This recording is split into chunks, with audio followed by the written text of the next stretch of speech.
So I am back, and I was thinking about. Well, I was thinking I would move on to something else today because this is, I think, seventh or eighth, maybe even ninth stream where I've been doing this refactoring, which I think I'm probably getting on to about two full work days, maybe starting a third work day if I was counting like work days. So it'd just be nice to move on, and plus I think this is pretty much where it needs to be right now. So there's not much else to do. But I was doing a off stream sort of code audit uh, after my stream yesterday and came up with sort of just a hit list of things to take care of. So I guess I will work through that list today. I don't know how long that will take. A lot of the stuff is just small little stuff that I noticed or things that, hey, I could maybe do it this way instead of this way. But a couple of them are, and I mentioned it yesterday, are sort of restructurings of the test structures that will have some more sort of that will percolate more through the code, especially like the test runner. So those might take a little bit longer to do. But I guess I'm thinking as long as I'm poking around with this code and taking the time to sort of finish up this list, maybe I'll just do that as well and see where that gets us. So I guess without with that explanation, or without further ado, I guess is what I was going to say, I will just dive right on into it. And I guess I'll go back to the reflection branch, this GitHub Actions branch. Now that I've got this running for PHP 8.2, I don't want to deal with right now making fixes for PHP 8.2 since it's not out yet. But it's nice to just have that in my test matrix and to sort of know what kind of work I'm going to need to have to do on that. Okay, so this is the second time I'm saying I'll dive right into it, so I guess let's get in there. So back here in our old friend Discover, and I guess this directory state class is now no longer being used. Or directory, what did I just say? Directory fixture. So that is no longer being used. Let's try and help myself out there and put the mouse cursor right where it needs to be. So that is done. And then there's also this function here at the bottom, this log fixture error, which can go away. I believe maybe I should just prep for that as well, just to make sure. But I think all of that is now just being handled in one place, that validate fixture function. Let me just check. Okay, yep, I haven't saved it yet. I have another one about, oops. What am I doing here? Discover, I have two spaces there. I think I have a to-do in here that yeah, so we went through and took care of that yesterday, so I can delete that to-do.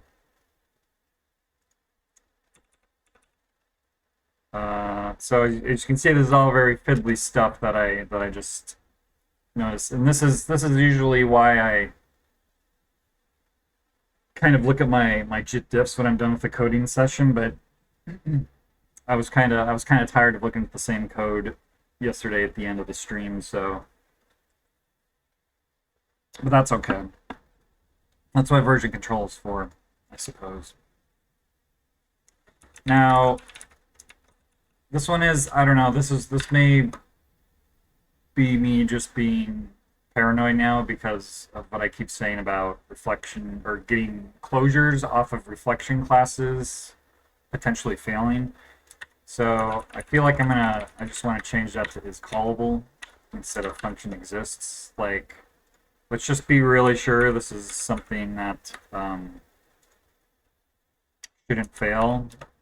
But still probably should go in and make sure we handle that. And then there's to-dos in the code, so not a big deal. But Another one I wanted to do here is, and I kind of noticed this, oops.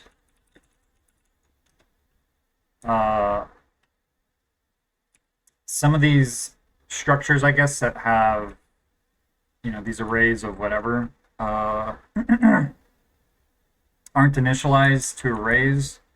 And in one case, just caused a error in my tests. So I think this actually equals null is probably unnecessary. But I just want to go through these like test structures here and make sure these are initialized to sensible values, which is null is fine for most of them, but just for these containers, arrays basically, I just want to make sure they're initialized to empty arrays by default. So if nothing gets set in there,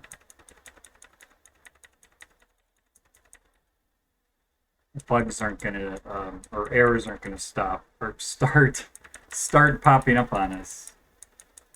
Okay, it looks like I basically took care of all that already. But I just wanted to be deliberate about checking that. Another one here is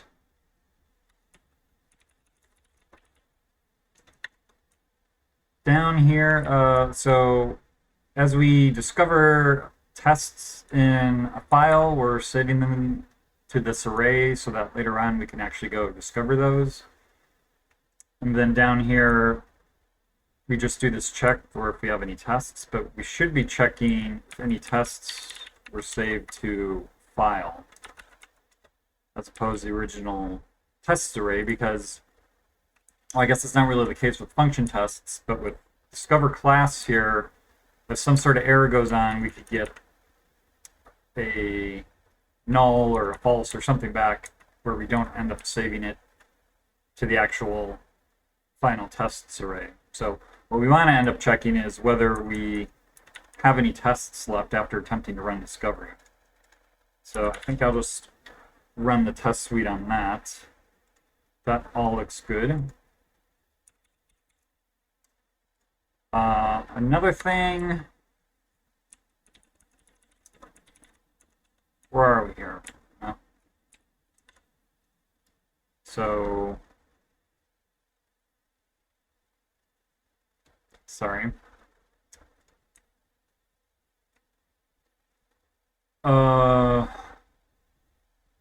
That distracted me. There are potentially some plans in the works for tonight, but I don't know. Anyway, so focus. So I realized I could probably just handle this the same way I do this in discover file, where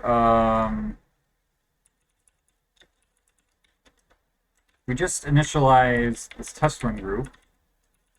Oops. Then we'll set the run group path to the directory name. And then we'll set run group tests to the directory. Oh boy, I really don't want to spell directory today, do I? What is, okay, that's actually right. It's just path and tests are not the same length. So do that. And then here, instead of getting this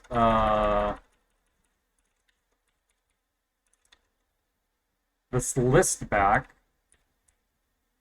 we'll just pop that in there.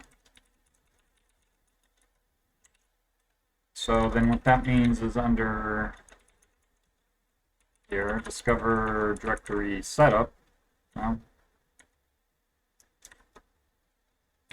we will take, so what I just call this, it's a test run group. So we'll take that. so that can move out of here. The Blue Angels are back.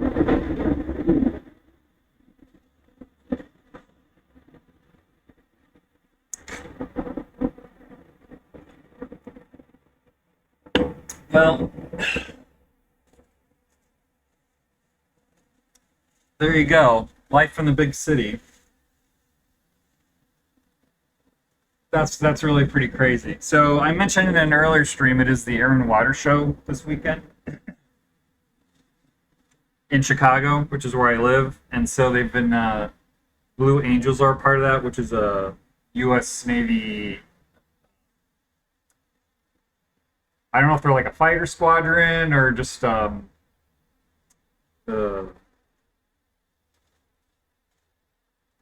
whatever they designate their airplane groups in the Navy, which I should know because I used to be in the Navy, but I wasn't a pilot. But so the U.S. Navy Blue Angels are part of the air show, and maybe the mic picked it up, the loud noise that just went by. So they do this tight formation flying. It was like 5 planes in a triangle, almost like wing to wing, and they just flew by my window.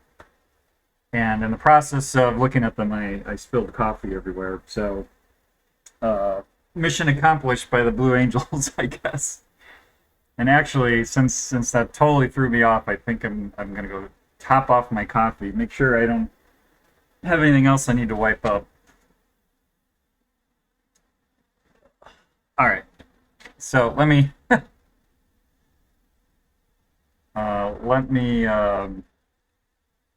what am I doing here? So I think now since I'm about what I'm about 20 minutes into the stream, if that even. Not even. So I guess I'll step away real quick and use the bathroom line at it and refill my coffee cup. Little Blue Angels break here. So I'll put in like a 5 minute break, but probably won't be that long. But then again, who knows? So all right, back in a second or in 5 minutes.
Okay, so I'm back and maybe we'll hopefully get a little bit more work done. So, where was I? Uh, right, I was passing in. So what is the last thing I did? Okay. So I decided I was going to pass this run group into Discover Directory Setup, so we no longer need to initialize that. Then that can just be passed in there. That can be passed in there. That can be passed in there. And this check can now move outside. Oops. Back into the calling function, and this will just return a bool. So and then down here where we do this check, right here, if run group runs, then we'll set that to run group. Otherwise, we'll set it to the directory. So yeah, let's see what that does for us.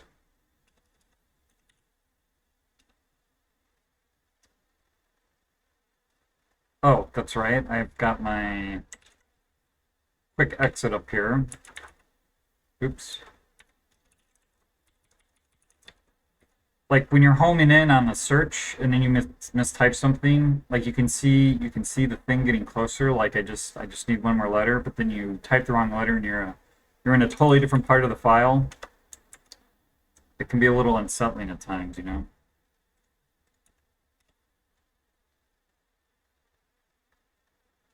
Okay, so that I like that. I do like that. And now, as a result of that, I can get rid of my attempt to be clever here, where all over the place I have this. Right,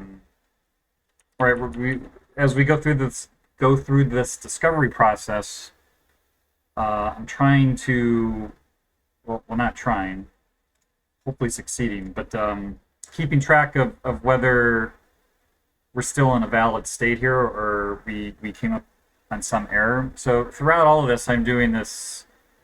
We'll get the result of some check, and then we'll AND that with valid. And so what that means is if this returns true, right, the evaluation will continue to the state of valid, and so valid will just stay the same, either true or false. Whereas if this returns false, because of how Boolean operators short circuit, this will just set valid to false. But instead of being like trying to be big brain there, we'll just be more sensible and just set this to false. And I guess as I'm saying how easy this is, I'm trying to screw this up. So if we do not get a directory setup, or if we fail at discovering the directory setup, then we'll set val to false. So where else do I do the silliness?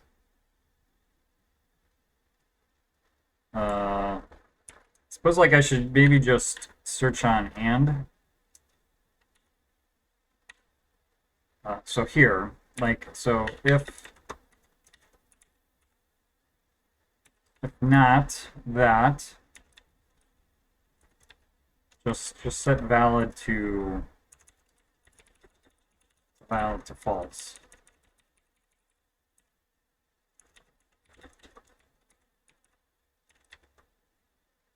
Right. Oops.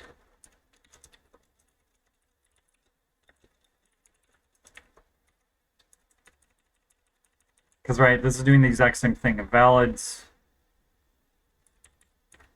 this is false, we want to set valid to false. Otherwise, right, we start off with the default of true. So let me just go through here and make sure I didn't do anything replace one bit of stupidity with another. So validate fixture. Here we do it again.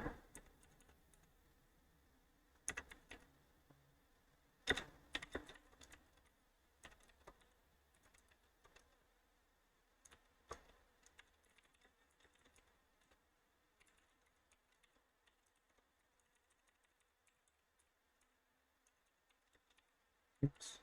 What just happened there?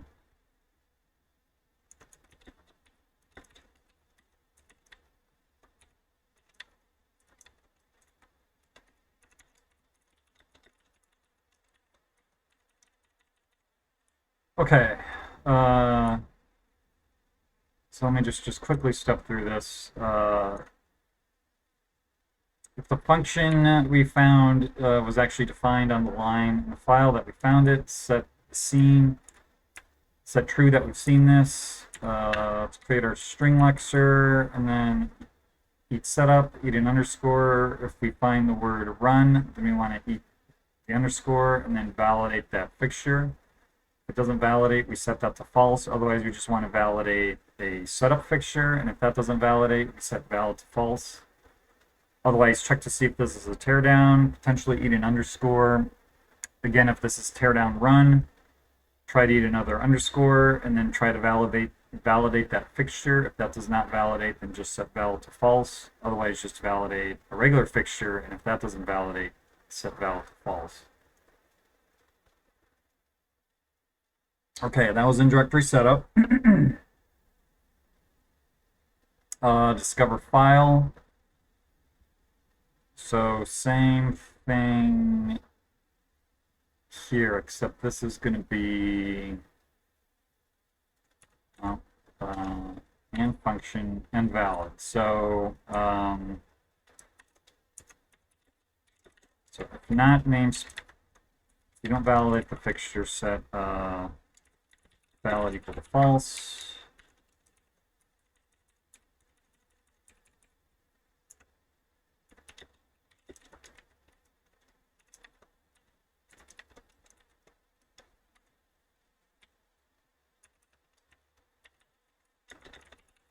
False. Oops. Just want to make sure not valid equals to false. Same thing here. Valid. Then set valid equals to false.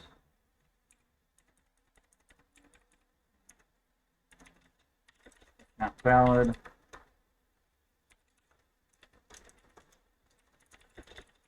Valid equals to false. Not valid. And here, I actually forgot to do that. Which I guess this doesn't necessarily prevent me from forgetting, but it's not like hidden at the end, so hopefully perhaps more obvious that I screwed something up. Okay, I think that's all there. And I'm not sure what that was or I forgot it, but it's potentially a little unsettling that that did not cause anything in my test suite to break, but there you go. So what are we searching for? Double ands, only 21 of them, so that's, well, here we go. Not, oops. Not namespace.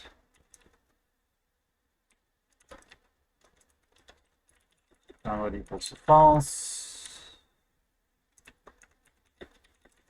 Not namespace. Valid equals to false. And then we do that again. Yes.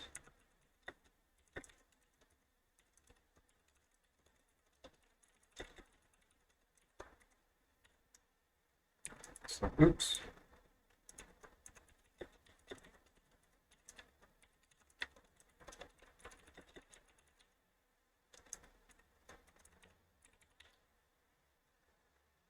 Okay, this is, so I think that's it. Yeah, me just step through again here. There's only 17 of these, only. Yeah, okay. I don't know why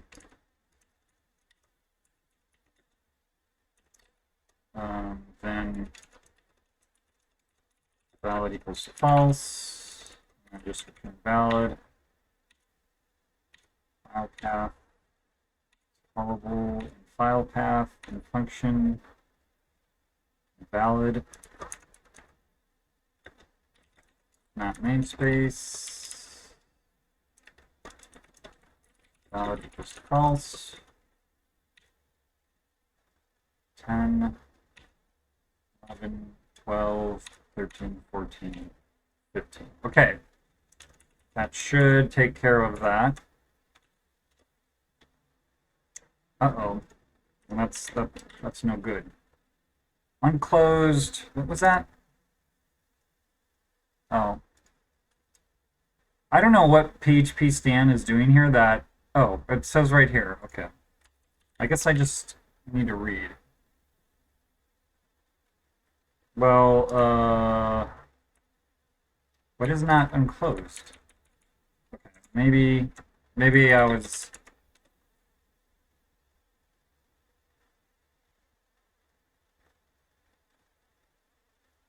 Unclosed on line 437 or 439. Well, that is indeed not closed.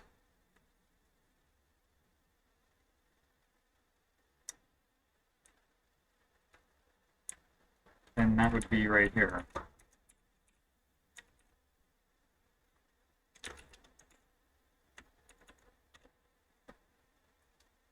Well, we seem to be getting a little farther this time. Oh, sweet. That's another variable.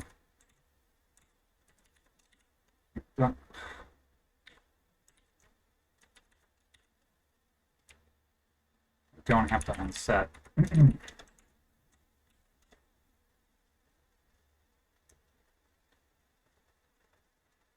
Okay. Okay. So now, coming back up, sorry, coming back here up into,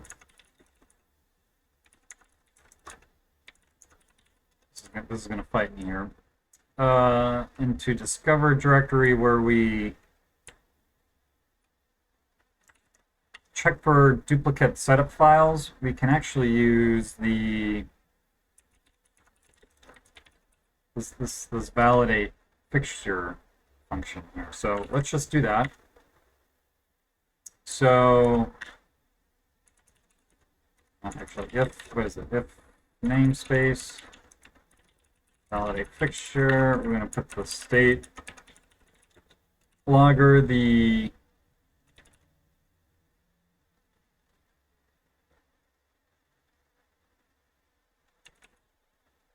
this is going to be the directory path,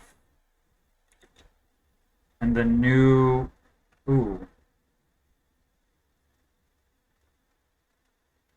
well, there's no reason this shouldn't work, but my type hinting to PHP stan is going to get angry at me because instead of passing in a reflection function, this is going to be a file name. Setup file name. But there's no actual reason that shouldn't work. So if that succeeds,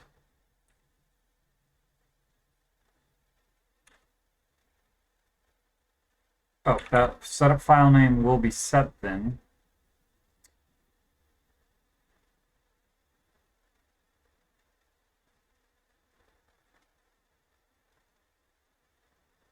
Else, I think that's all we need to do there. So if that fixture validates, then try and discover the directory setup, and if that doesn't work, set val to false. But if this doesn't validate, then we just set val to false, and we move on with our life. And now PHP stand's going to be, dude, what are you doing?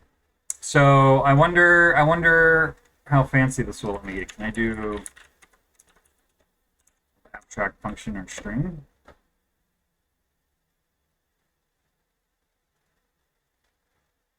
Oh, well, good catch. So maybe I can't do that.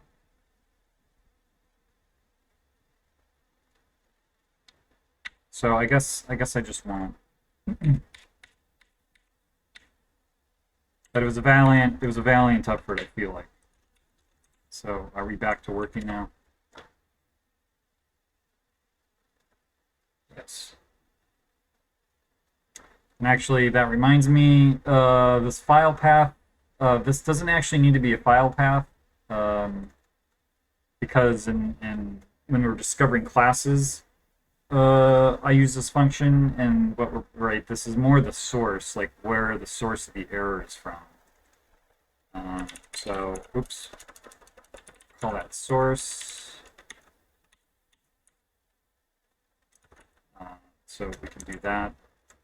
And I just bring that up because I was passing in the file that class was in because the parameter said file name, and that was causing my tests to fail because it was really just expecting the source of the error. That said, there's some cleanup that needs to be done with my errors.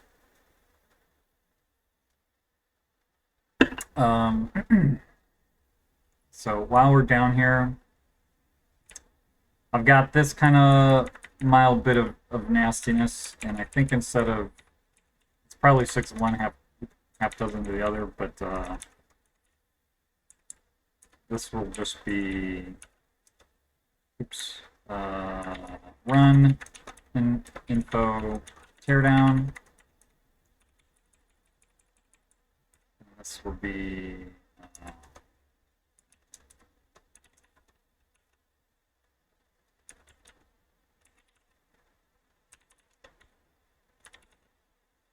that. And I can delete that. So I don't know if that's actually any better, but I like it better that you don't have to see the reference assignment there, even though literally the same thing is happening. Okay. And then here in validate runs, what I'd like to do, I think, is if valid is, or if the run is invalid, I think this will be okay.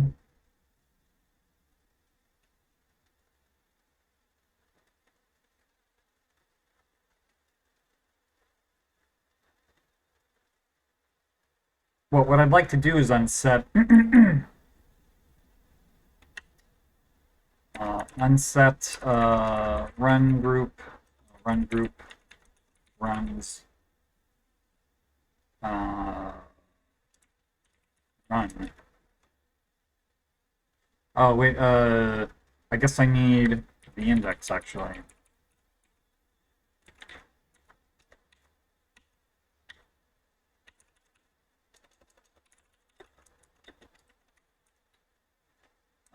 So where's that unset?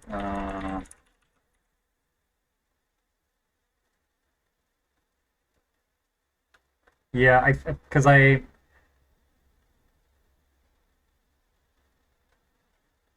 me see where this is called at.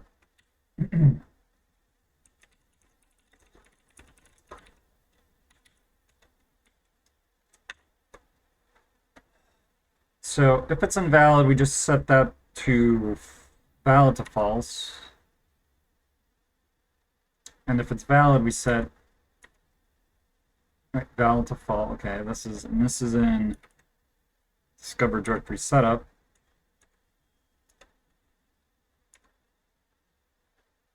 And this must be in file. Yeah.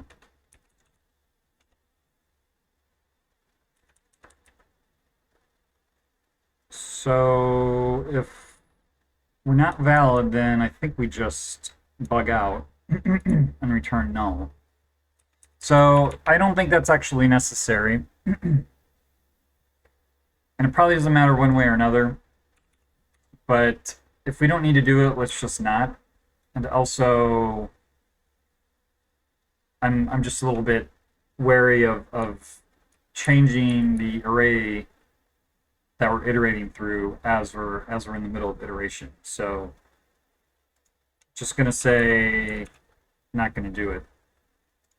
And there's another part here where we do the new run info, and then every time through we set the name. I'm just gonna do that the first time. That seems reasonable to me. Just make sure everything's still looking okay.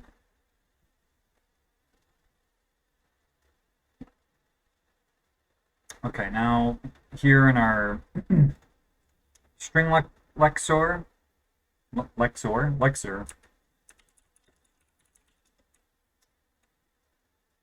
So, oh, right. So, it turned out the various versions of PHP had very strong opinions about how substring compare should work, and they all had a different opinion. So I was testing this on eval.org here, which allows you to run code snippets across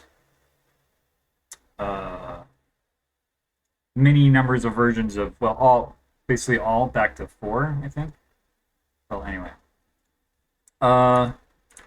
Oops. And so the two, I suppose I should pull up the function definition.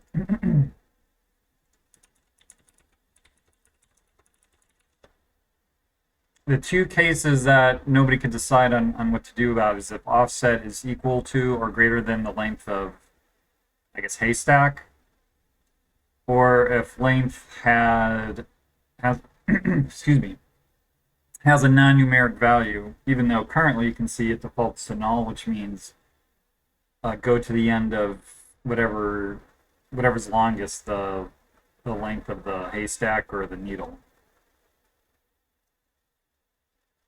And so I never actually tested just the case where we had a sensible offset, but length was null. So I just want to check. So haystack will be foo, needle will be bar, offset will be 0, length will be null, and case insensitive will be true.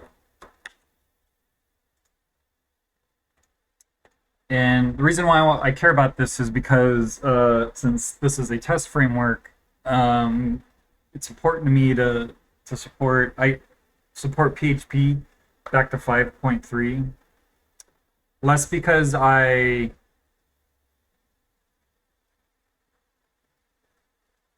want people to still be able to write code in PHP 5.3 or unsupported versions of PHP, but more because people having to work with, I feel like one of the problems with having to tackle an old code base or a legacy code base that hasn't been updated to recent versions of something like PHP, where they're constantly changing the language, is none of the tools you'd want to use are available because everybody has dropped support for it. So I kind of feel like a testing framework fits in a unique space of wanting to be very liberal with support, so it can be a tool in the toolbox to help people migrate their code bases forward, as opposed to being like, sorry, dude, you should have already migrated. So that's kind of my thinking on that, and I don't really have a good metric on when to drop support for those older versions of PHP, because it's not really my intention to always support 5.3 for now and forever. But I don't really know what provides accurate usage numbers, if anything can. I don't think Packages is like a good metric, because I feel like the packages on there are going to be skewed towards developers or projects that keep up with it, because even packages itself and Composer are like, I don't know when they came around, 5.4 or 5.5. But anyway, all this is to say,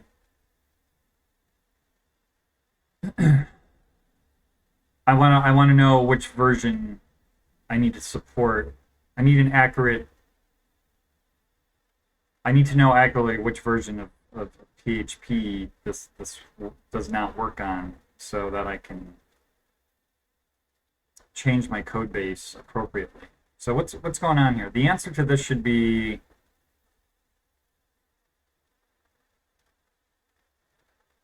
just some, yeah, non-zero number, which PHP 5.5 and 5.6. Although interestingly, oh well, this just says no.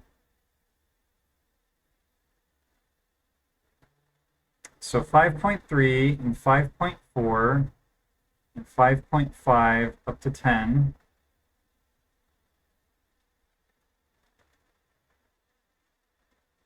Get angry. So then we want either like a 5.511. So then 5.511. So 6 and 7 give you an answer, but they give you the wrong answer.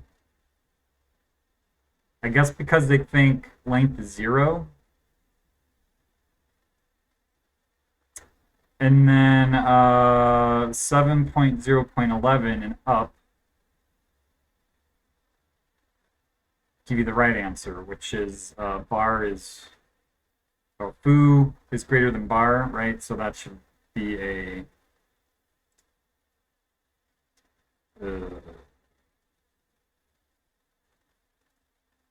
if haystack is greater than needle, then greater than 0. So haystack is greater than needle. Okay. So I have a feeling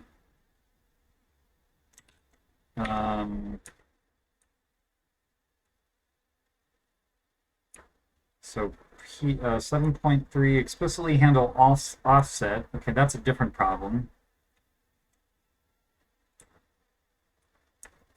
So I'm glad I checked that, because we actually need to keep this check until, what did I just say? PHP 7. Because, right, they would not have yelled at me for passing a null for length, but it would have just said, oh, length is 0, so this matches. So this is backwards. So once we drop support for 7.0, we're in the clear, because I'm not going to be tracking support for point releases. So maybe just make a note of that.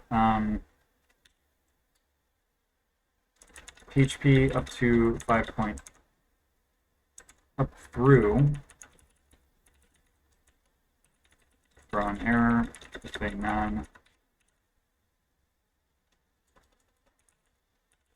number is passed into, passed into a non-integer number is passed for length. PHP up through 7.0. Actually, let's just be explicit. If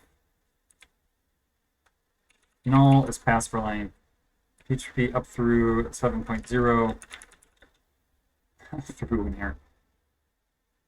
Don't throw an error, but silently convert length to 0, giving an incorrect result. So through, and throw an error. So PHP up through 5.5 throw an error. More accurately, it throws an error. Doesn't throw an error.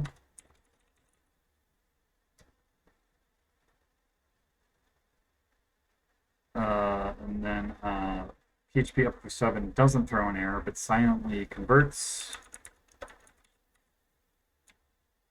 Okay, glad I checked that. I thought I was just being paranoid or OCD, but if I had just gone and deleted that, well, hopefully some tests would have failed, but one never knows, I suppose. So, and then an eat remainder here, wherever that is. Oh yeah, I feel like I should update. I should. Okay, so I feel like I should update the offset in the Lexer here. 0. We want to do offset plus equals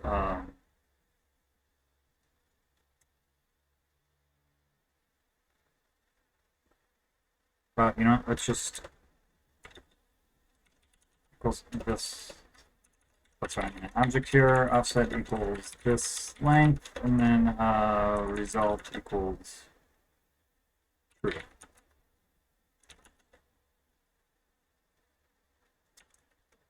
I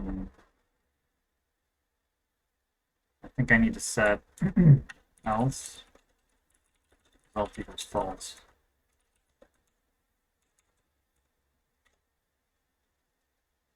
So that probably not a big deal, but I feel like this is something I want to be doing in a sensible way in case I start using this in a context that it was originally meant for, and then it starts failing in strange ways.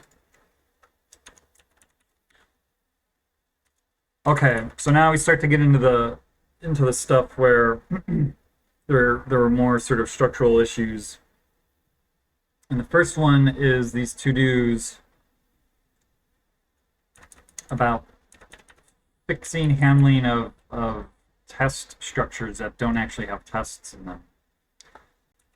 Because, well, there's technically nothing wrong with that, right? Like if you just create a class with no methods or no test methods, specifically a test class, there's not anything technically wrong about that, but it is suspicious. So I've decided to log an error. And the same thing if we discover a test file and there's no tests in there, or if there's a test directory that we don't find anything in, it seems like it's, instead of just silently accepting that,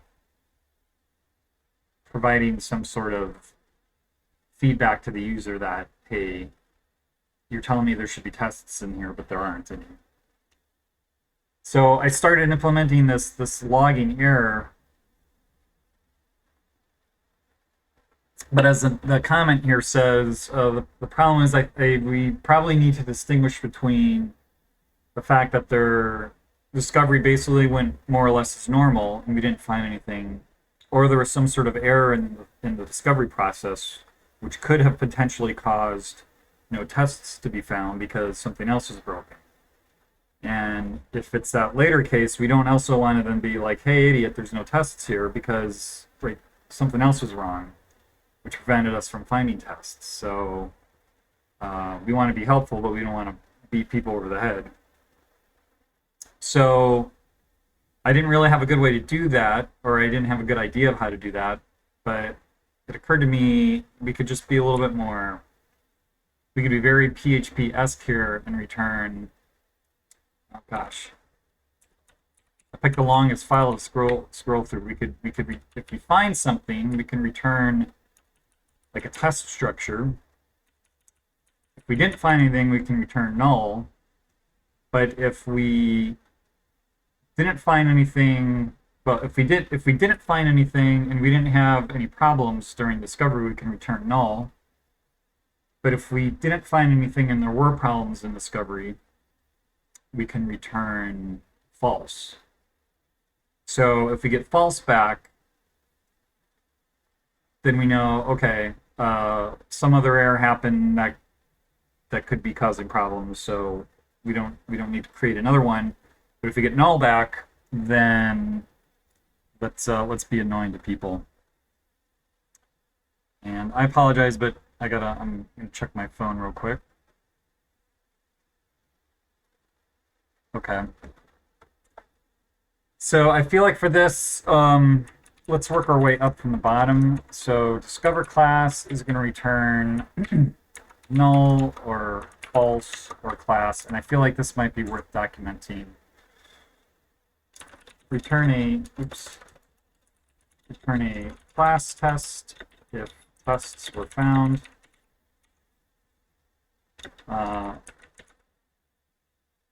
Return false if no tests were found, but an error occurred during discovery.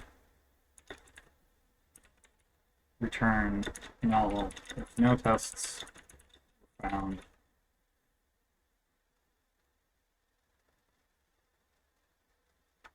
And actually, let's oops.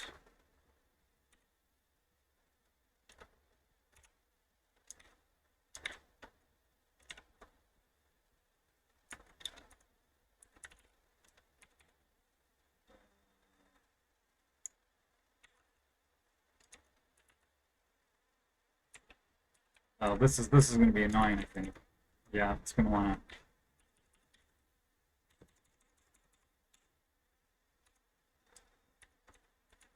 Okay. So return a class if tests are found. Let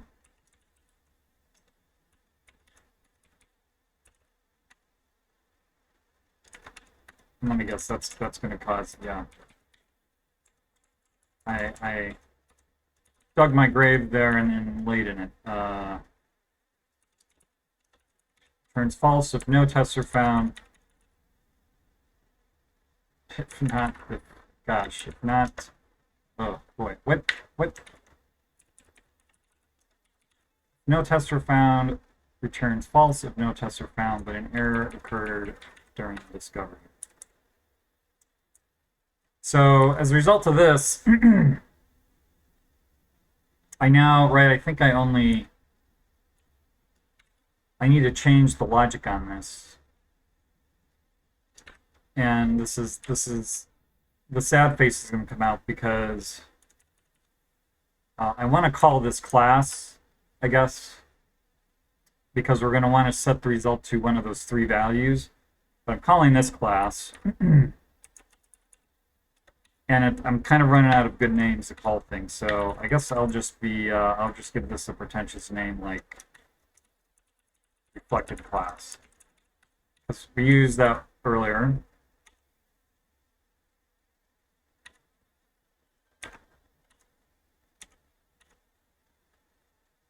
Wait, am I still in? I am.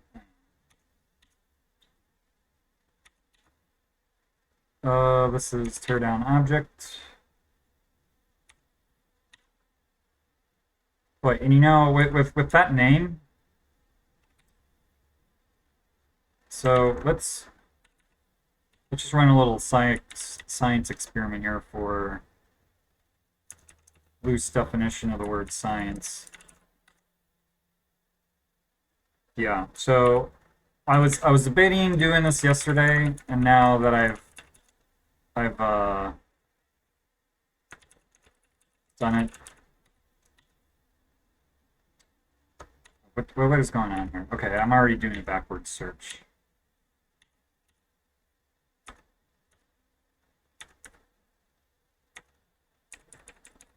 We're just going to unset that. Oh, wait, not there, because that's where we actually set it.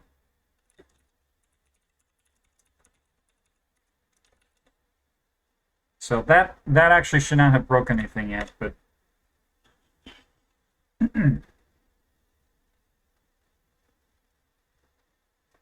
oh well, except I didn't finish my change here.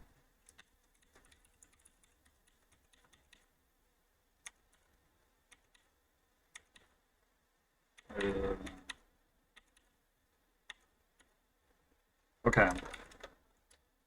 So now that should be fine.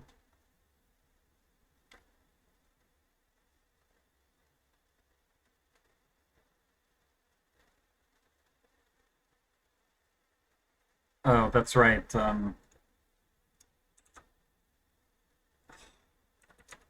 I really, this is,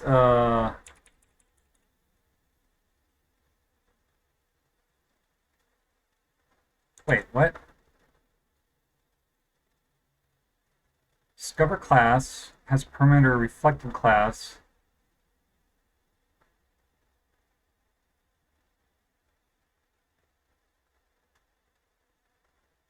Oh, okay. Like this, like stop traumatizing me with this error message. Okay, well, we're gonna change that PHP stand, so just hold your horses. Okay, so now we get down here, and this is basically gonna be flopped. If we're valid. Okay, so result's gonna be, oops, result equals null. If we're valid, and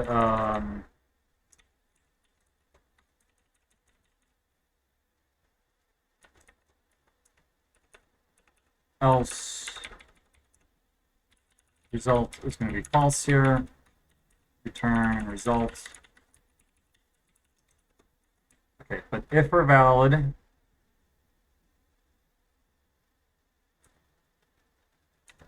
and we have tests, and we want to set result equal to class. Otherwise, we'll log that error and just leave that alone. So I think now everybody should be happy, including PHP stand. Sweet. Okay. So, okay, well, I guess I have not looked for well, whatever, discover class. I thought that was like closer in my search history than it was. Oh, it was probably after scrolling through all that, it was probably the next one in the list. But anyway, here we are. So this is so if valid, right, this is all inside valid. Right, okay. So else result equals false. This is gonna be pretty much the same logic.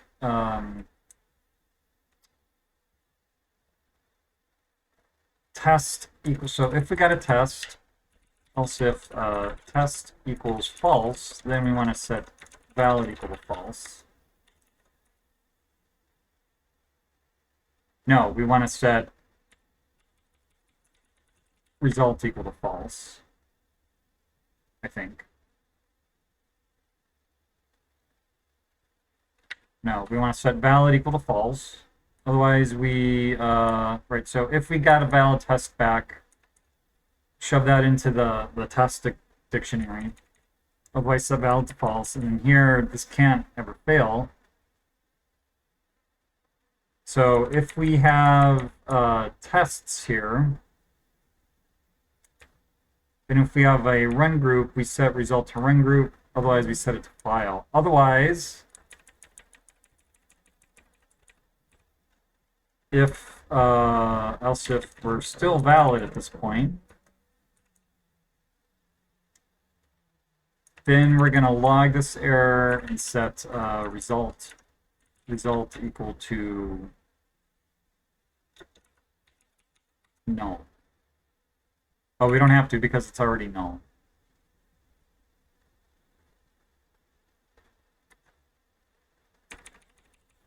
So I think that's it. Let me just do this one more time. So we set result to null. So if we're not valid, we just set it to false. Otherwise, we discover tests in any classes we have, and if we get a test back, we shove it in, and if we get a false back, which means an error happened in whatever test you're trying to discover, we'll just set valid to false. Then if we get down here and there's no tests, and we're valid, then we'll log the error and we just return null. I like that. Let's see what that does for everything else.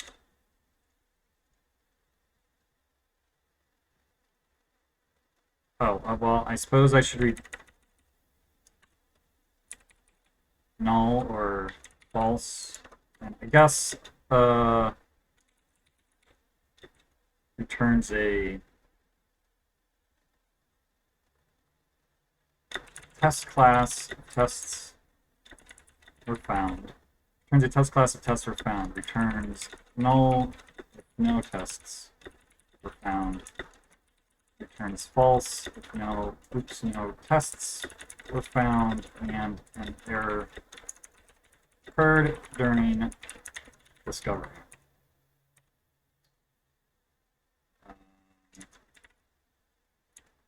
Returns a test. Oh, you know what I wanted to do here? Okay.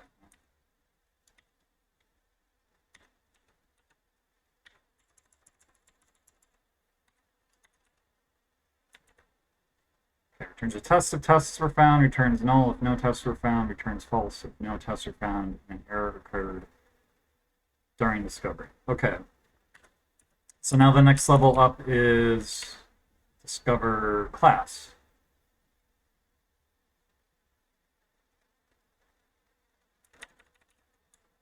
So let's see here. Result equals null if we're valid. Otherwise, result equals false. So if test, let me set it. Else if test equals false, then we're going to want to set valid equal to false. So then if else if valid, then we're going to want to log an error. And then result will stay null. Now we're going to have to go in here and take this. Returns a test if tests were found. Null, no tests were found. Returns false if no tests were found and an error happened in discovery. So I think the one thing this might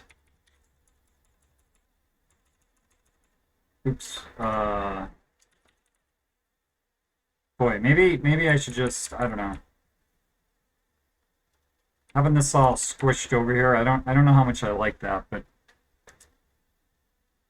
the trials and tribulations of commenting. So now the one issue here is, right, this is going to break, I think, that signature. What's going on here? Oh, I'm at the latest change. All right.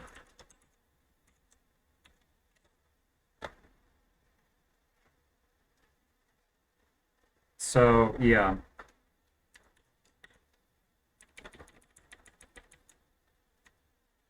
So result equals, let's just explicitly set the result. And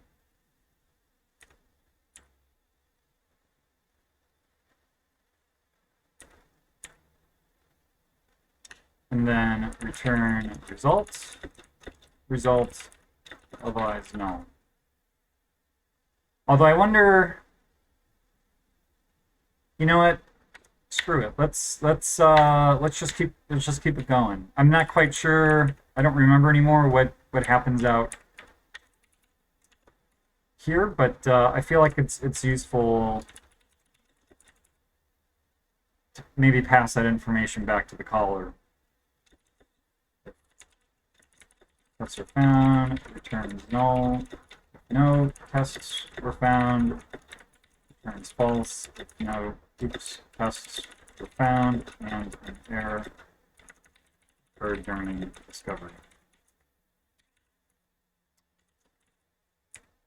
I wonder how many, between these 4 comments, how many subtly different ways I worded this. I probably should have just copied it, but here we are now. So knowing my luck, that probably broke something else because it's not expecting to get null back. Oh no, okay, sweet. So the only thing about this is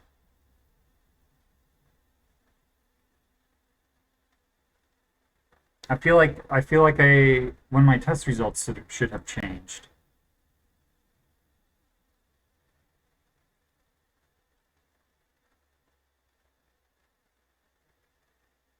Um, I wonder what the chances of me remembering offhand what test that was. Test runner, test files, I want to say. Error. So this here.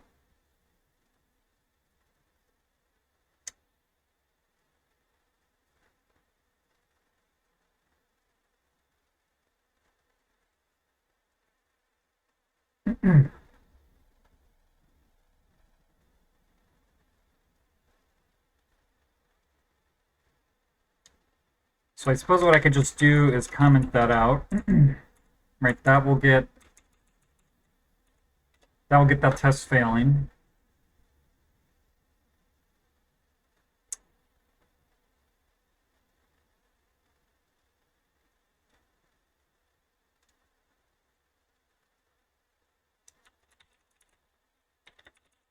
Although that's happening. All right, but I suppose I should.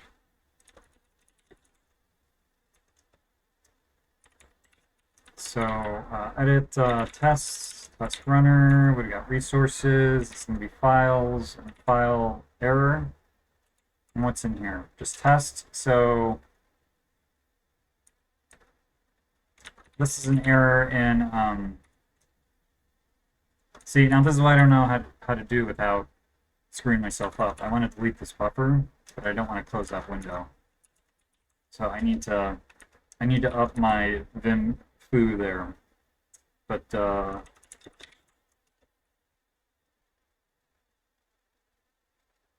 so that is happening. Oh, this is why. Okay, well I need to discover where are we here? Directory. I need to make sure I'm handling my short circuits correctly. See, this is what happens if you have multiple returns from a function. You think life is good, and it turns out you've just made life miserable. Okay, so that returns false. Okay, but that's all right. That's only supposed to return false. So if including or discovering trying to load the file in went horribly wrong, we return false. That might be the only case where short circuiting screwed us. So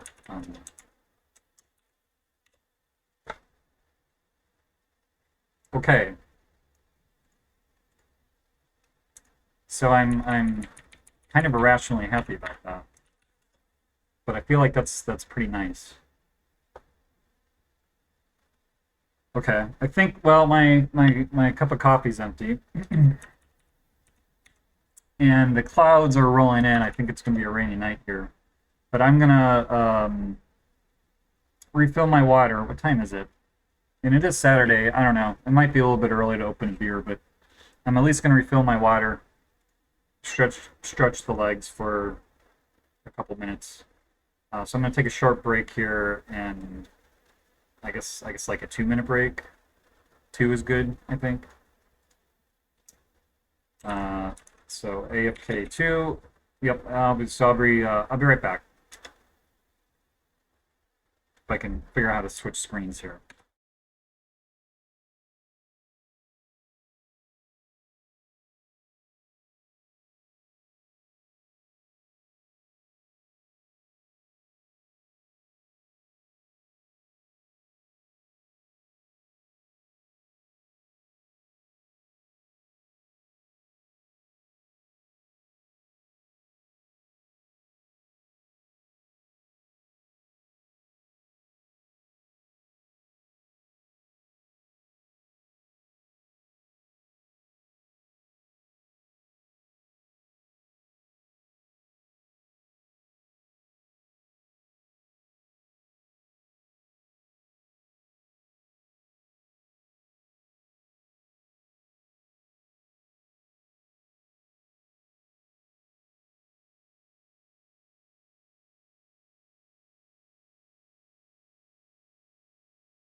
Made it in just under the wire. So now the next step is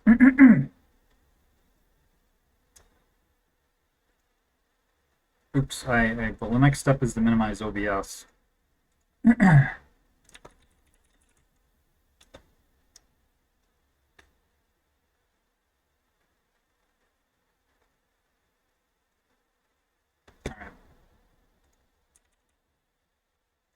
So I have this run info class there, and I think the whole reason I had this was the way I was doing discovery earlier. I was like building up these run info classes, and then I was like an array of them, and I was going through the array to make sure they were valid. And I just didn't want to like copy this stuff back in the test run. But with how I've restructured everything, I think I can just put this right in there.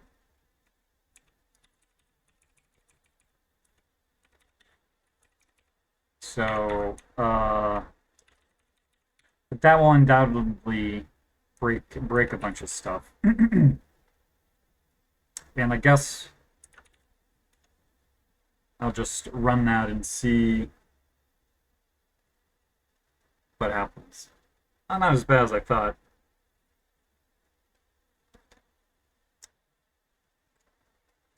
And I guess I should say, it looks like I have a few people chilling. So if anybody has any questions about anything or just wants to wax philosophical about life, feel free to jump into chat. Or if you're just enjoying lurking and listening to me talk to myself, then continue doing that as well. And if you're a bot, then, well, no hard feelings either. Okay. So just because we've been poking around in discovery, I guess I feel like I should start there. Why? Oh. Okay, so 615. So we don't need that anymore. 615 is good now. Oh, well, 616. Oh, yeah, run group now. This will take in.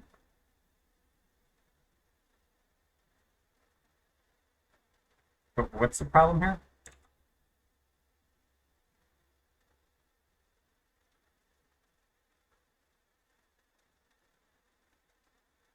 I guess I must have read something wrong there. Okay, 623. Maybe just search for info here and nuke them all.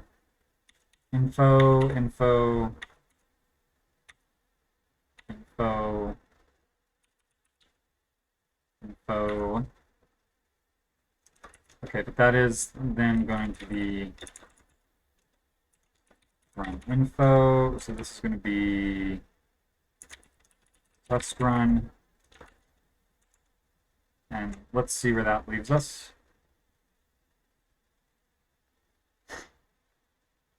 Do errors go down or do they go up? They actually go down. Sometimes it's one of those things you change something and then suddenly everything else gets okay, where is this coming from?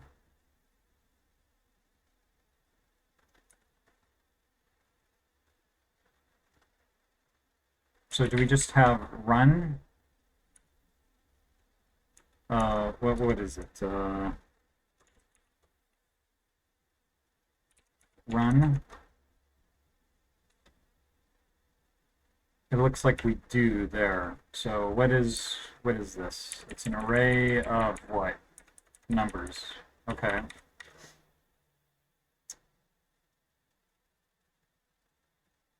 So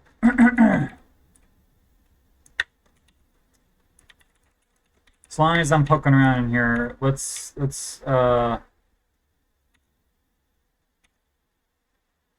just make that a touch more semantic.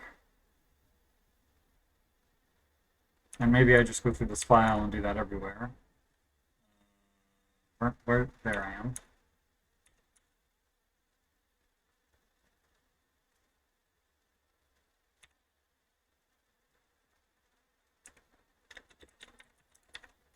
Suspect this is going to be, oops.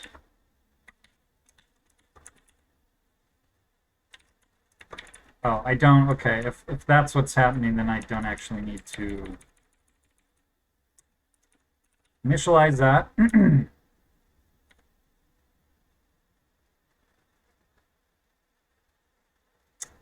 I have a feeling this is run IDs now.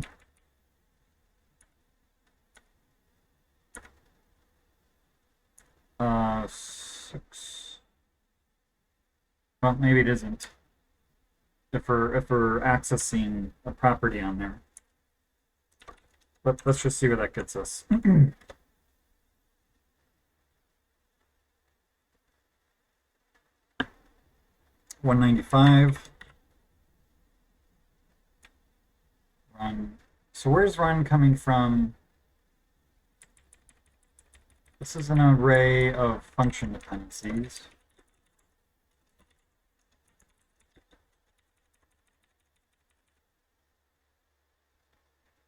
Which is a run dependency.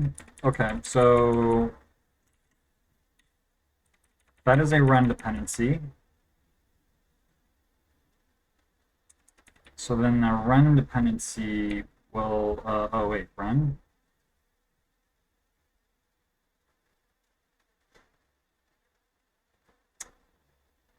And what does add run from?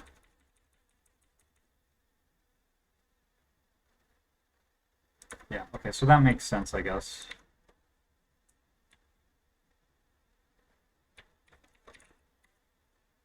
Okay, so where else do we have problems? 2 and 3.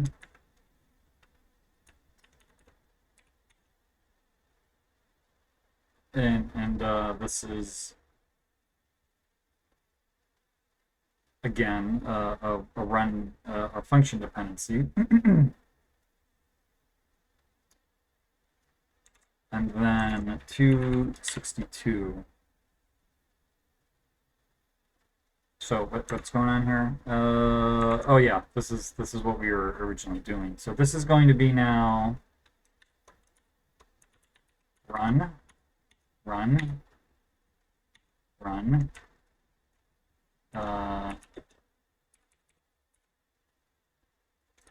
Okay, so all good? Probably not. All good in that file anyway. 284.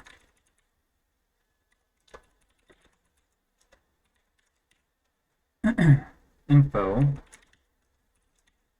right, well, what is test here? I guess I should, because undefined property. We're for each group.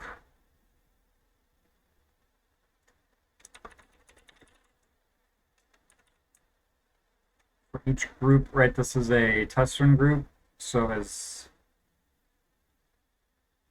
test. So I don't know why.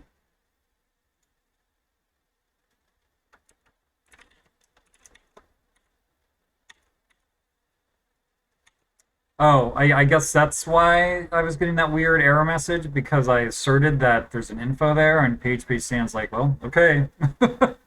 You asserted it's there. So it must be there, but I have no idea what that's supposed to be. So,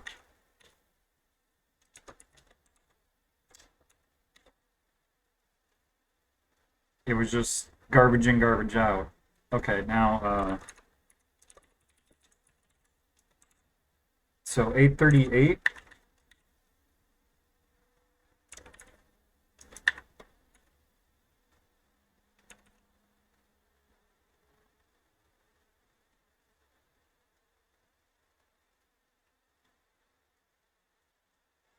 So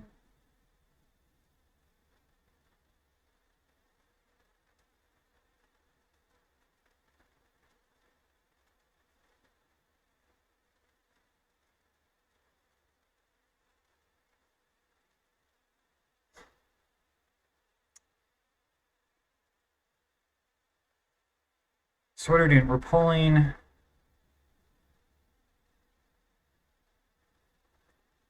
Oh, that could be a problem. But that's probably all right. So targets here is where one can specify basically on the command line, although I guess it doesn't have to be there, but whatever. The person running their tests can specify specific tests within their test suite to run. And so the way that works is basically the framework goes and does all the discovery that we've just been poking around with. And after discovery, it builds up, sort of an index or an atlas of all the tests in the test suite. Then it takes the tests that the user has specified, and then it processes those and resolves that to test names. And then it takes the names that you've given them and then looks them up in the test suite. And then in doing that, though, it then basically builds a new sort of test suite that then only has the tests that have been specified. And so as you can see here, right, part of what's in those tests is all the subtests. So like in the directory here, this has all the tests that are, all the files and directories within that directory that are tests. And then, right, you come down to the file, and then it has this array of tests that has all the classes and functions in there that are in that file. So, but what we need to do now, since we're only running a subset of those, is create a new test run that essentially has all the information, but instead of, so we're going to want to, essentially, I think this is a long way of saying I want to copy everything out except for the tests, because that has been specified by the user here. So I can't just, because I was thinking, well, this is just copying it over, but why would this be different? And that's why it would be different, because we're processing user specified targets here. So I guess that was one nice thing about having that run info thing, is I could just, the actual information besides the tests, I could just copy over. But I don't think, like, we're only talking, we're not talking very many properties here. So I doubt the world's gonna come crashing down on us. So ID, so where are we getting this from? I guess we're getting this from the reference runs. Okay, so I think instead of having to reference equals oh wait, it's already called. Wait, what did I just add? Okay.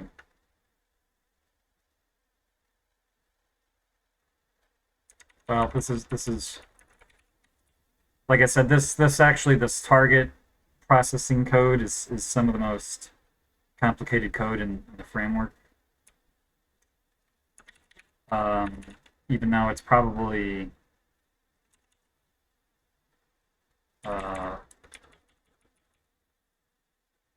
functionality that's going to be used relatively infrequently, but that's how that works, I guess, sometimes. Setup, tear down. So this is going to be name, setup, tear down, and then instead of just copying the tests over, we just grab whatever the target is, I guess. And then set this group must be then the group that we're building up. So let's see where that leads us. Okay. So we got through static analysis, and as expected, some tests failed. And I think for this, just gonna squish that back down there so I can step through this. How many failures do we have? Well, I tell you, I feel like I'm taking a lot of breaks today, but I think, since I drank all that coffee, not including the coffee I spilled when I got zapped by the Blue Angels, I think I may take just a quick bathroom break and then step through this. So lazy Saturday, I guess. Lots of breaks. Smokes if you got them. Although I don't smoke, but yeah, I'm gonna take. I guess I'll put in like 3 minutes this time, just because it is a bathroom break. But it probably won't be that long. But no promises. If I can get my little. Stop it. There we go. Okay. All right, back in a minute.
All right. Well, I'm back. Um, and I grabbed some Triscuits and I turned on some lights. So maybe time for a little snack.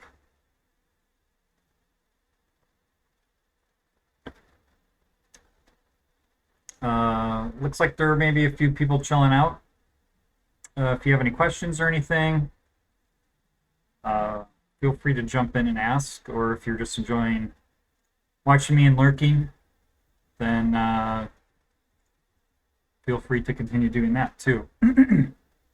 But now it's time to step through my failing tests here. So this is in test targets. I only have the one. So was this 484? Like test from run target. Well, let's just.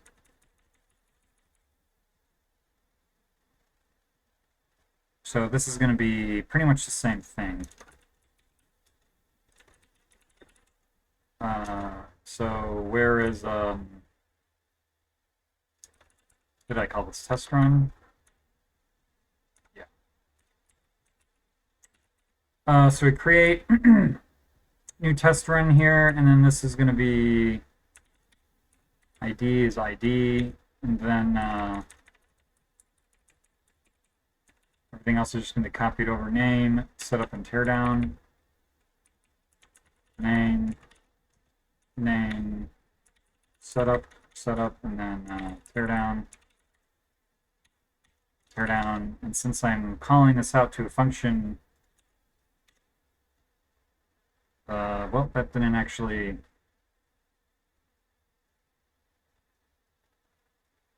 fix any. Well, I suppose, okay, well, where else am I using the word info? Here.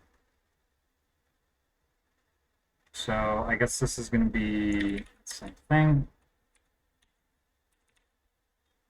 So we have name, setup and teardown. Name, setup, teardown. And then we come through here and set all the tests.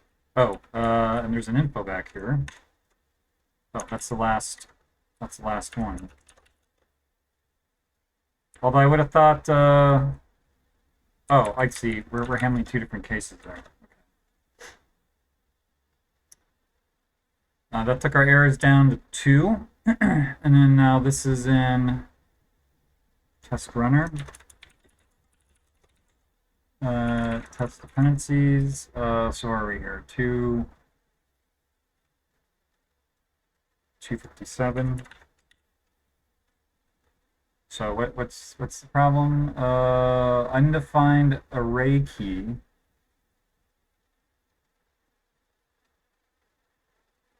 Okay, so there must be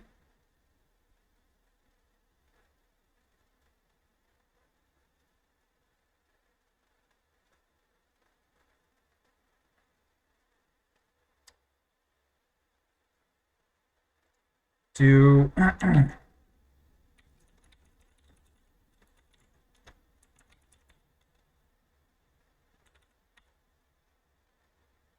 extends exception, extend struct.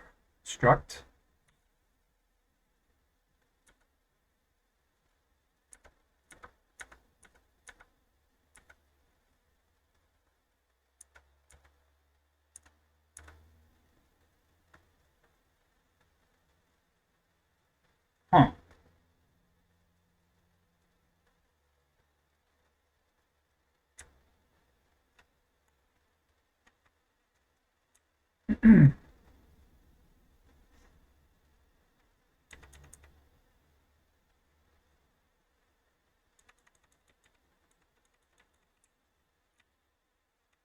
Well, I guess I'm not sure what's actually happening here.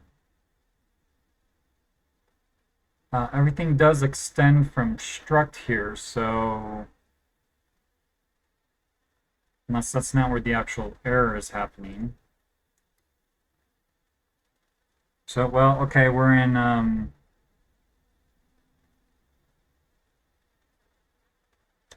257 here.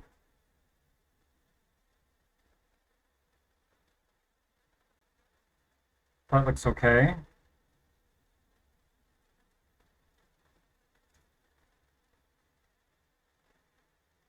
I guess that's okay.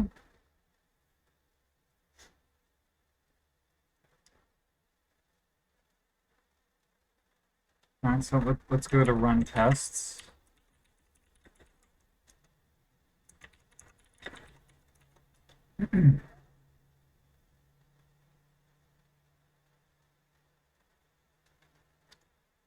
This context, I don't, this is something happening. Oh no, wait, we're not, are we getting that far? 251?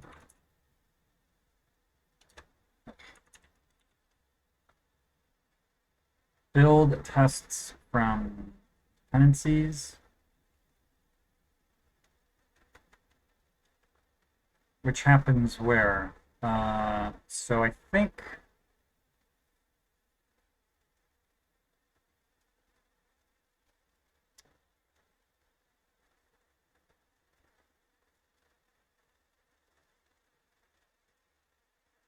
well, I suppose I should keep stepping through, but I feel like there's something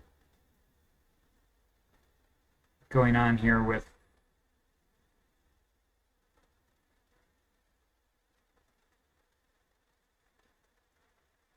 declaring requirements. So let's just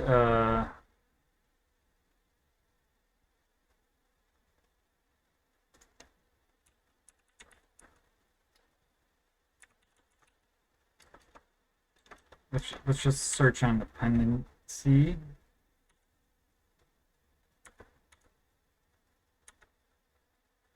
And these.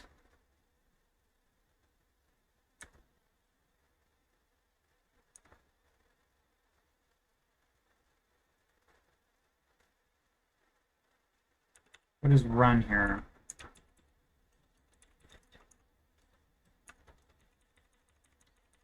It is an array of integers, so oops.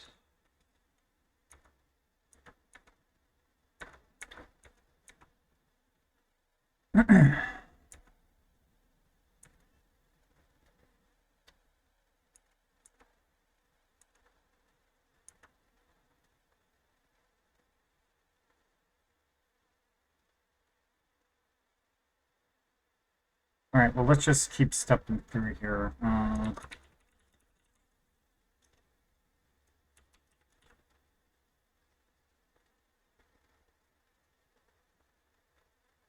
251 calls into,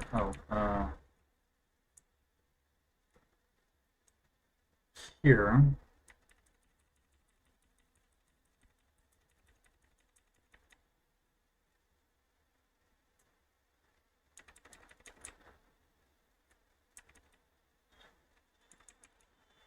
Directory test from dependencies.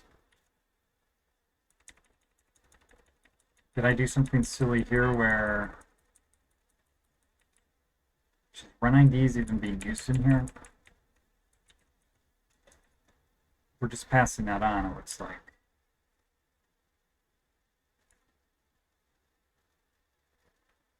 Okay, test.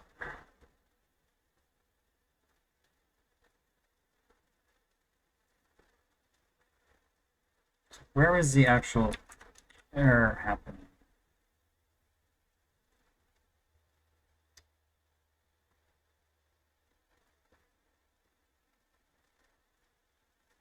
And what is dependency here?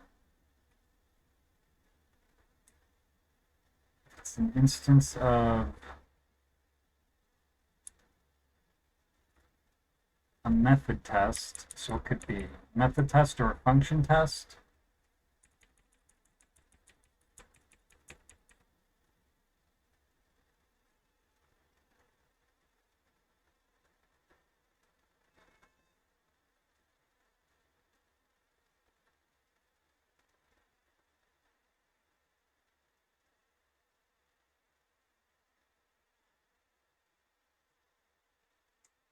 Well, let me just let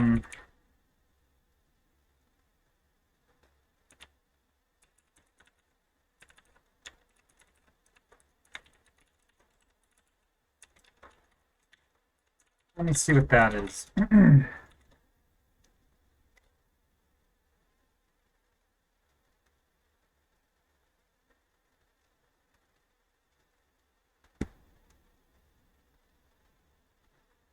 So this is what we ended up discovering. What's it saying? There is no function param x to param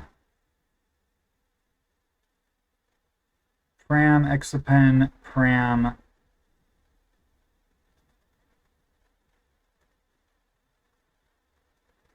figure that's probably in this file. Param x or I can't test 3.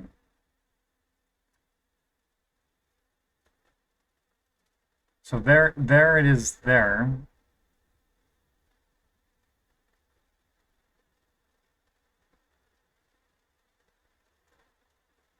So it is being discovered.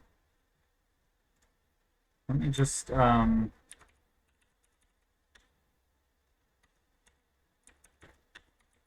let's see what targets is.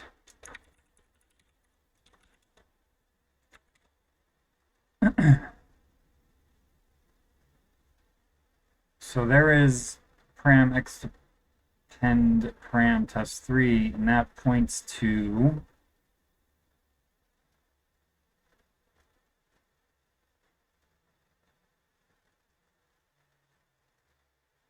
so this must be a directory test, so it is.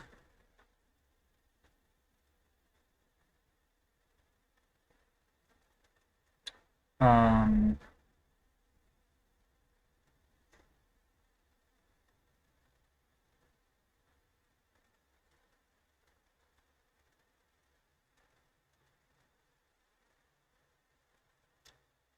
what do we have here? We have a directory test, and then tests here we have this is a file test, and then we have function tests here, it looks like. Yep, function test, and then this is another, here is a test run group. So here are the runs, name 0, and name 1, and these all, okay, are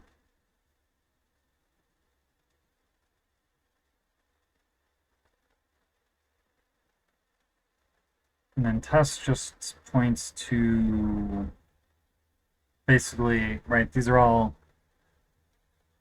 we've got run 0, and then we've got run 1. Those tests literally just point back to here, as do those. And then, oh, we have another, well, I guess, okay, this is, where was that? Okay, here's another direct, okay, so this is the constructed, I suppose it would have helped if I had put some new lines in there. Do that again. So 588 and 61. So now this is what we constructed. So param,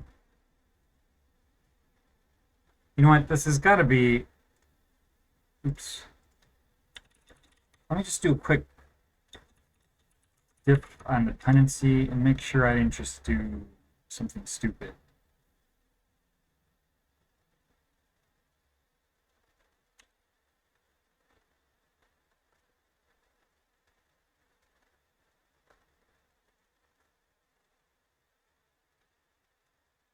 Oh, is this, did I just not,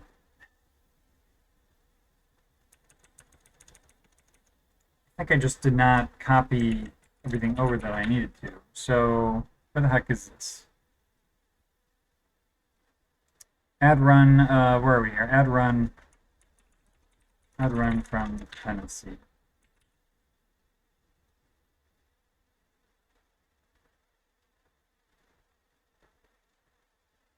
And so where is this happening? We pull, get the run ID pull the run. Okay, pull the run out.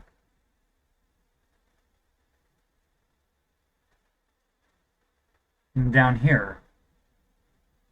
Oh, but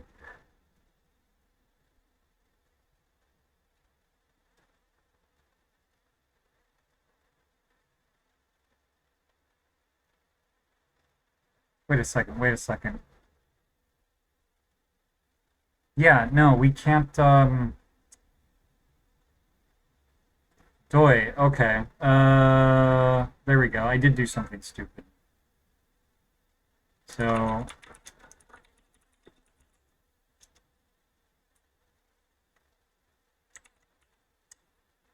this is going to be test run ID equals, and what was it? Run ID. Okay. So name setup teardown.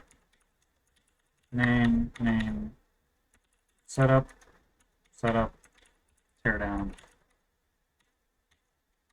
So right, I can't I can't just copy that over because we're setting the tests here to whatever subset of tests we still need to run. So where else did I flake that out? Is that it? Oops.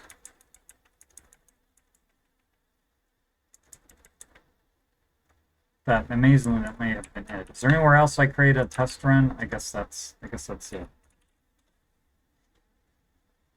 Okay, now I gotta get rid of my output. Oops, well. What was I testing? Dependencies. Echo.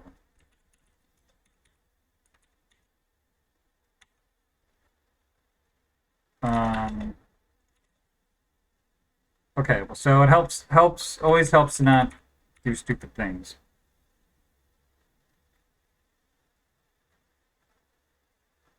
I'm sorry, my phone is blowing up with plans for tonight.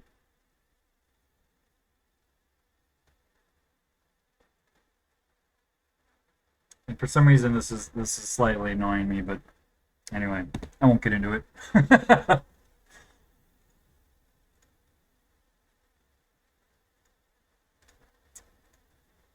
All right, so I guess the last thing on my list here, what have we done here? Let me just take a look at what Jit has to say about anything.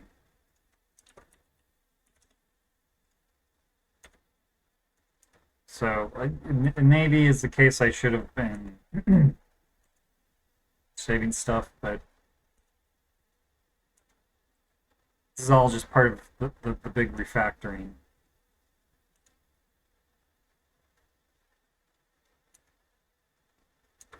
Yeah, all of this is actually fairly straightforward. Well, maybe not straightforward, maybe overstating it, but okay. So the last thing on my list, and then I guess at that point it's the decision whether to keep going or knock off for the night, was excuse me.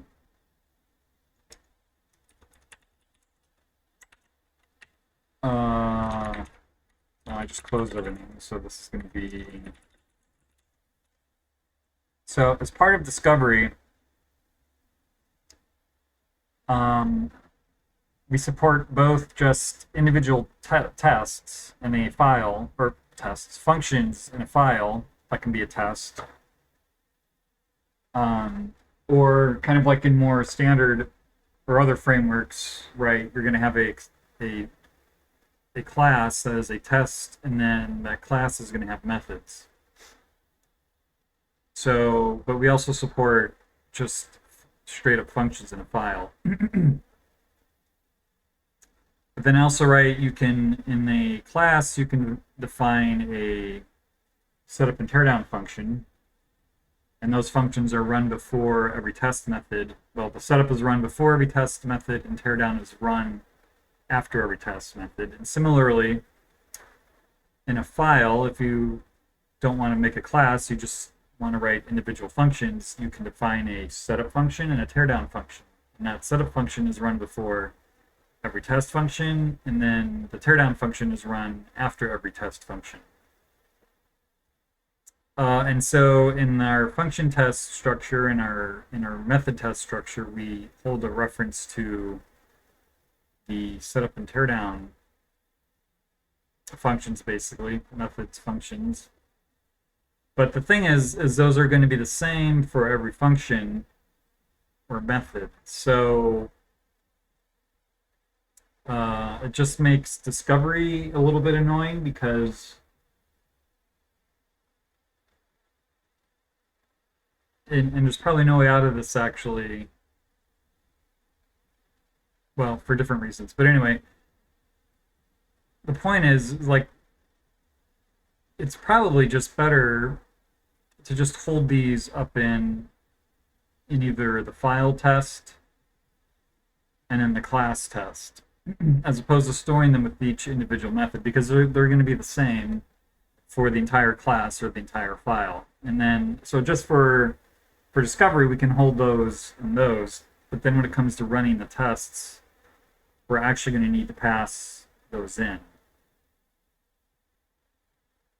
So I guess what I want to maybe do is pull these out of, we'll set up the function setup and teardown out of the function and put it in the file. And similarly for method, pull method setup and teardown out of method test and put that in class. Because I feel like that just makes more sense, and especially with like a method test, because when it comes to running those, we need to instantiate an instance of the class, and then to get that needs to be provided to all the methods in order to actually make those methods callable. So I guess right, let me just make sure. Right, well, everything's in good shape there. So where do I want to start with this? Well, because there's more annoying stuff going on in class discovery, let's do this for method test first. So this is going to turn into setup object, and tear down object. Oops. And this is going to turn into setup method and tear down method.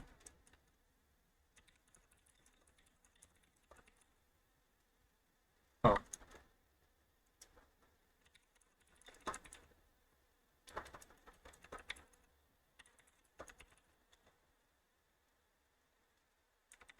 So what that means now is we don't need those variables anymore.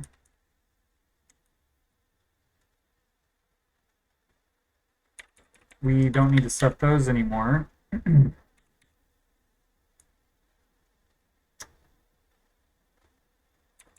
And this is going to be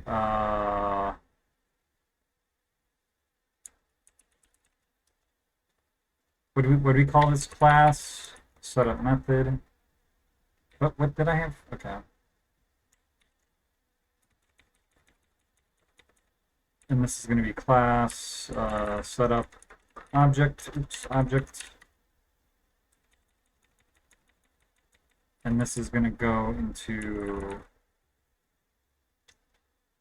tear down object. I wasn't really expecting that up there, but class tear down method.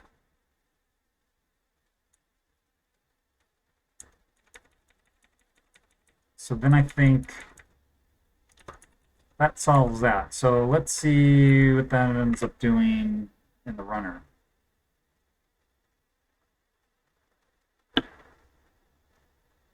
Well, lots of stuff. Okay, so let's go.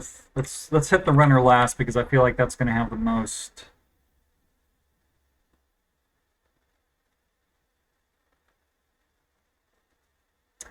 Well, maybe not because we need to make sure.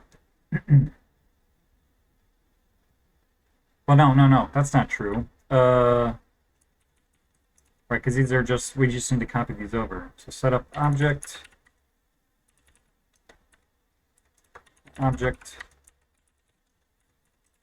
object, object, and then we just want to do the same thing for method. Method, and I suppose the next error is going to be, well, no, okay.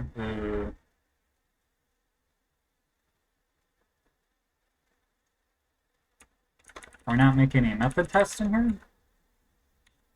Well, I guess we don't actually need to, right, there's nothing we need to copy over from.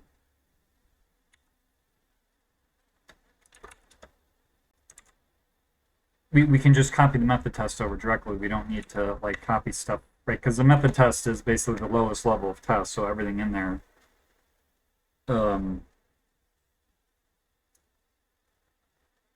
We don't need to change anything in there. That's just what's being copied over. So I guess the same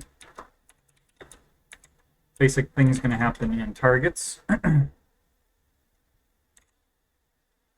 So this is all next to each other. Object, oops, object, and then copy object is going to turn into method. So I guess that fixes that. And now we come in here to run. Where are we here?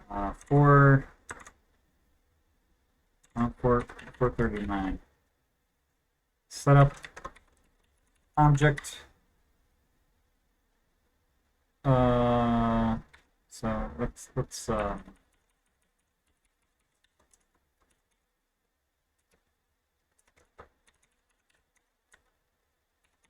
object name, object,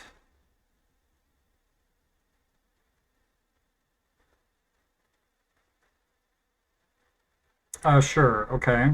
I feel like I. Oh, and then tear down is okay. So tear down, object, object, object.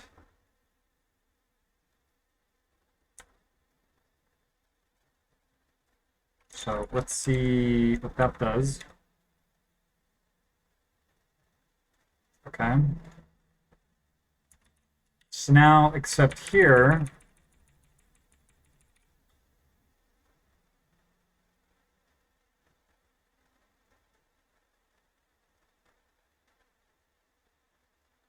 I guess what we're saying here is here in run method, and where is this called?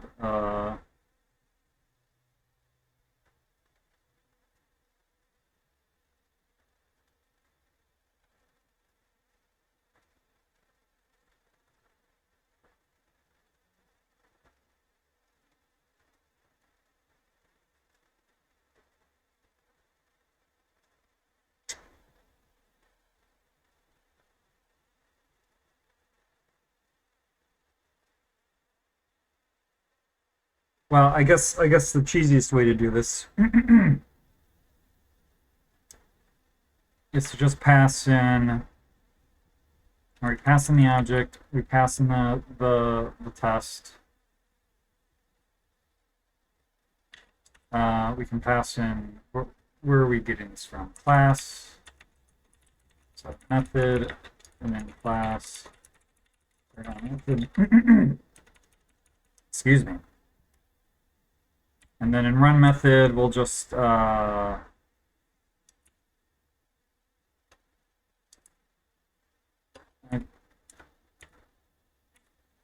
yeah, okay.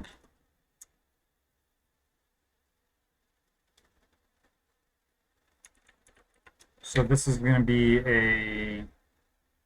I guess a reflection method setup, and then oh, but we can't actually type in that here because they could also be null.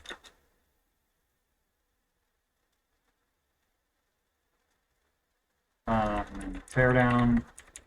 So we've got object, param, collection method of setup, and then setup, and then oops,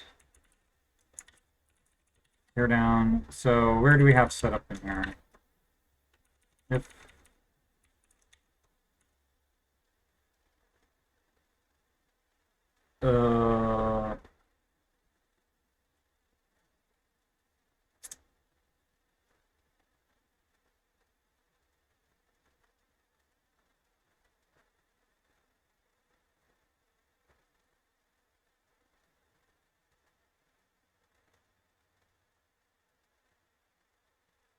and I get, you know what, I guess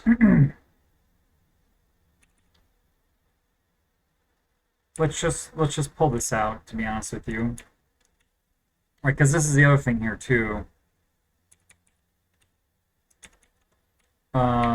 We only need to do this once for the entire class. And then teardown is going to be the same thing. Teardown, so this will change into setup, and teardown, and then where's run method? So this changes into, I don't think I can, well, okay. Say I don't think I can type in callable because 5.3 doesn't understand that, but while I'm sitting here, this is actually going to, we need to check that setup method, then that's going to be get callable namespace, otherwise it's going to be null. What is it's hitting the wrong key there. This is going to be class, teardown method, otherwise that's going to be null. So then we just pass those in. So run method. So if setup, then we don't need to. Oh, but we need.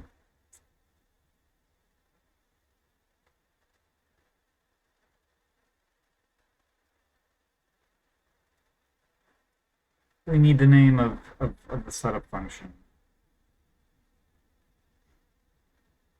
So okay, let's just. Where are we here?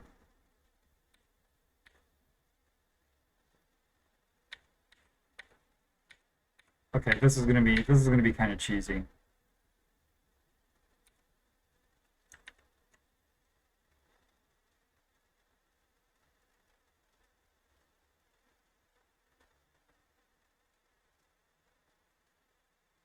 So I guess if we pull the name out of setup first, we can just overwrite that and be fine.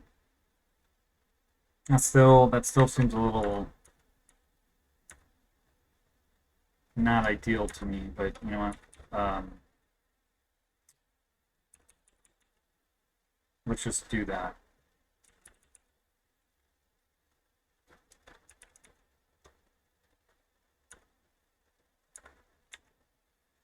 So that will work. That is unchanged, and then if teardown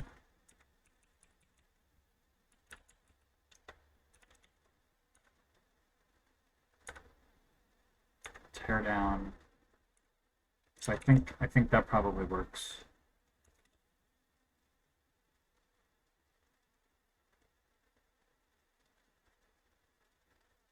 Uh, 530.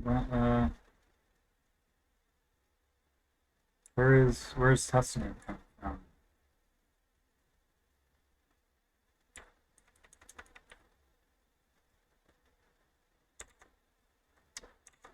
530. Where is?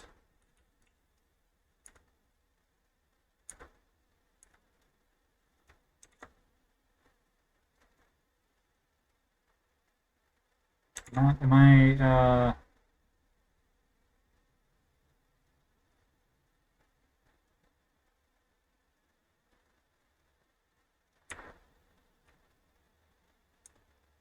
Why does this thing tear down as a I must be overriding teardown somewhere.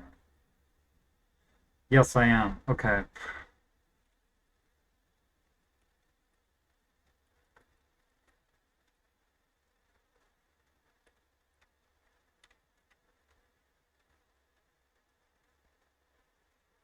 Okay, well, I said this was going to be cheesy. I wasn't lying. Method, method,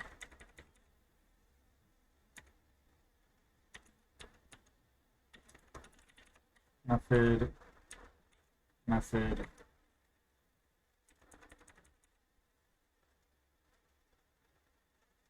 If setup method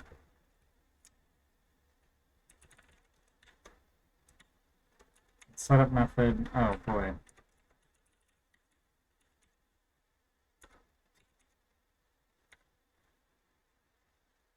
Now that this setup we actually want we want to keep as setup.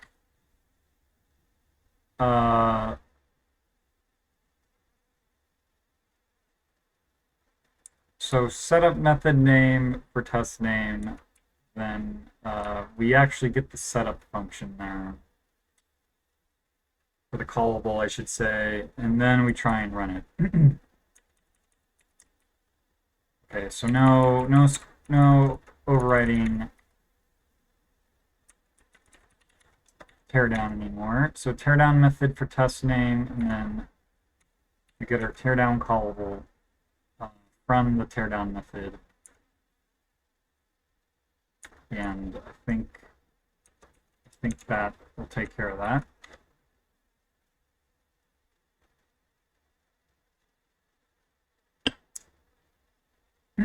So where is this? Test targets, of course.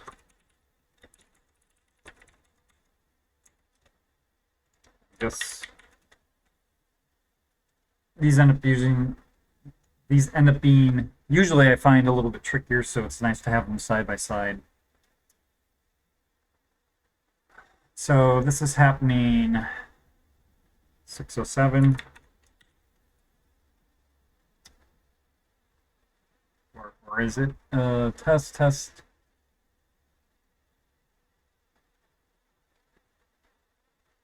Undefined property.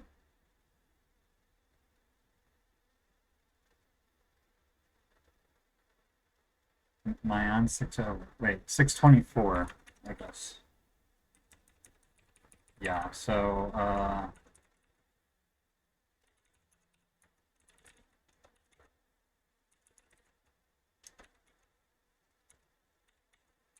and then also for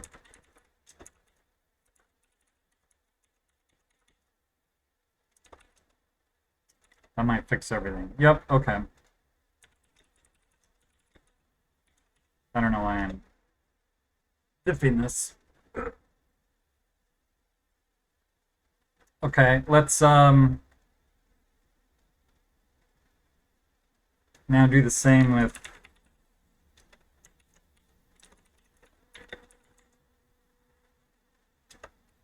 function test.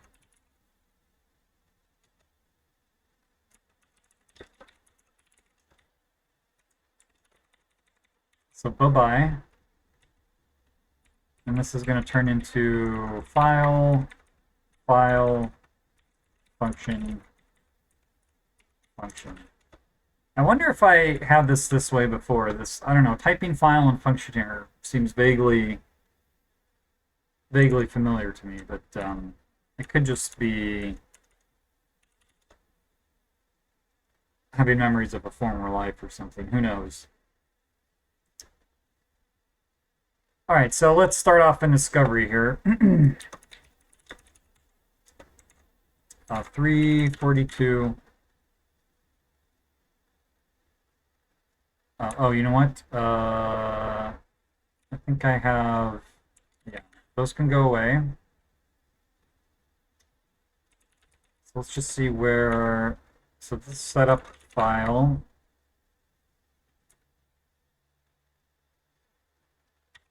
File setup function. That might be put there, but we also need to go back and do tear down.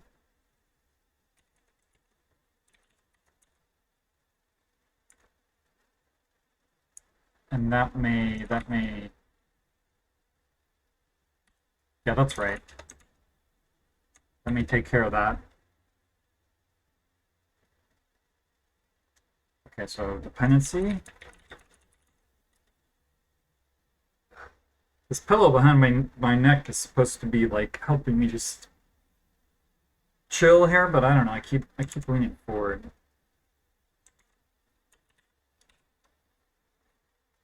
Okay, so this is all, well, let's this file.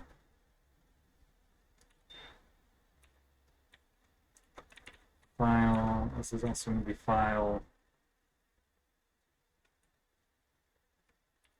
File, and then we're going to have file function.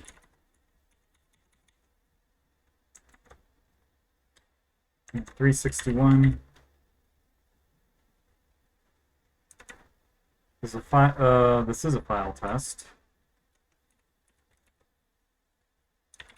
File. Oops. File, tear down.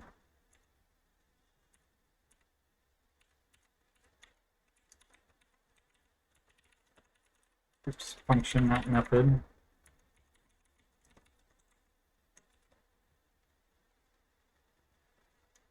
And then let's go, yeah, I think targets should be open. Let's go here to targets. We'll take care of that first.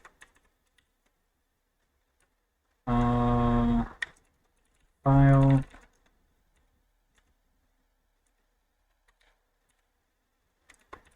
Oh boy.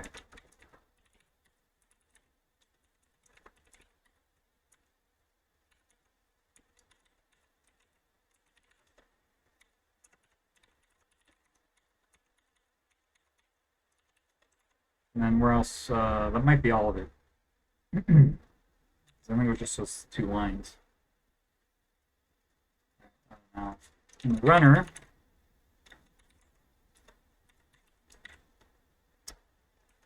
file setup, file,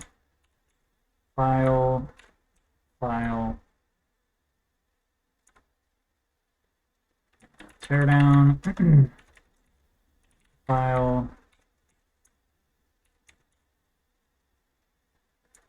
I think that's probably it there.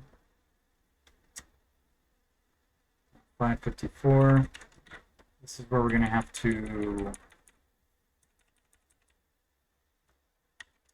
set up, tear down, and I guess we're calling these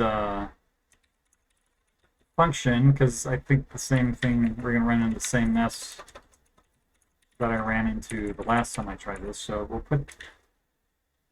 type in these before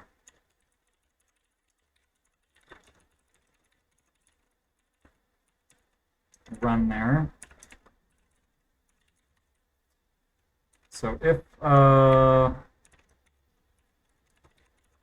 function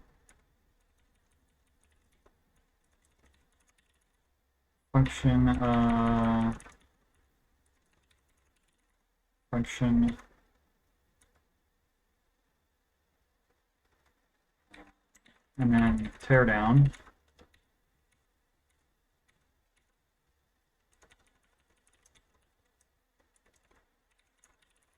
Function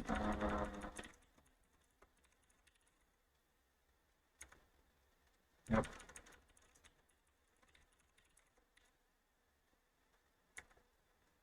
That's probably good there.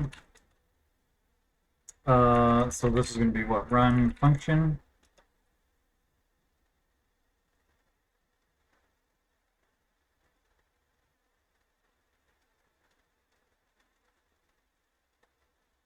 So what did I end up doing in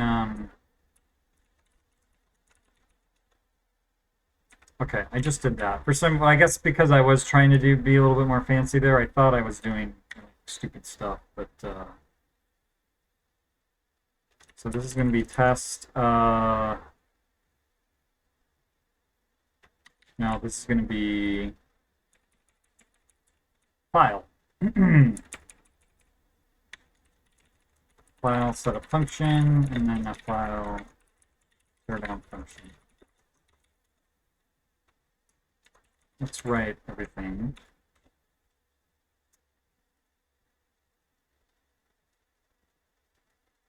Okay, and now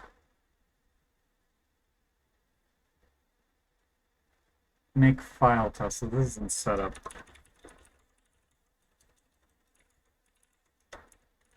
Make file test.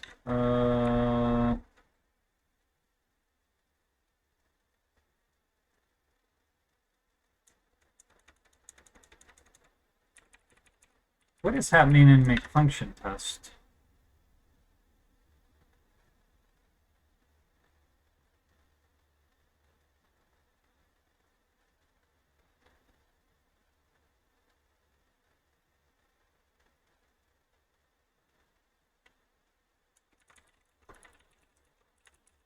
Well,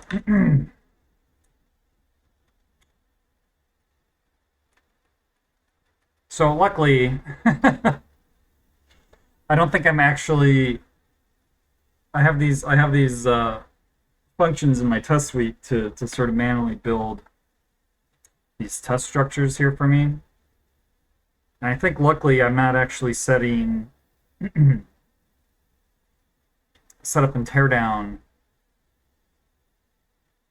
fixtures in there.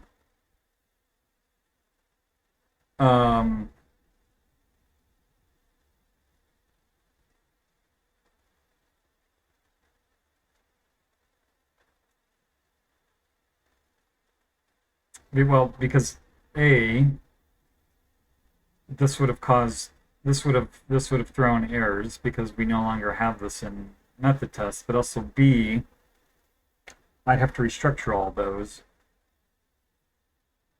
because that is although I must be, where is this error happening? Setup 151.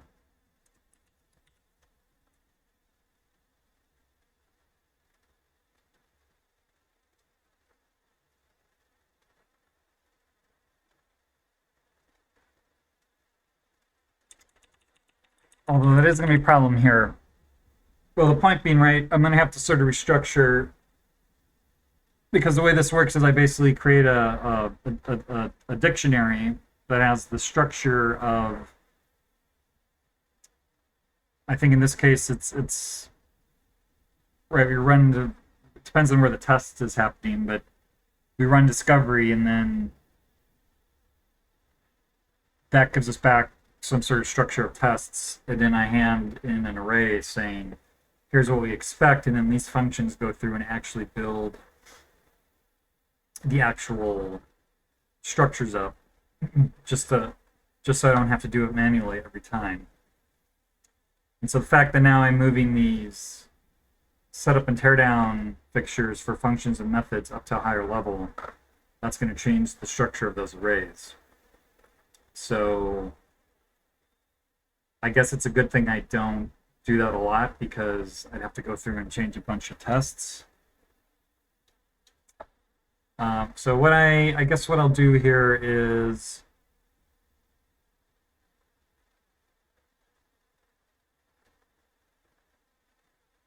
okay, make file test. This is going to be set up file, tear down file.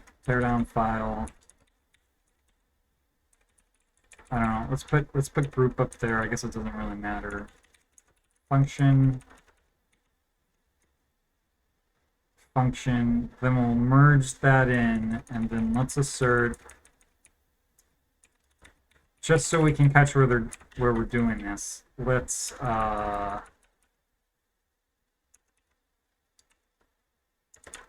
assert not is set spec setup,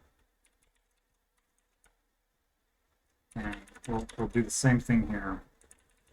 Oops. I don't know why. I guess you're probably not seeing an ideal typing position. So, oops. So this is going to be set up file.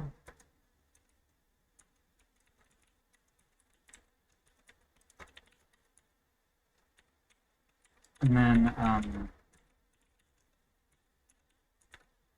function. Second time I've done that. Oops. So that will set that. So here in make class test, we're essentially going to want to do the same thing. Oh, you know, we don't need that namespace anymore. Object. Oops. Object. And then these are going to turn into method, and then we're just going to assert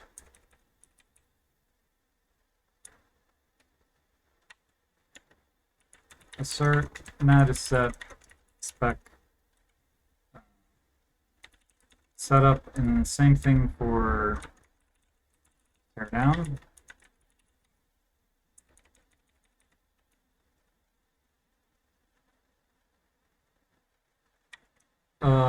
This is what setup object and setup object. Oh boy.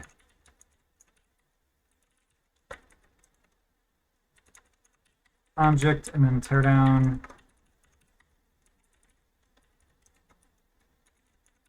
Object.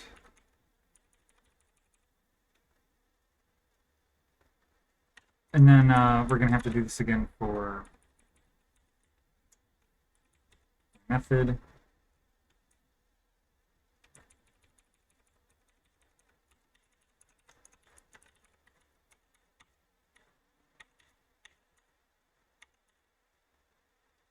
Okay, so now if we go to make method test, let's get rid of those and just assert that is set spec setup spec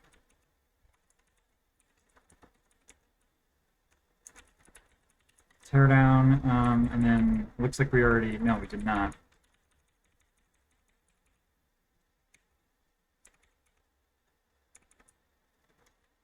And then make function test is going to be the same.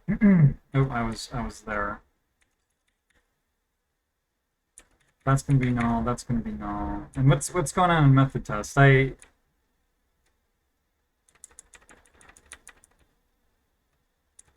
See, I deleted all this stuff in the actual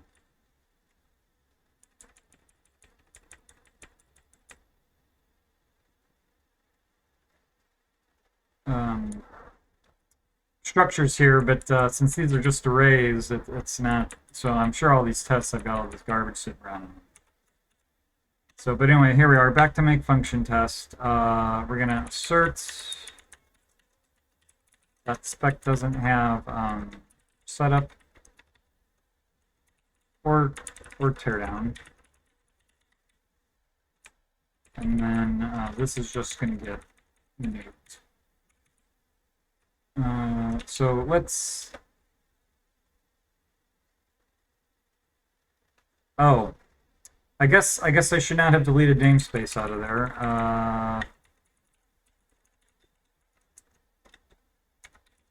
Well, I got a little too excited there. Did I save this, or am I JIT? JIT diff test setup. So what did I delete that I should not have? Where's this namespace? Make class test.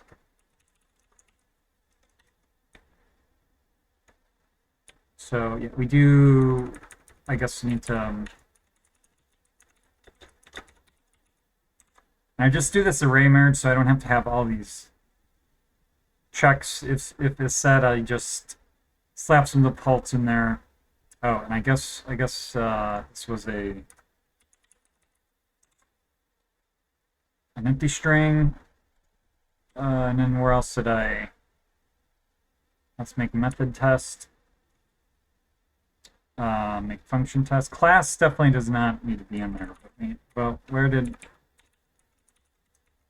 function test. Oh.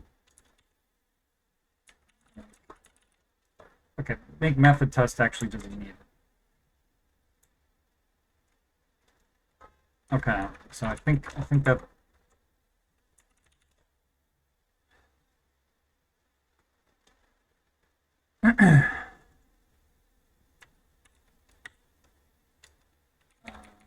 missing. Assume I'm missing one there too.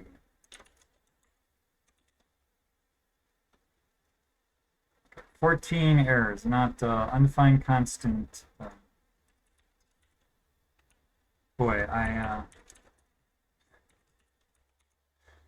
oh boy. Okay. I'm on the struggle bus here, trying to get these assertions sorted out. Wait, what's going on here?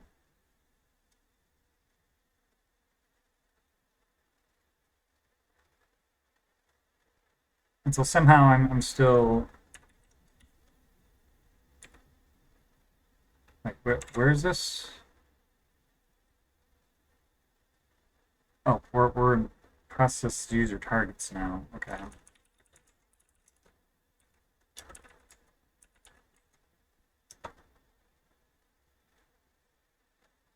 Well, I guess for there,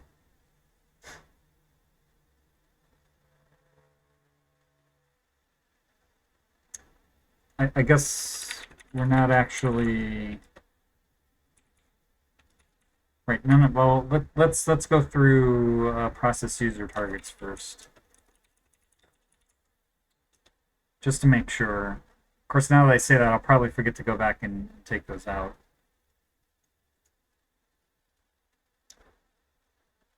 All right, so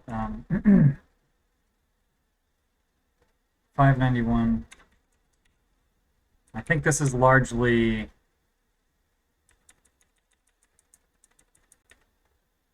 maybe not. File teardown, and then function.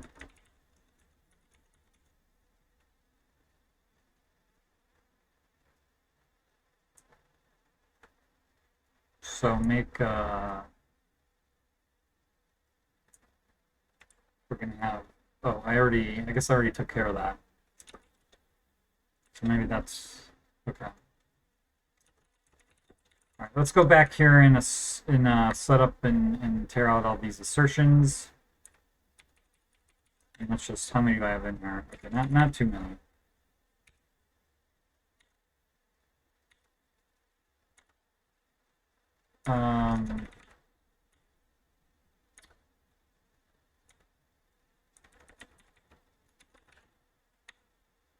Six.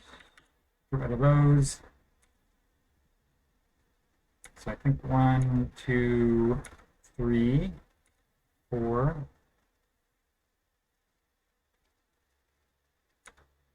5, 6, 7. So I just wanted those assertions in there to maybe help me go back and go fix any tests where that needed fixing it. So that is that was the extent of my to-do list. How long have I been going here? Not an incredibly long time, but not an incredibly short time either.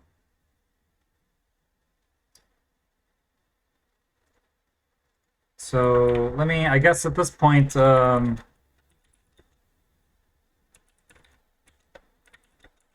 just take a look at my changes here.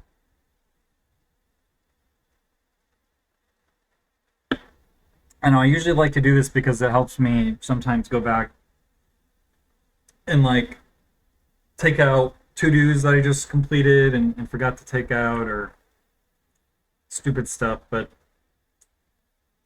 I feel like with me sitting in front of the camera, I'm less effective at that. This is add run. Oh yeah, we just changed run IDs there.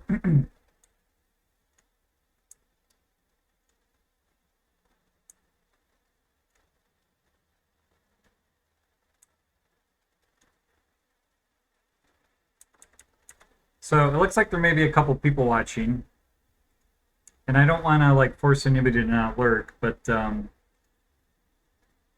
sort of torn between, just as I look through this, knocking off and maybe continuing, because if I continue, I would probably step away from this discovery stuff and go into the diff algorithm, which is, you know, on all my failed tests with the minuses and the pluses showing what's expected and what I got, working on that. And so I don't know if anybody would be interested in seeing that. If anybody does have an opinion, if you feel like throwing a comment in chat, I'm not promising I'll stick around, but it'd just be useful to know if anybody would be interested in seeing how the diff algorithm works. Because there's some more stuff I want to do with that. There's some optimization I want to do with that. And it's actually code I haven't poked around in for a while, so there's going to be, I'm going to have to reacquaint with myself with it as well. But if people are just curious on how the diff works, how diff in general works, how that algorithm works, and anybody has an opinion, let me know, I guess. But anyway, in the meantime, I'm going to look through this diff. Speaking of diffs.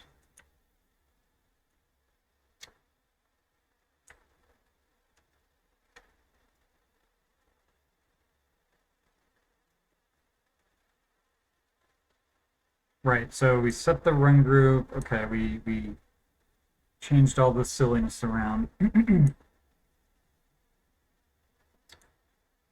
Okay, we actually got rid of my to-do there. I've been very bad about that. I feel like I'm usually good at like, maintaining my comments, but since I've streamed and maybe it's just nerves from sitting in front of a camera, I keep leaving my to-dos in here even after I to-do them or do them. So where we discover directory setup.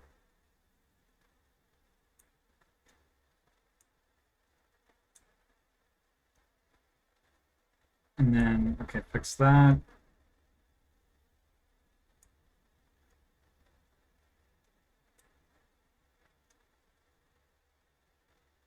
The Cubs must be winning. I'm hearing cheering from ballpark. What's going on? Oh no, they tied it up. Oh, against the Brewers.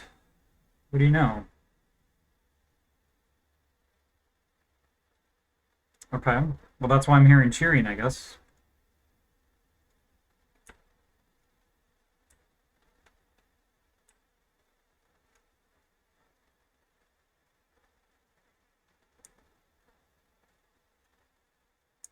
Okay.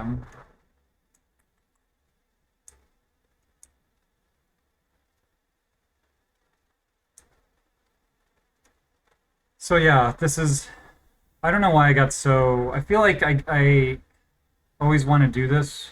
It's like, ooh, I can avoid a conditional even though this is like a Boolean operator. And then I do, yeah. I was really like wrapped around the wheel on that yesterday, I feel like.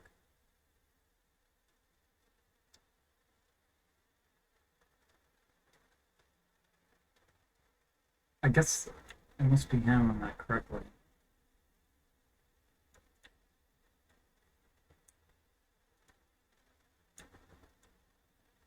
Oh, right. Okay, so we're setting. It's a simpler condition for class because we don't have to worry about run groups. I was just looking at this. I'm like, wait a minute. Am I setting like I must be setting the result correctly in earlier tests or in earlier structures because no tests are obviously failing, but I wasn't so sure about that.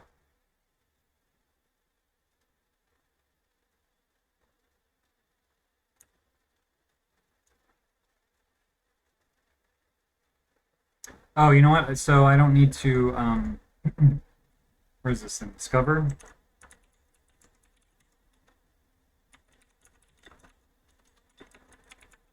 Validate validate runs. I was saving this index because I was talking about going through here and unsetting invalid runs, but I decided I don't need to do that, so I don't need the index anymore.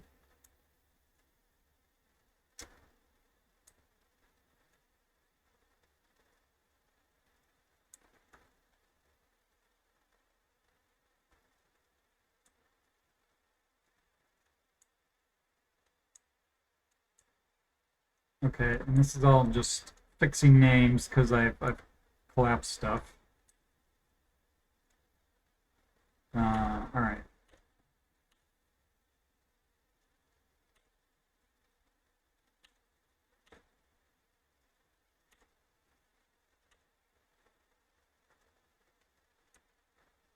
Oh, and this is in, I think we're now in my tests. Okay, I did. I was wondering if I had deleted this or had just commented out, but I guess I did.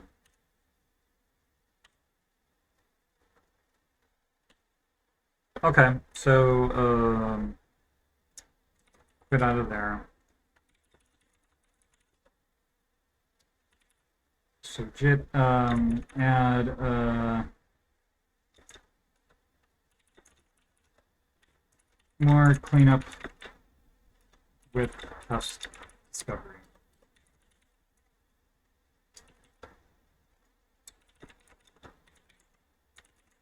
Okay. So let's see what happens with all my other tests. I'm gonna go private for a second just to make sure I'm logged into GitHub.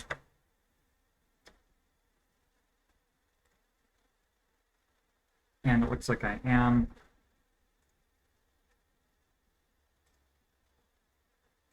So actions here. And we are looking good. Sweet. All right, it might be, well, my water glass is empty again. It's a little bit later, so I think I'm going to fill up my water glass and maybe crack open a Saturday night beer. More evening than night. And figure out if I want to stick around or maybe go do something else. I don't know. I don't really have any plans for tonight. But I also feel like digging into the diff algorithm could be keeping me here for a while, and I don't know how much longer actually I do want to code, but I guess I'll think it over. And like I said, if anybody has a strong opinion, feel free to let it be known. But yeah, I guess I'll take like 5 minutes to fill up some glasses, use the bathroom real quick, get rid of some coffee and water. So yeah, be back in like 5 minutes or so.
I have to say,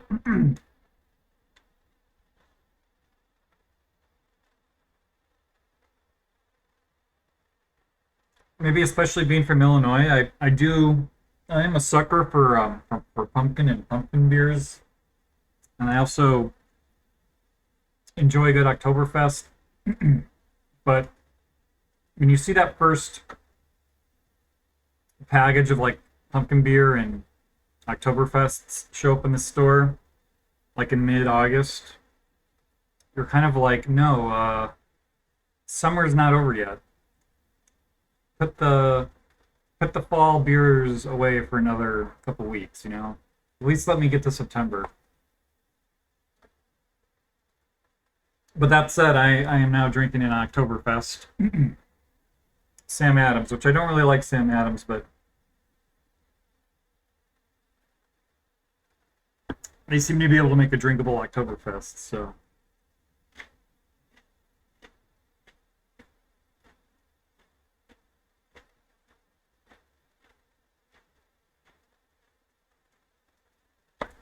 I think I might turn the fan up too.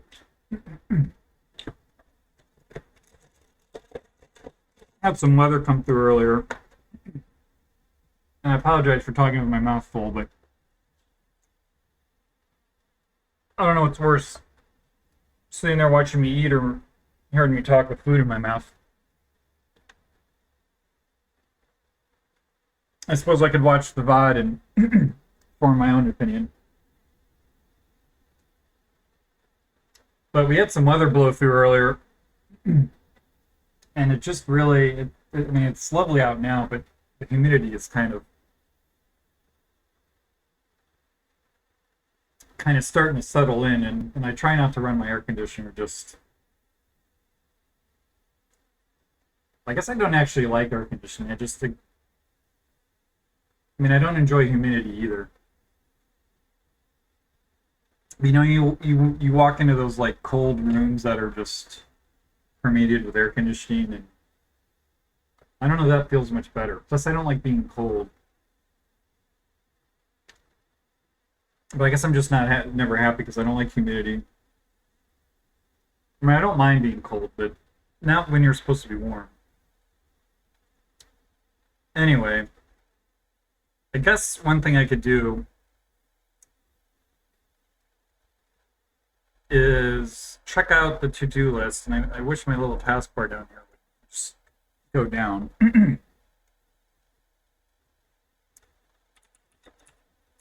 And I guess, you know,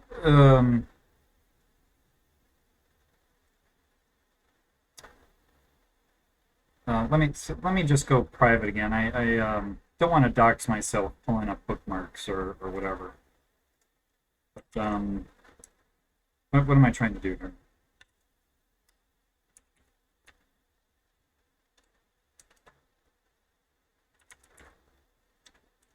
I figure I will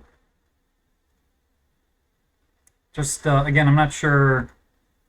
Looks like there are some names in the chat. I don't know who's real people's or who's bots or people just like having me on as background noise, which is fine. I am not complaining. But this doesn't I'm just saying it doesn't necessarily need to just be me sitting here. Okay. Yes, yes, Twitch, I agree to follow my own chat rules, but that is the URL to the GitHub repository, and there is like a to-do list in here. So, which I'm going to go through right now. And I don't know, I don't know how much of this is actually makes sense to people because it's kind of a, well, I wouldn't really say it's a large project, but I know it's kind of hard to follow what's going on with code when you just kind of come in and come out. But if anybody sees anything in the to-do that might be of interest to them, I mean, it all needs to get done at some point. So if anybody has a preference on what they'd like to see me work on.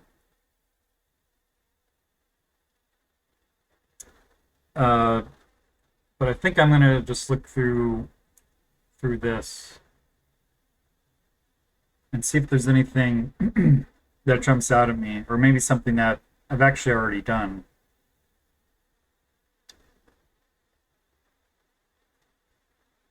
And a lot of these to-dos are things I need to write tests for. And I guess I could do that. I don't know.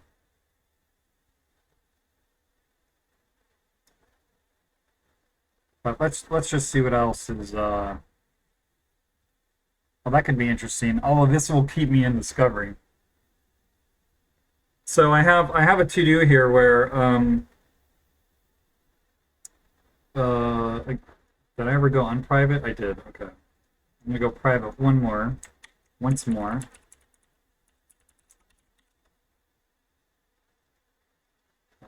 So here is the actual documentation website. So where I guess it's specifying tests. So this is when I keep talking about targets, this is what I'm talking about. And the simplest version is you just specify a file, but if you want to run individual functions or classes or methods within a test file, you can specify all that. And so right now, you have to fully qualify, right? If you put a namespace in your PHP file, then you need to fully qualify any name here. But since, I mean, I guess there's different ways I can handle this, but the way I'm requiring it is if you have to specify a file, and then if you want to run any tests in there, then you have to put those tests after the file name in which they occur. And I guess it's possible I could even do away with that, but it just seemed like a reasonable way to figure out what files need to be run to run the test. But anyway, I'm blabbering on. But the point is, right, if I parse or if I keep track of the namespaces in the file, in any PHP file, then you wouldn't have to qualify the test names, and the framework could just look for a name in that file. And if it finds one, it'll just run it, but if it finds multiple ones, it could throw an error. But I guess that's a trade-off too, right? So if I do something like that, then a file name would have to be required. Because right, you're saying, look, find a test, find this name in this file. But if you just wanted to specify a class or a function or something without being forced to put in a file name, then it would always have to be fully qualified, because then otherwise trying to find that test, I think, would be prohibitive, too expensive. I'm like Elmer Fudd. Anyway, but the point is, I could do this thing where I parse out namespaces and keep track of those and save them in a file test, but that would keep me in discovery.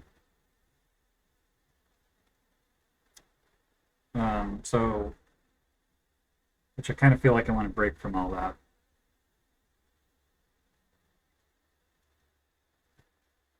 Adding support for config files and CL options seems low priority. I'll keep coming back to UTF. So this is the stuff I need to do with diffs, and there's some work that needs to be done in there. And also some of the features I want to implement to where maybe by default I ignore array keys, because right now things are a little bit obnoxious if there's like if you're comparing two arrays, and I guess most of the things I compare end up degrading to an array one way or another. And especially if it's an actual list where it's indexed by numerical value. If you have like one array has like an added element or a missing element, well, it really screws up the diff, because then every other element is gonna flag as a diff because the array keys are different. So it makes it really hard sometimes to figure out what's going on when really it's, oh, this one element is gone because all the other keys in whichever array is a match is off. You know, they don't match, so those also flag in the diff. So I feel like I could probably handle that. And that's this to do here. This is a to do I'm not particularly interested in. Oh, and then I could also, oh, this could be done. There's some optimization here too, because I recalculate difference matrices every time I need them, and I could cache them. I can maybe take care of this. This is going to boil down to a diff. So that's why I was thinking about tackling diffs next, just to make debugging failing tests a little bit easier.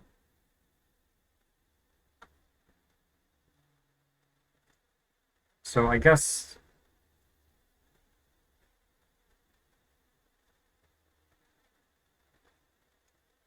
I'm a little bit indifferent. I guess I could also knock off and go out for a walk while the sun is still up, which is the same thing I said yesterday, and then I coded for another 3 hours. So what do we have here? Well, actually, you know, one thing I think I want to do.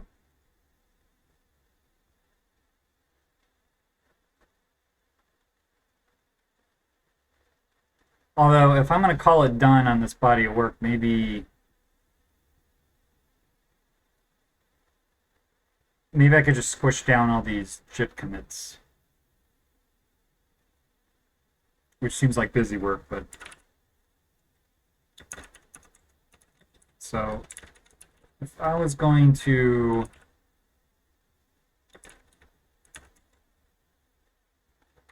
let me just make sure I'm doing.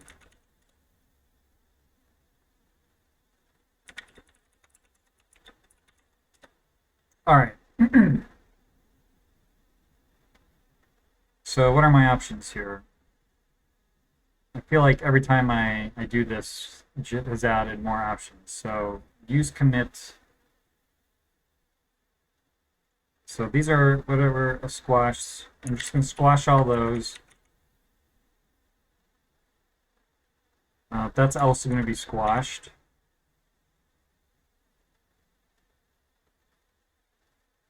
I think.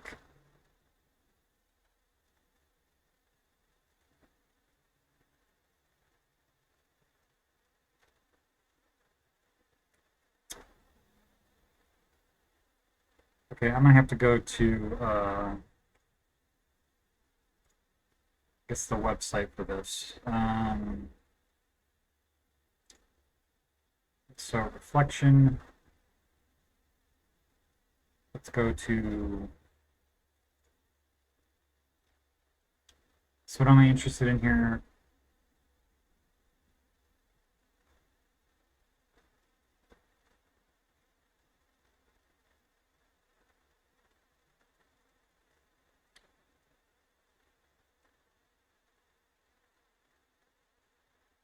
Sure test time. So I'm just wondering what the difference between. And I might as well look at this too. Between this and this are. And I suspect this is just function. Okay, well, I obviously made the wrong choice doing this in this browser window.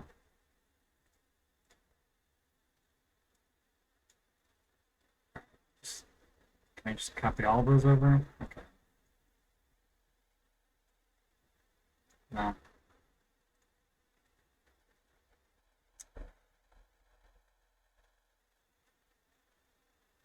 Okay, that is right. I think that commit being completely inconsequential. So I think the difference is this only supports functions.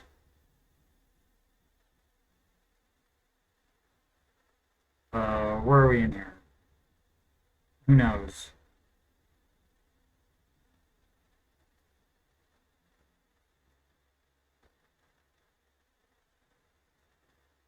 well, I guess, yeah, so this is functions, and then this adds it for classes and methods. So I guess that means I want to squish that as well.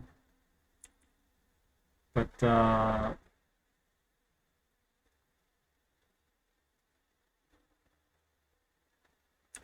guess I'll reword that one.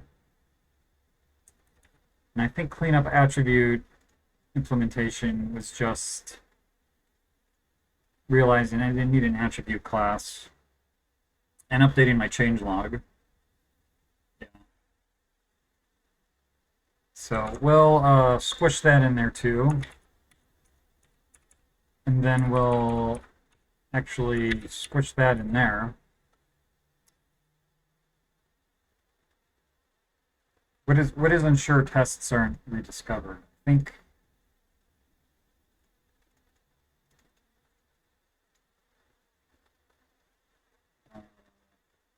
oh yeah, okay, that was where I add scene back in.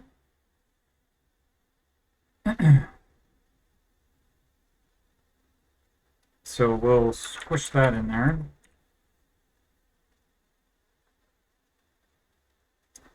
That's also just a fix.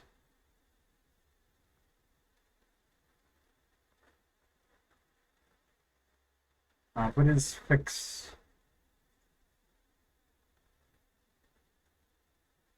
Fix setting, set up and tear down functions in the test suite. Oh, right. Okay. So that's also going to get squished.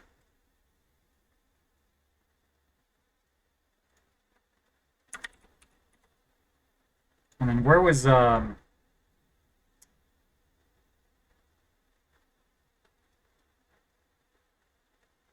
fix? Oh, that yeah, that's also going to get squished.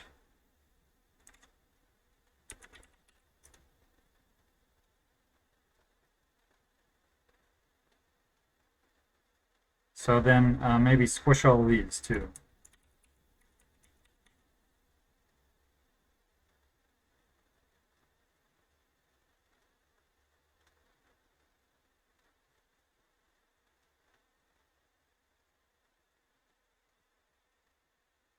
All right, well, let's go to work, Jit. Uh-oh. Oh, really? You can't sort out the changelog?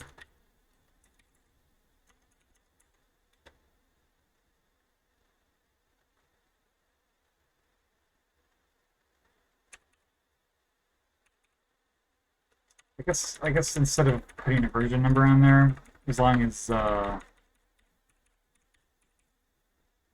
Jit is forcing me to do this, I'll oops. I should call this unreleased. Support discovering. Okay. So then base continue.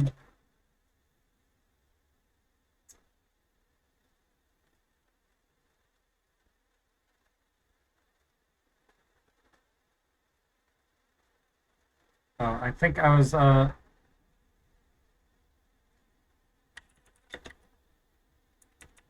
this works with.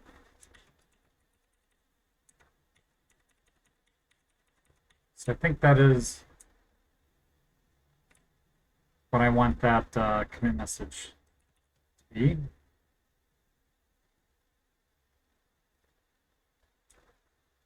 Test functions. I want to say support. Discovering tests. An attribute. I think that's I like that message. Okay, well now I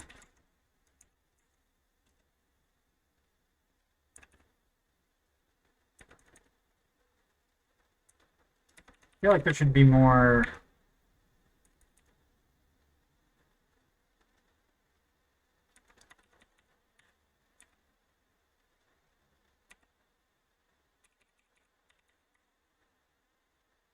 a little bit surprised there isn't more. I didn't. Nothing actually changed. Just shit got confused. Yeah, don't. I think I must have selected the wrong option because there's an option to like squish it and not have to come in here and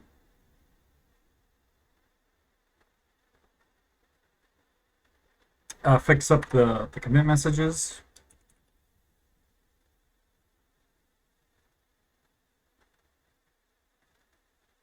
Yeah, so I obviously picked the wrong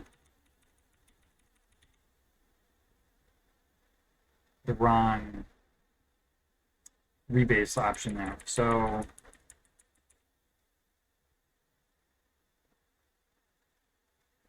I think that's okay.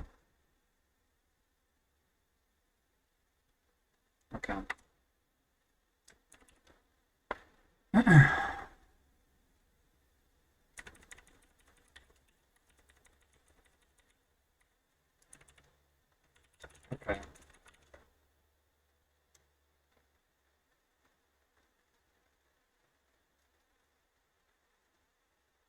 Well, I hate to do this, but again, I'm gonna have to take a look at this on GitHub. I think.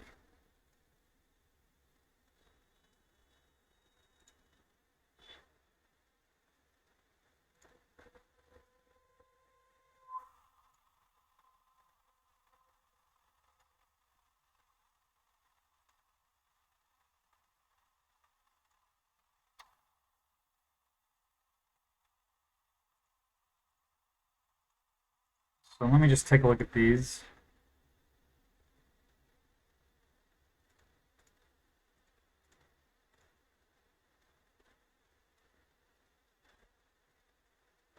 So what was this? Use reflection. Okay.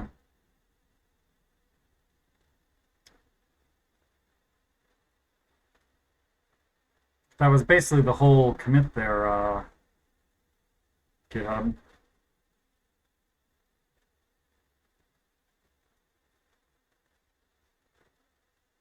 Ooh, look at that. Look at that big comment that was nuked.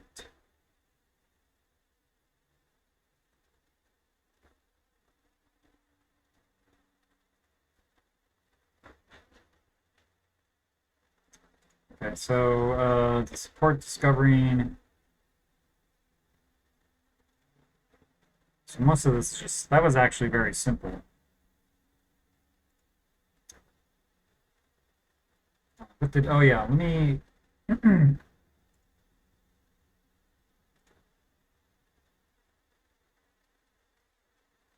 okay, so that got totally screwed up.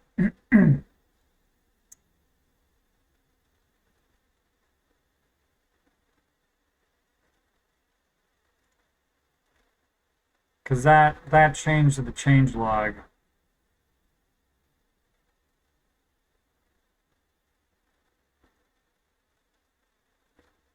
Should have been for the next commit. So I guess I wasn't paying close enough attention there.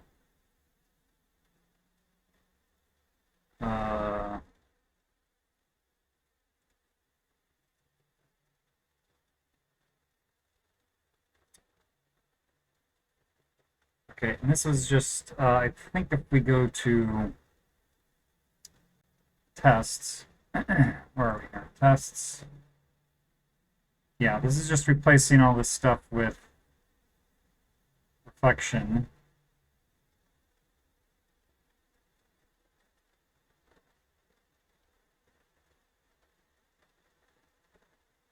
So what got deleted? The file, the namespace, name moved up here. Setup and tear down moved from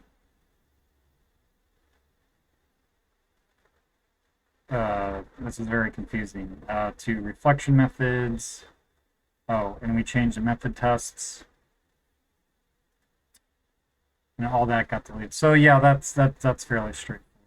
Then this is just what? Cleanup. A whole bunch of cleanup.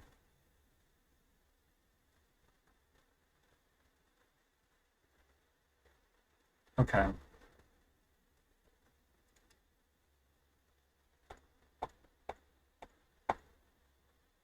I guess I don't want to delete everything. And those, theoretically, that all should have passed still. So how much do I care that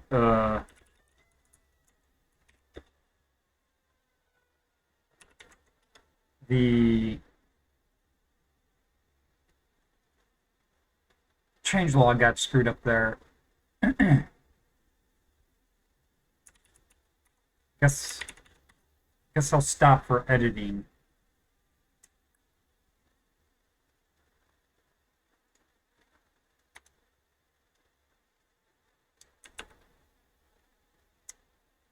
Okay, so nvim the changelog. So we want to take that out, stick that in there, right? But where were we?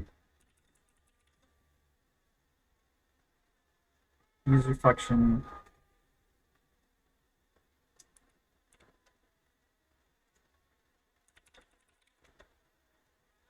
And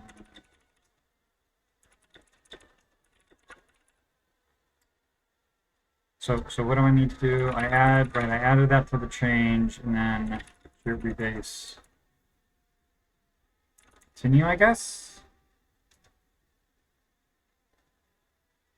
Use reflection. Yeah.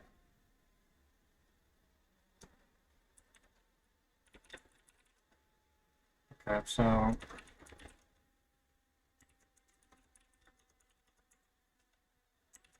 so now we can stick this, oops. Now we can stick that in the changelog.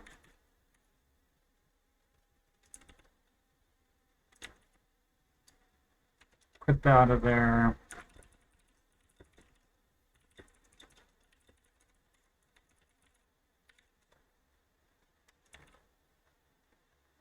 Okay.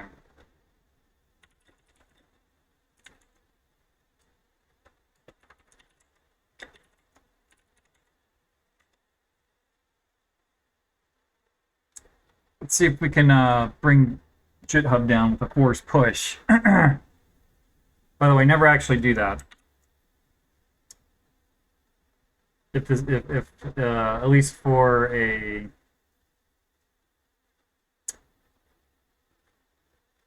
right, this is in this case it's not a big deal because this is just a temporary branch for me to sort out the rebase. And it's not really meant for anybody else to use, and if they do, I don't know. I'm kind of I mean, nobody else is using this repository, but I kind of feel like I could be a little bit better about this and mark branches like this that nobody like is like private or personal or working, just so people don't try and pull these down and use them for anything. But okay, so let's see what that did for us. Use, and I guess I will only care about the changelog.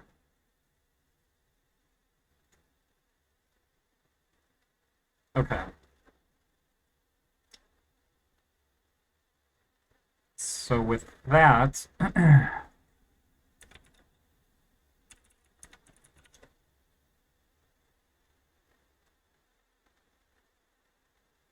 I guess I'll merge that in the trunk.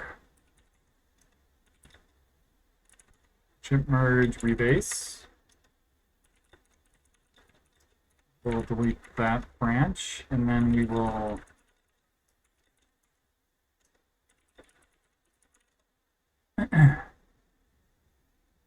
oh, well, okay, git checkout, git actions. What happens if I just try and rebase this off? Oh, well.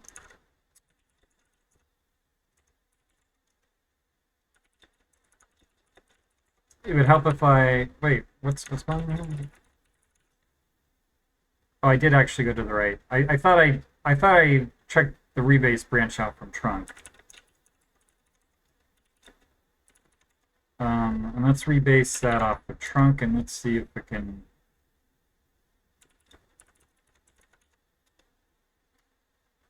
Oh.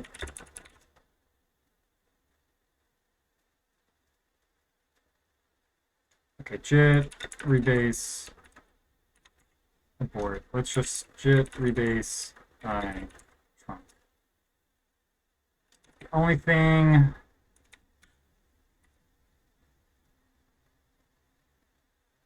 What happens if I just do that?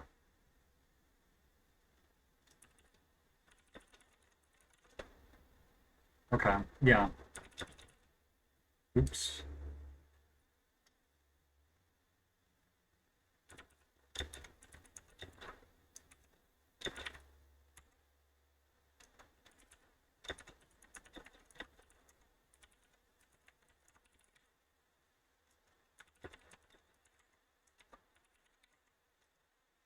Delete that off the server, JIT Twitch origin, rebase, we'll delete rebase.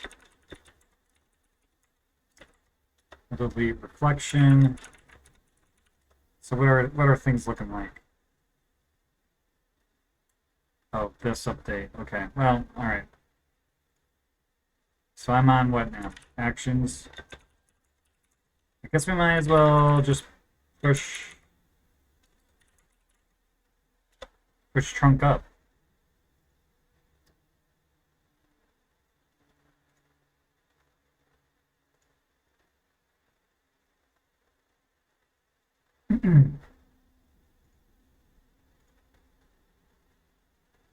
Now, I'm sort of amused that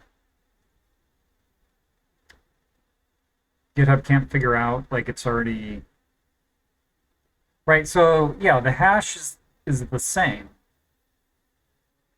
So I don't feel bad about wasting, and especially now that they're owned by Microsoft, like, run my tests as many times as you can, especially if you can't figure out that two identical hashes are identical, and you shouldn't have to rerun the test. But man, I'm just being grumpy.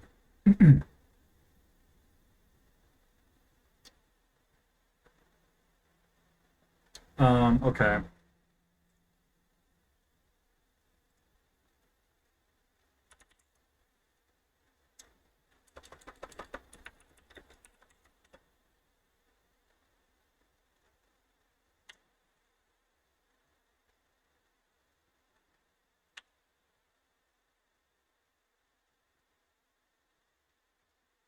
Oh, so I was thinking about, I don't know how, I honestly don't know how much I'm gonna get into this, but I feel like a starting point is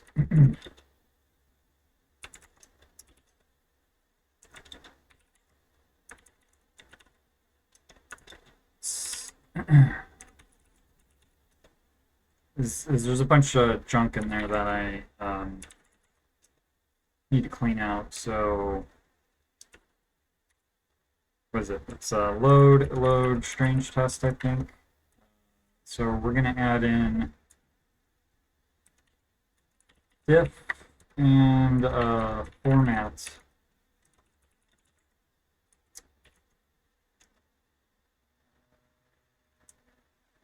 So diff state.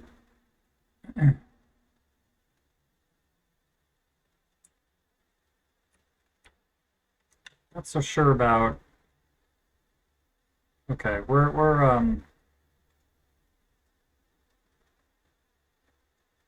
gonna go wide on this one. So I think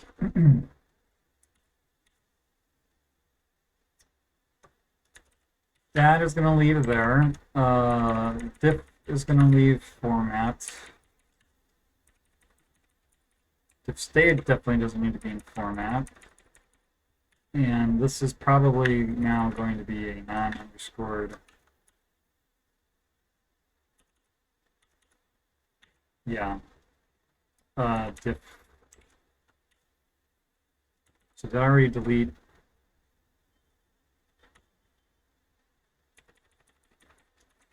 So format indent can go away. Format array can go away. Format object can go away. Format object start, format object end. Ooh, check reference. I wonder who all calls that. That might stay in util. Format resource, format scalar, format recursive variable, format variable. This is format failure message. Okay, I think that's all the formatting stuff. So diff, edit is part of diff position, key, that's all part of diff. This diff implementation is a little, what was that? Property name. I got a little crazy with the objects here, I feel like, and this could all maybe just be condensed into one structure, more or less. But so process value, diff values, what do we have here?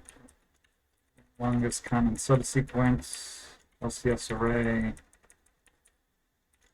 pair values, build diff from edit, copy value,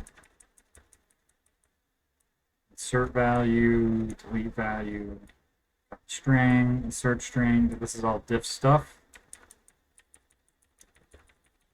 And now here we are with format. So format, format, format, format, format, format, format, format, format, format, check reference. Okay, this is going to go. What else do we have in here? Check reference, key sort, recursive. Okay, and then same thing here. And I think, oops, bye-bye. And then, so util then is just going to get cleared out all the way to check reference. Oops.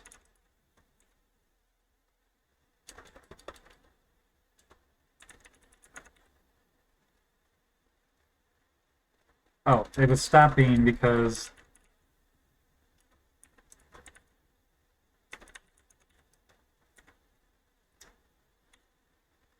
check reference. Okay. So now also check reference is now going to be public to or an interface into the util file. So do I have check reference in here? I do. Okay.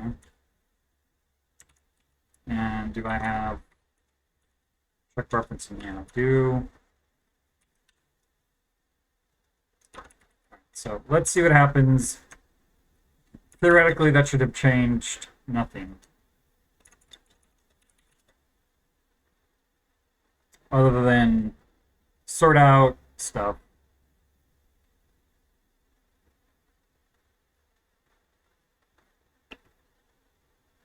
But it did break my baseline, because I think this is probably all the same garbage. Get class expects object mix given. This expects some array of stuff. Yeah, so make baseline, I think. Okay, let's see what the baseline looks like. Yeah, view is a good option.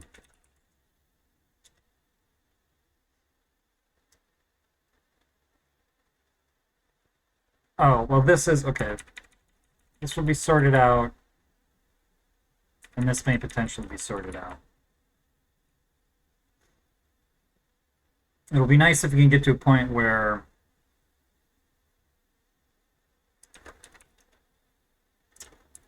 I don't need that baseline in there anymore. Oh, don't need to make the baseline again. Okay. So we'll call that a start, I suppose. I think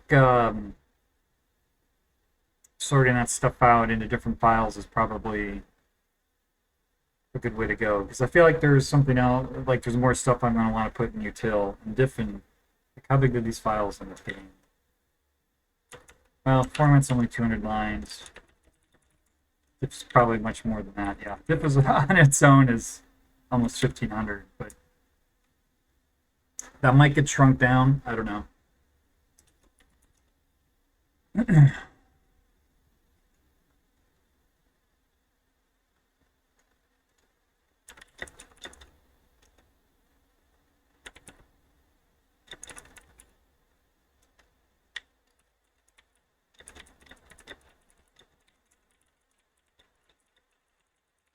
It's going to be too long.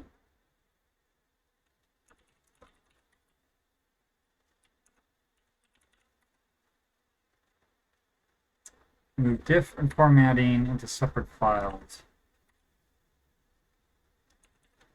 Okay.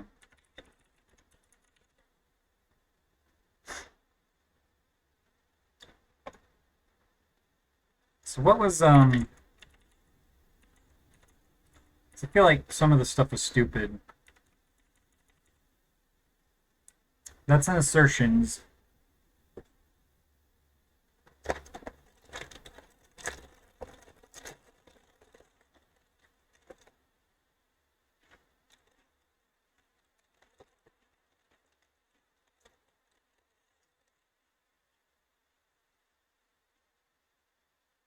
Not sure that good class is well,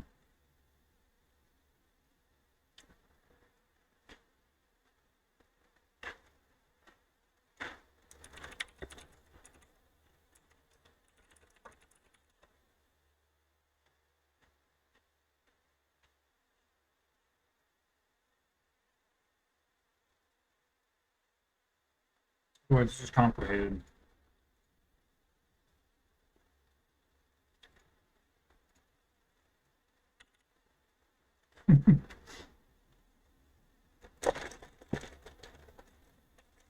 All right, one more show's good.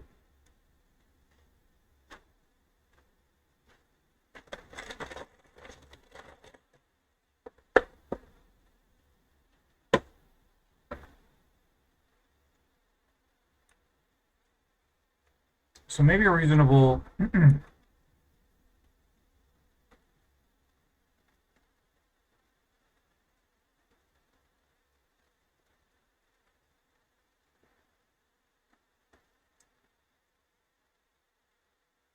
well, I was thinking a reasonable place to start might be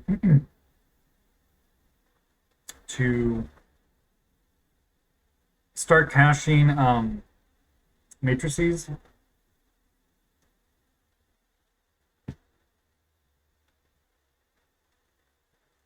Um,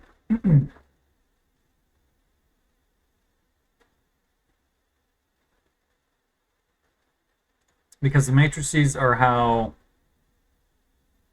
the difference is calculated. So maybe I can try and pull up a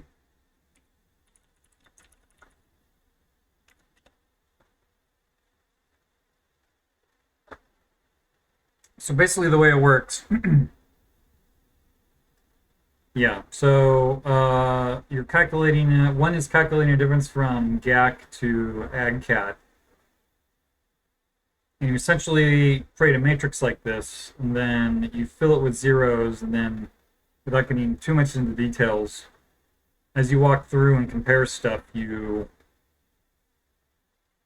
depending on what you find, you either pulse, like, so G and A don't match, so you take the largest of either the value above it or to the left of it, which is 0. And then G matches with G, so then you take the upper left diagonal, add 1, and stick that there. Then G and C don't match, so you have 0 and 1 here. So then 1 is the highest, so you pull that over. You're going to pulling this 1 over here, so you're going to have 1s from, well, this doesn't really highlight. I'm sure there's a filled out one here. Yeah, so, and then to generate your diff, you come to the end and you basically slide slide either left or up until you hit, right? So, and depending on which way you go is depending on whether you have additions or subtractions first in the formatting, so it doesn't really matter. And if anybody's curious, I can get more into the details of what this means, but you slide either left or up till you hit, right? So you go up, this is 2, so you go up until it's no longer 2, then you go left till it's no longer 2. And then, this is as you go diagonal, it's a common, right, this is we're at A and A, so going up and to the left then it drops you by 1. And then you slide until, so here we have no option but to slide left because if we go up, that's 0. So, and I forget how the code is, but I do this multiple times for each one because because I do it, I actually, one of the things the diff algorithm does for the framework is it is type aware, so it knows what types you're comparing. And for composite types like arrays or objects, or it also treats strings as composites, like multi-line strings. It basically does this recursively. So there's like this 2-part phase where the first time you go through you end up, there's 2 things that happen here. When you get to this bottom right corner, right bottom, you get a number which tells you it's basically how well this matched. And the higher the number, the better. So if these were like completely the same, these would, like if you were comparing AgCat to AgCat, it would be like a 5 down here. And I guess you just slide diagonally.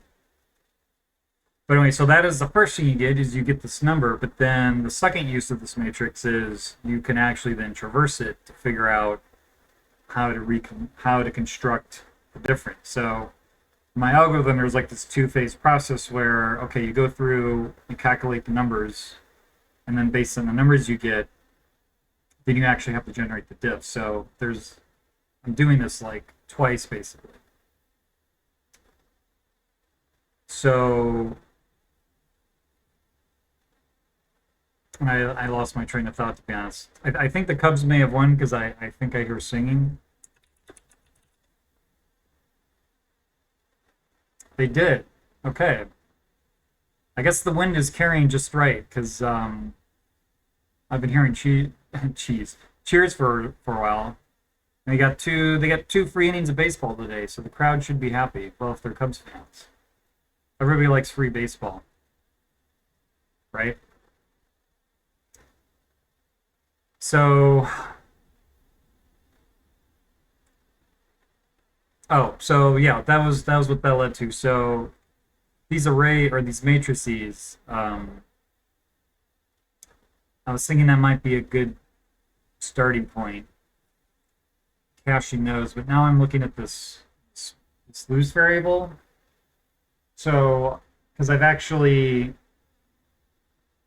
one of the things that the diff algorithm is trying to do is be aware of the type of comparison that's being done, whether it's a loose comparison or a strict comparison.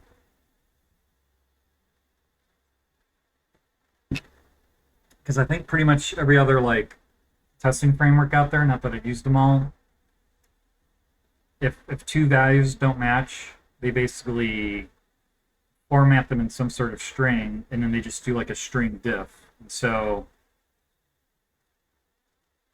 if you're doing a loose comparison, like I think PHP unit specifically has this problem, the diff will show you false positives, I guess.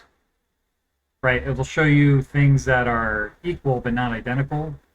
But since it's doing a string comparison, right, and it's formatted each variable separately, it's going to show you that these 2 equal things are different, which they are. And so I've parameterized comparison here to be aware of either loose or strict comparison. Now, of course, there's a choice there, right? Because if you're not showing a diff for non-identical but equal things, then you have a choice of what you're going to show. But I guess if you see something surprising there, maybe it's a clue that you're using the wrong comparison, or not you, but one. So it also occurs to me though, so right now I just have strict comparison and loose comparison or equality and identity. But PHP also supports less than and equals comparisons of arrays, I guess.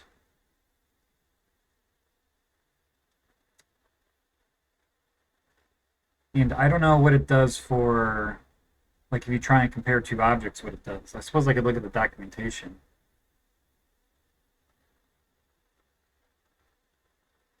But anyway, the point being, right now, and this is actually one of my PHP stan errors. What's going on here? So let's look at where my assertion functions are defined. So assert less. So what's going on here is I basically say it assumes, right, you're doing a comparison on scalar values, although there's no requirement. I guess PHP will either throw an error or do its composite comparison. But since I'm assuming that this is a scalar value, I just inline these into the generation of the failure message, and PHP stan is yelling at me about, hey, these may not be castable to a string. But the implication being, instead of doing just this, I can now, where I'm thinking about generating a diff and adding the excuse me, I got some Triscuits stuck in my throat.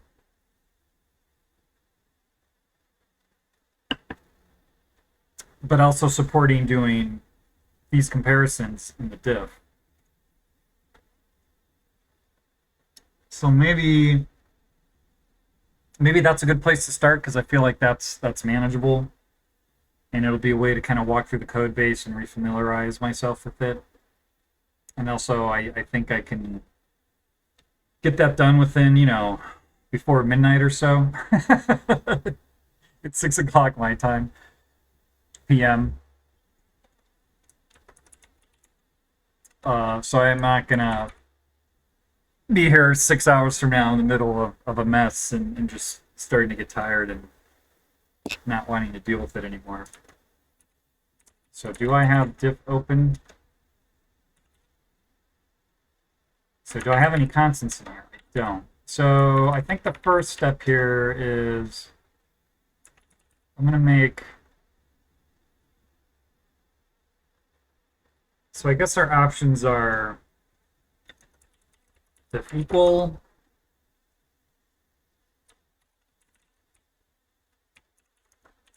diff identical, I don't know, less than,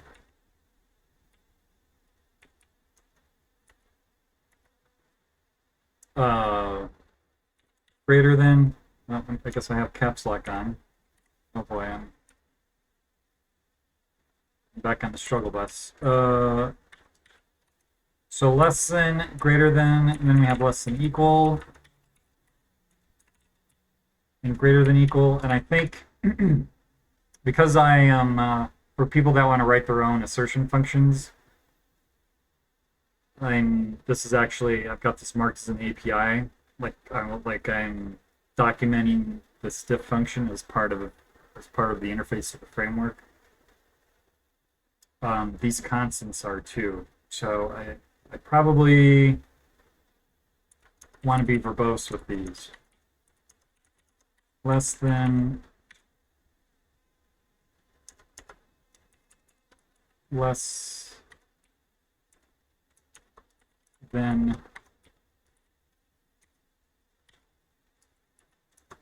equal. Okay, so greater than, and then greater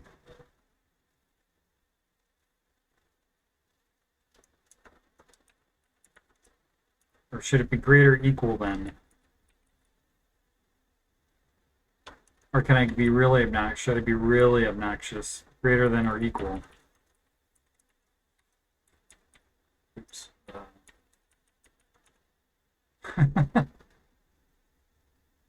Is there any chance PHP has some sort of comparison constants already that I can, or did I say PHP, Stan? PHP?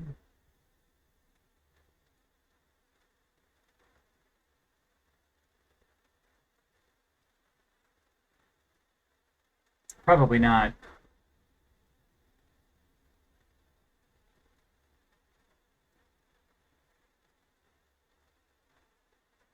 Oh, I thought there was like an option to whether you want. It was like if you want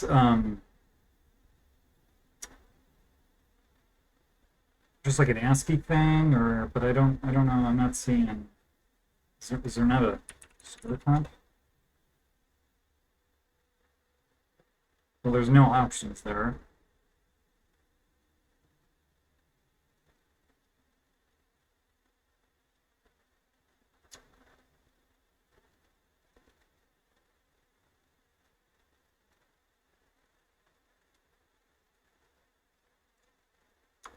What happens if I just type that?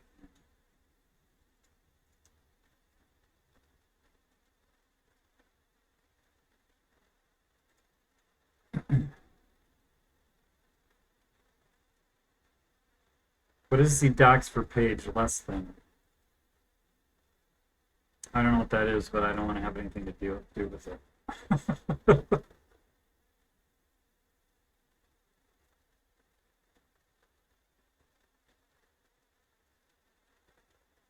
Oh, you know what? Let's, okay. I think I've just decided. Diff less. Uh, diff less equal, diff greater equal. I think I like that. And maybe we put diff identical. So now I gotta give these all numbers. So 1,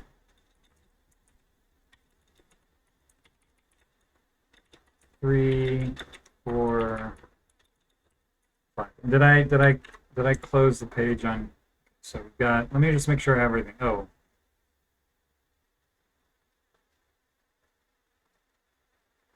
That's a good question. What do I do for?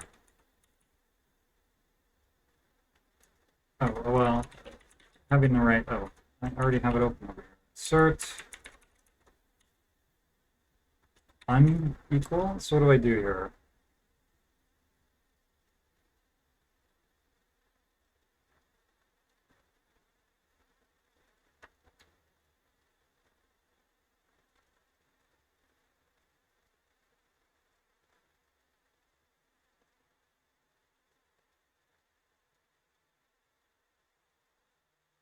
This seems weird that I'm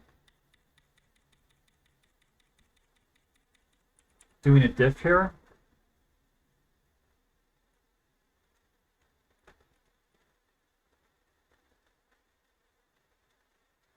Right, because there's nothing to diff, right? We've just said they're equal.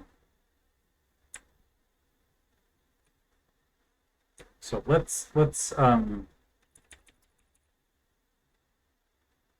actually put a to-do in here.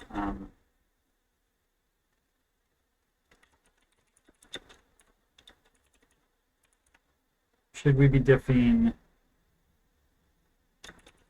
when assert unequal fails? Since expected and actual are equal, then theoretically there's nothing diff, right? Seems like this should just be a variable format.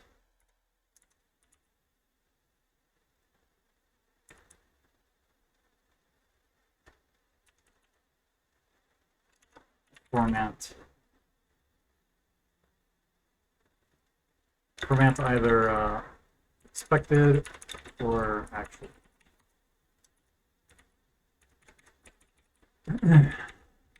So, and then assert different. Okay, and I guess so. Here I just format variable. So maybe the point is, maybe my thinking was you expected them to not be equal, but they were. So maybe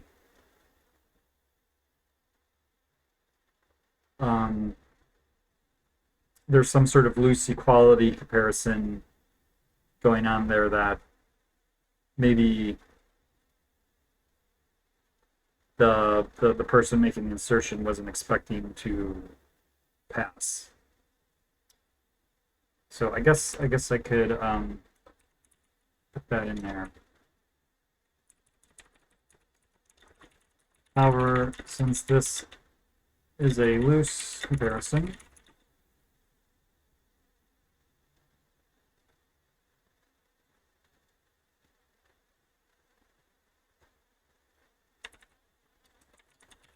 perhaps the person making the assertion is being caught by surprise by the outcome of a loose comparison. So even though two values may not be identical, they're equal. So showing a diff can make that explicit. So maybe that was the thinking there. And maybe it's worth keeping that way. It's one of those things where without really anybody using the framework, it's hard to know what the right thing to do is. I don't know if there's necessarily a right answer.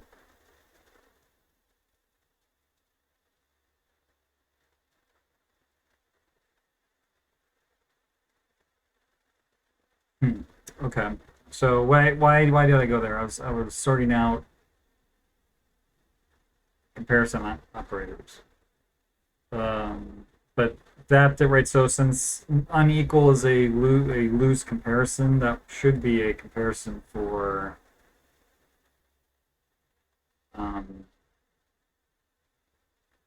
well, what do we default to? Strict. Yeah, so strict or identical can be 0. So to at least make this, I guess,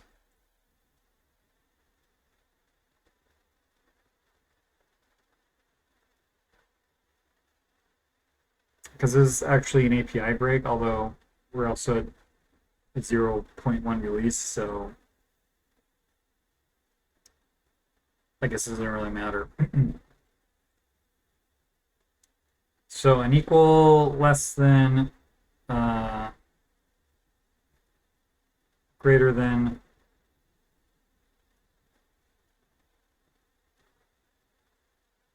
oh god, spaceship. I don't think I'm doing spaceship. I forgot about spaceship being added.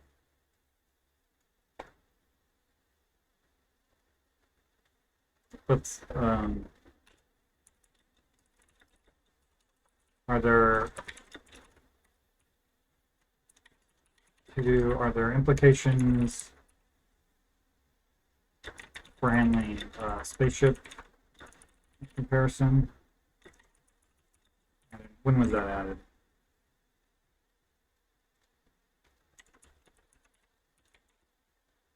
Spaceship arrays.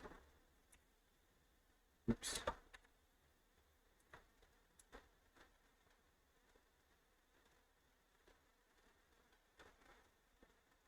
Am I just missing a note here? What happens if I stick spaceship in there? New features. 7.0, okay. It's been around for a while.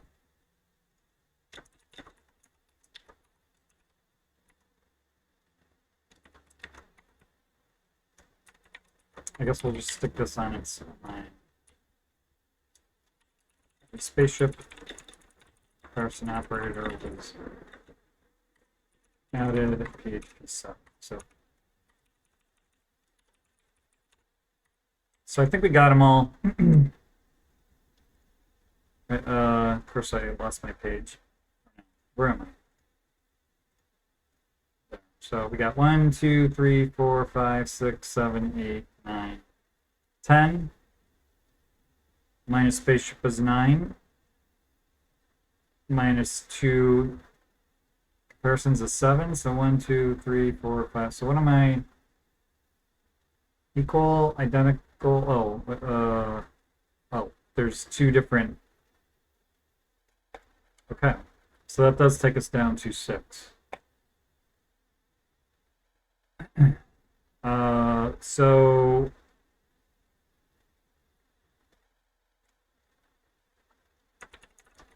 equals namespace diff. Right, loose was false. Loose was false, so that would be strict. So diff identical.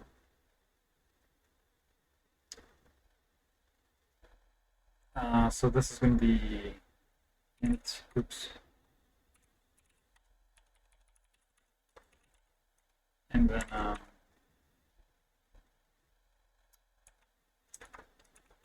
diff state. Where are we here? This is going to be int compare construct int compare.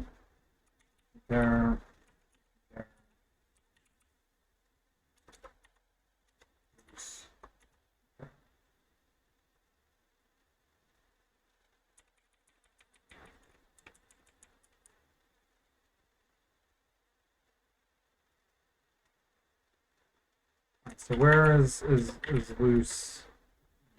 What is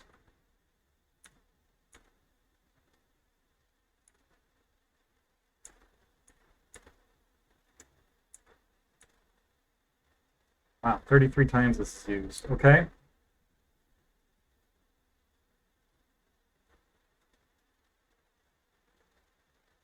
So, boy, you know what? It's been so long since I've done a search and replace, so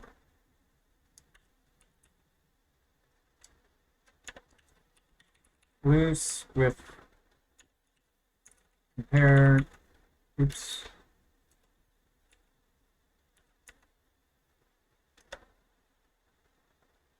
If state, yes, yes, yes, yes, yes.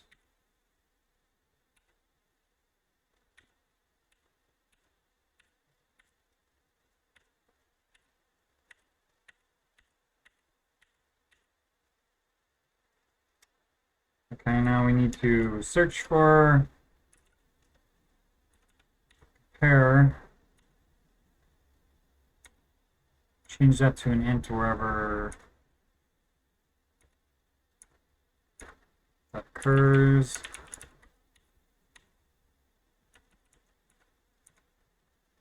Compare. Oh, why didn't? Oh, because I. Well.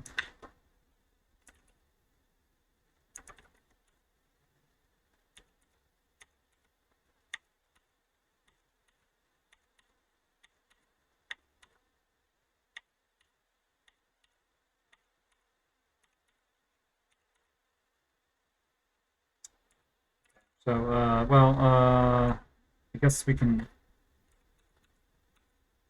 Shouldn't have a type annotation next to.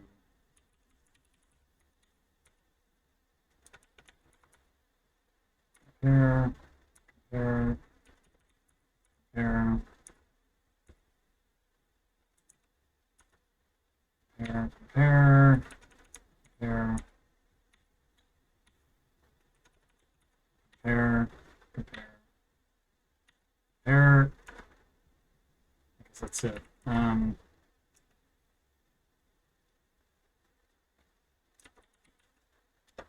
of want to go only on this, but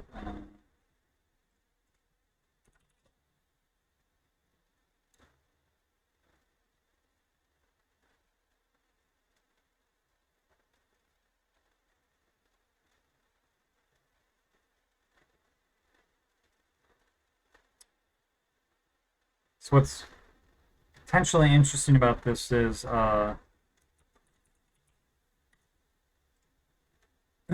because I just changed that to an int. I don't know, we'll see what happens. Well,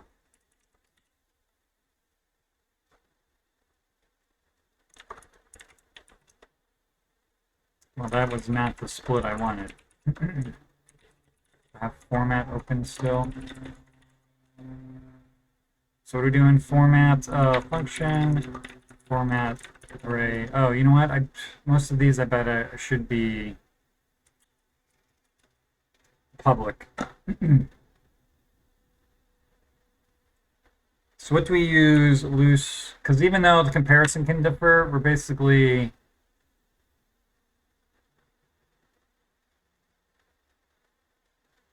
and I think we're only using loose to know whether we need to generate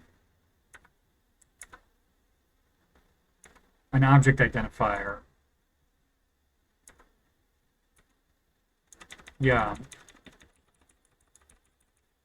think that is literally the only reason. So 1, 2, otherwise we're just passing that around. 4, 5, 6, 7, 8, 9, 10, 11, 12, 13, 14. Yeah. So loose is going to be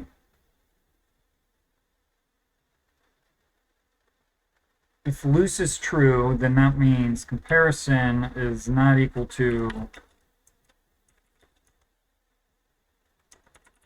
namespace diff identical. And where else do we do that? 561.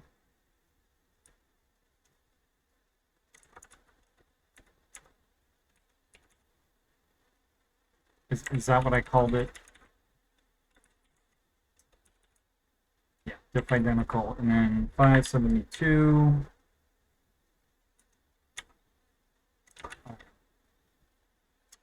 So there's a chance, well, our assertions are going to break, but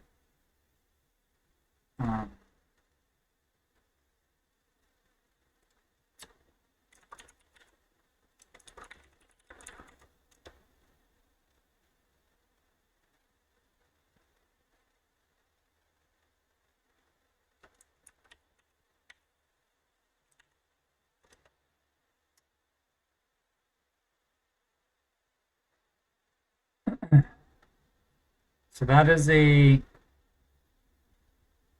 strict, right? We're saying that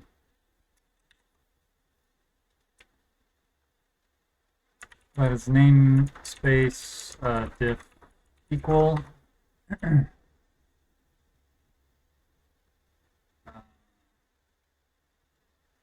diff identical.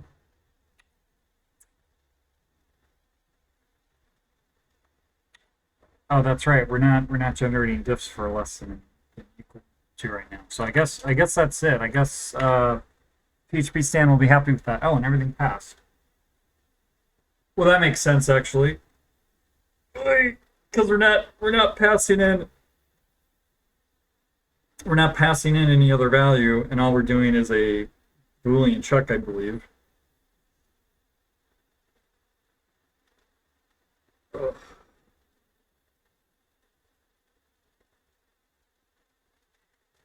Okay, it's time for me to take another bathroom break.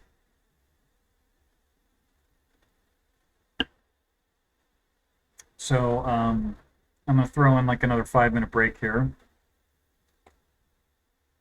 and be back, well, in about 5 minutes.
All right.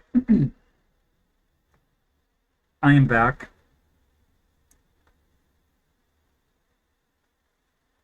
So it looks like some other people may be lingering or lurking, I guess. If anybody has any questions or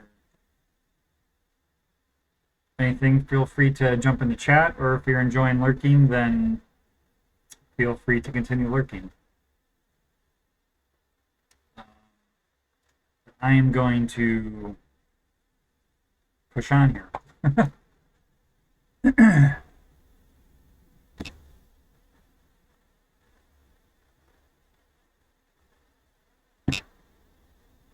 I think I'm gonna explode this out.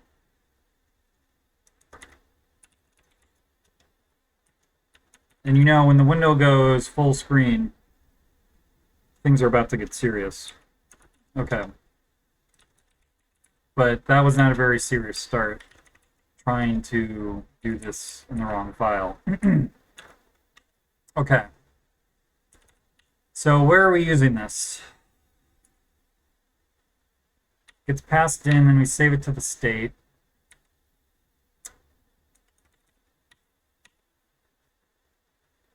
And we're saving this in array. If this is still array.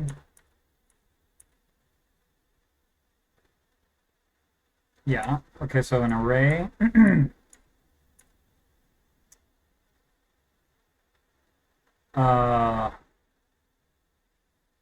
Like this is one of the reasons it's gonna be nasty. I feel like I got a little too oopy here. But I don't know. Maybe there's not a better way to do this.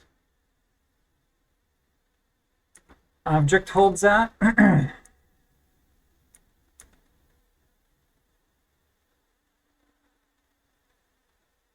I guess it looks like they may only be holding that. So if they need to get formatted,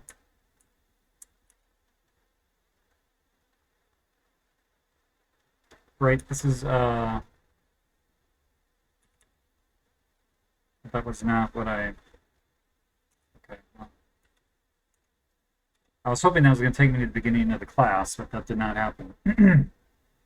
But I think the only reason they're hanging on to those is so if they need to be formatted, they know what to pass to the format function, which if that's the case, then I probably didn't need to switch those away from loose, or from Booleans at least.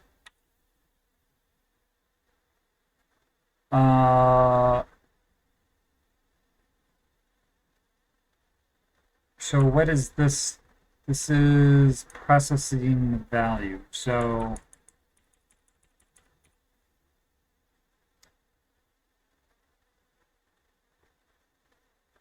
one thing this does is, all right, if you're doing a strict comparison of arrays, then the actual order of the array makes a difference. So so just to maybe make that mildly clear. So you've got one maybe is just 1, 2. You've got 2, which is equal to 1, 2, and then 0, 0 goes to 1, right? In theory, those are identical, right? Element 0 goes to 1, element 1 goes to 2. But if you var dump 1 equals to 2, and then let's just slap a new line in there.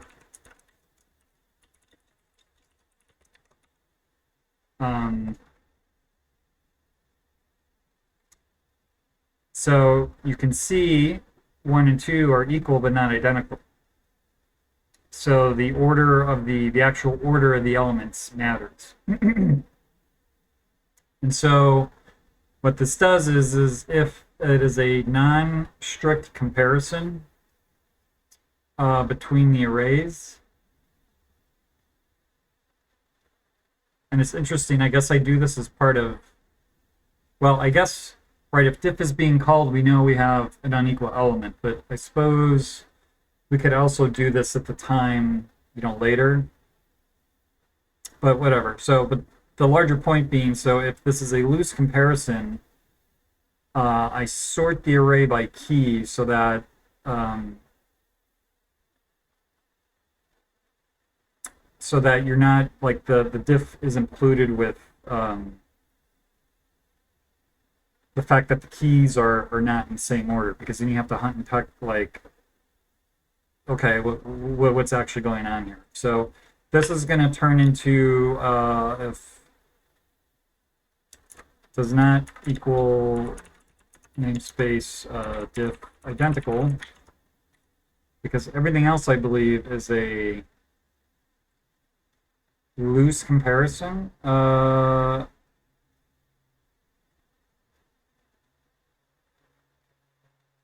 So I suppose I shouldn't necessarily assume that, but I feel like I've read that where um, less like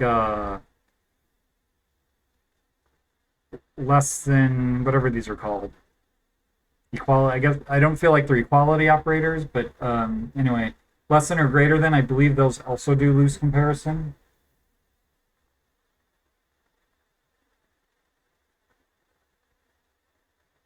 Comparison of variable of various types.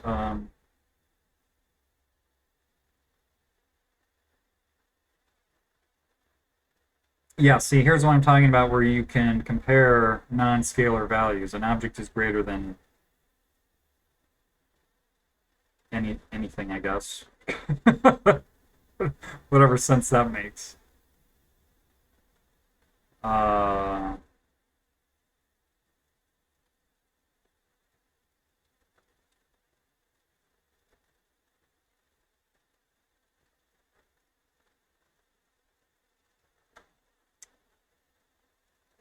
Ternary, null coalescing.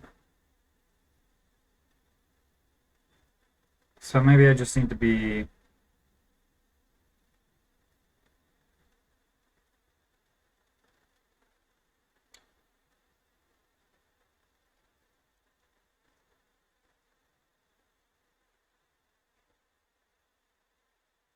right. So here, I believe the implication here, and maybe I'm just missing where it says this explicitly, right? It's casting 100 to true, so true is not less than true, but this is also true, so true is less than false is false. And false equals, yeah. Well, that's not a less than or equal to, but so basically any comparison other than a strict comparison means, I believe, well, I guess we could test this. So what do we want to do here?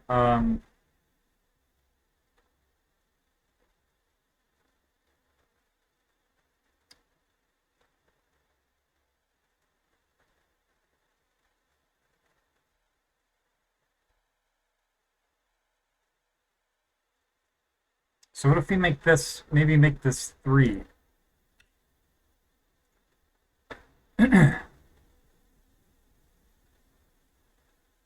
So right, if this compares them by key, then we've got 0 is 1, and 1 is 3. Well, and then here we've got 0 is 1, and 1 is 2. So if it's comparing by key, 2 would be less than. So let's just throw this down here. Comparing by key and without regard to element order, 2 is less than 1. But if we're comparing by order of values, then we have 1, 3, 2, 1. So in that case, if comparing by order of elements, then what do we just say? 2 is greater than 1. So I've never actually done this before, so barred up 1 less than 2. What do we think? What do we think is going to happen? If it's loose comparison, I'm going to go with false. I'm going with false. I guess we should just do this for all versions, just to. But in that case, okay. I'm going to delay the suspense here because if we're doing this for 5.3, we need the old array syntax. Okay, so my bet is on, just to make it public, my bet is on, so 2 is less than 1, which means my bet is on false. Okay. And if I say, oh, wait a minute, right, I got, so what, 1 is greater than 2, which means 1 is greater than 2, which means 1 is not less than 2, so false. Okay. All my chips are on the table. And it is false. Okay.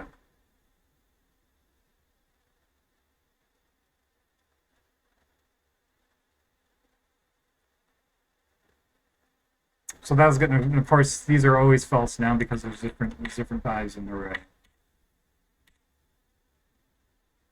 And I guess we can just sanity check this here and swap this because now it should be true, right? Correct. Okay. So the takeaway from all of that is for anything other than a identity comparison, we want to sort by key so that we get comprehensible results.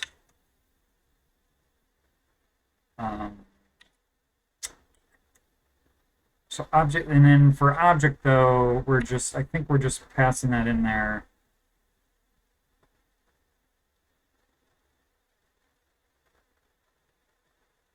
So we know what then to pass on to the format thing. So we got LCS values and LCS array.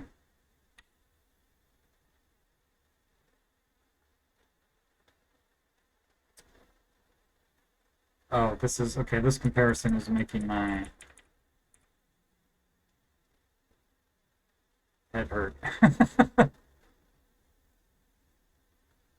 So if from key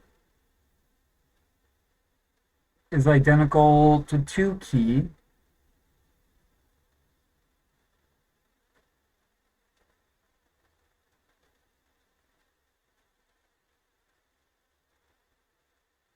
oh, okay, and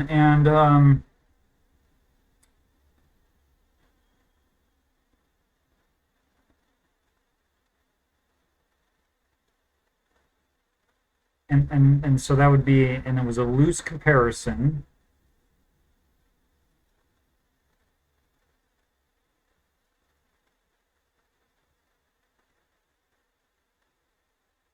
I don't know what that's actually checking for. I'm a little bit confused.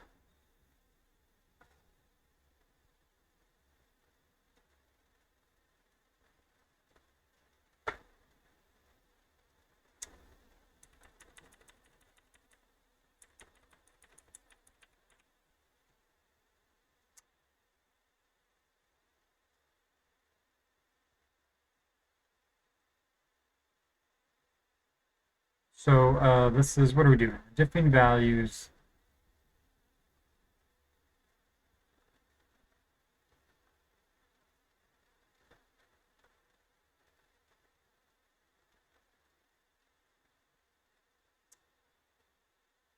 So there is a non-zero LCS, which means, so a zero here means there is nothing in common between the two values. So we can just insert the old one, or insert the new one, delete the old one. Otherwise, if this is a string,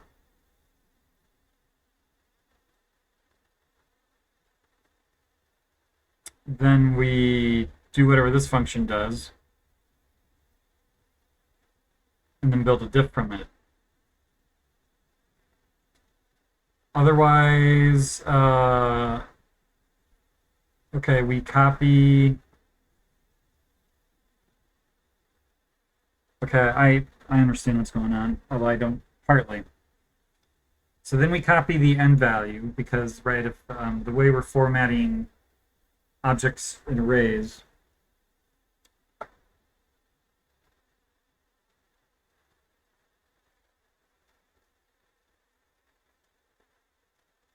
actually, I'm not sure that's correct. So maybe I don't understand what's going on.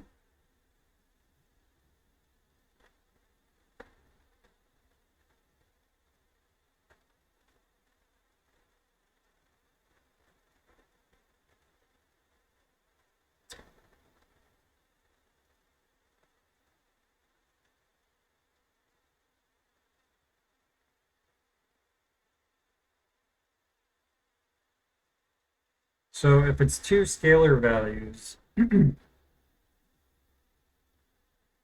this has to be 0.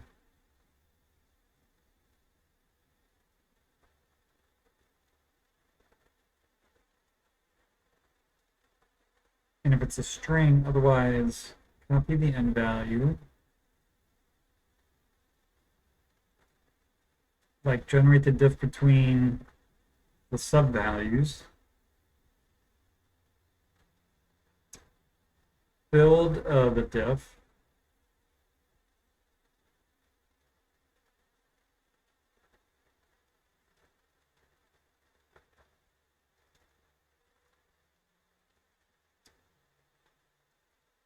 And if the two keys are identical,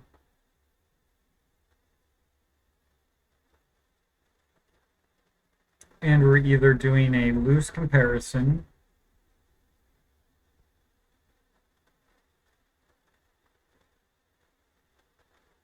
it's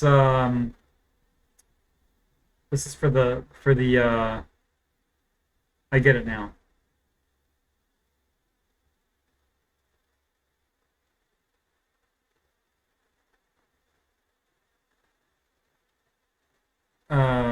So what I guess what happens if oops,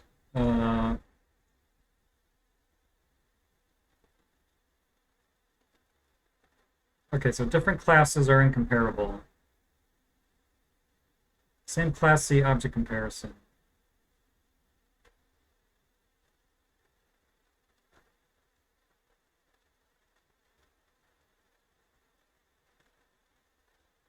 Okay, well, I suspect that means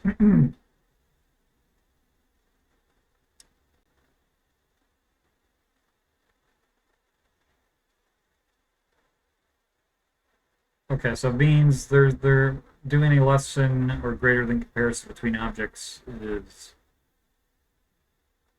nonsensical.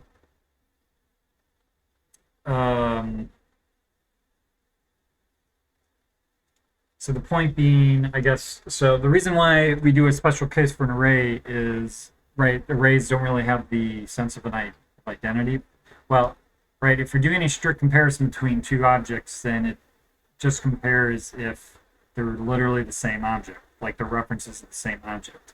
So you can have two different objects that have completely identical values, but are not identical because they're different objects. So to generate the start value, we actually need to slap an object ID on there to show these are different objects. But in an array, you don't have that, right? Two identical arrays don't have to be literally the same array. So But if it's a loose comparison, then we don't care about object identity. So if that is what's going on here. So if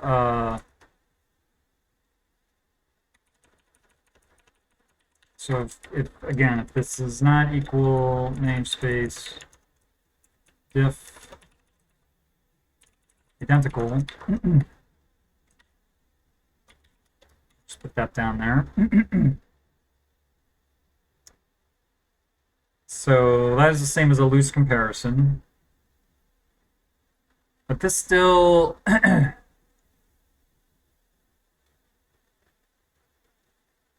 there's somewhere in here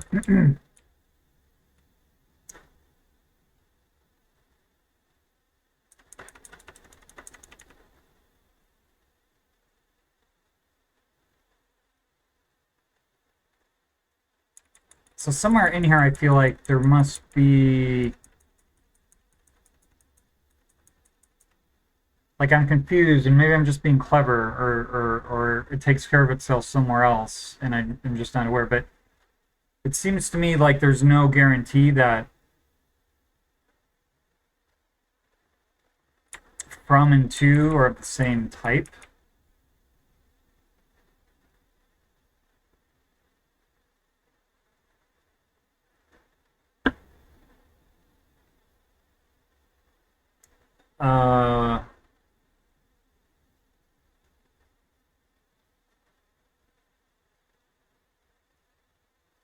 At least when it comes to the case of, well, I'll have to check. I'll have to check to see what this LCS values does, I guess. But where are we now? Well, here we are, LCS values. So this is where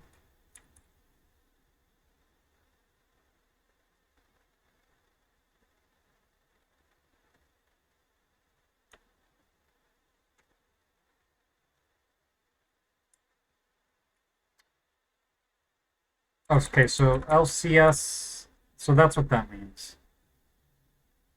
So LCS can only be non-zero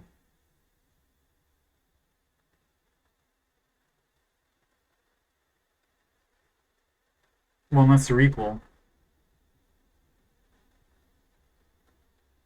I guess. Well, we have to see what happens to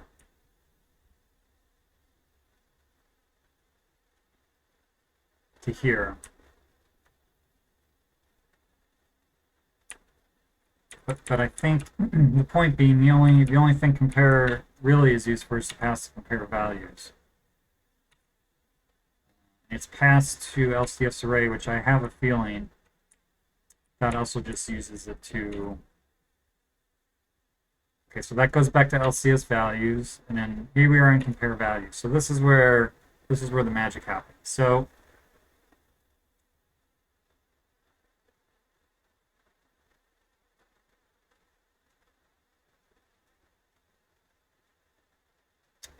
we are returning true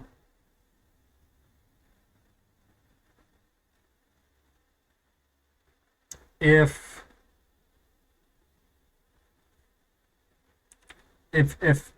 they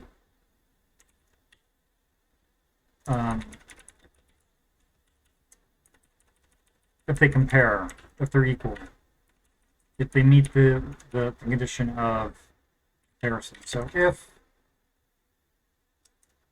compare is equal to namespace diff identical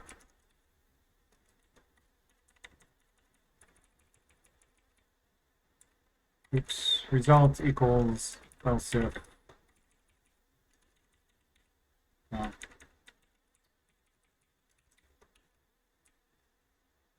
okay, so we're gonna have so equal greater no wait, not equal. What do we have here? Okay, equal greater equal less equal, and then we're gonna have an else where this is I think I have it might be a name. Oops, but I'm editing. Like an invalid Or is that in assertions? An invalid, or don't I? Or no, not, it would not be in assertions, it'd be in exceptions. Invalid, okay, invalid code path. Throw new invalid code path. Unknown diff comparison.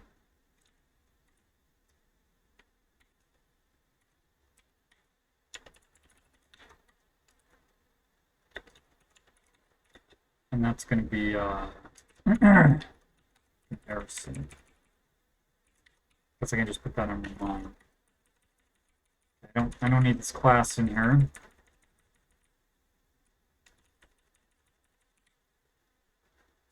Okay, so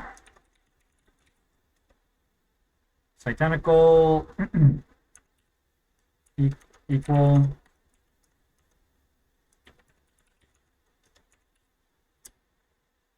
So this is greater equal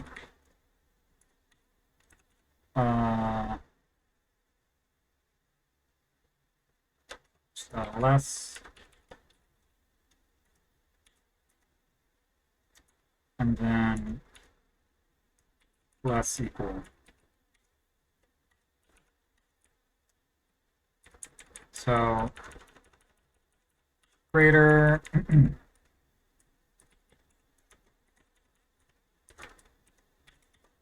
less, oops, so less equal.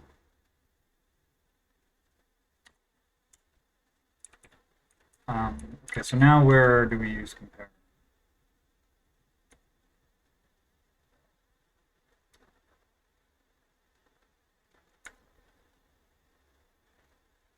Okay, and we're back at the start. So is that it?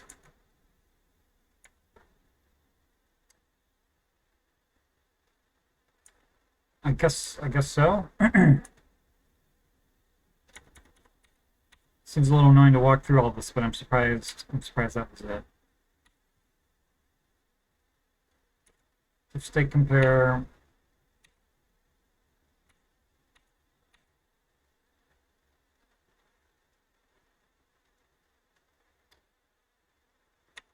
Compare.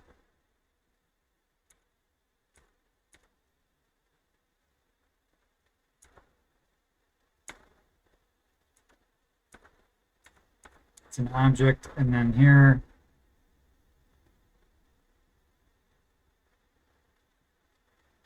Yeah. The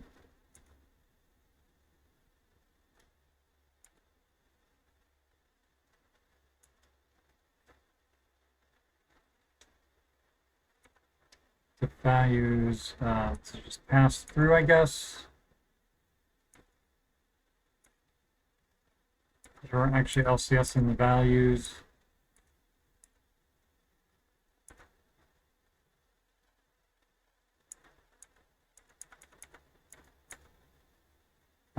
Yeah, okay, that's it.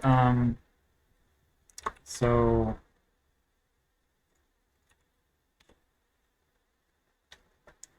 well, I started to get excited a little too soon there. Oh yeah, this is a function. Oops, that's right. So I think everything should still pass, unless it doesn't, of course.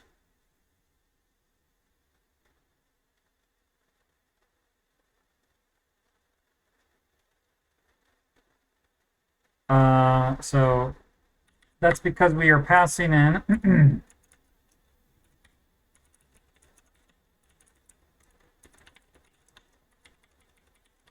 I guess.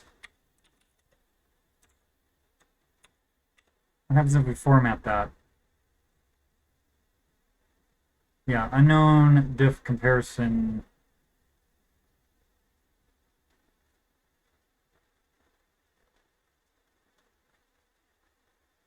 So did I not, is,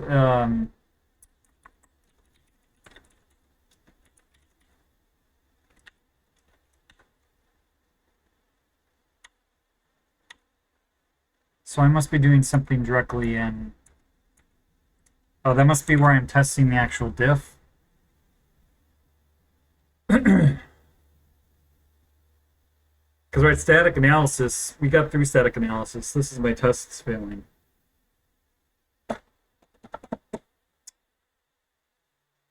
So this is going to be, well, this actually won't be that annoying. So this is going to be edit tests. What might be potentially annoying is right,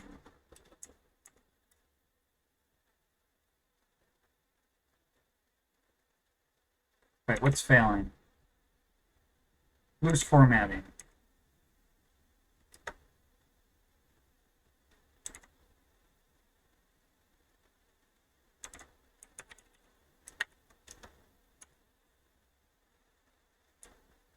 So this is going to be strange. Oh, strange. Well, still strange test. Diff equal, I guess.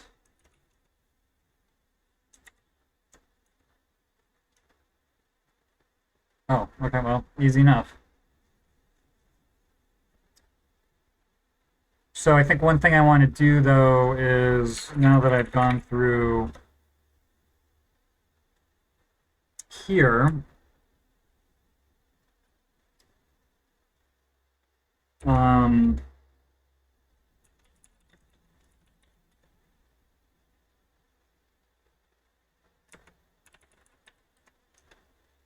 oh, okay, so not array index, but array.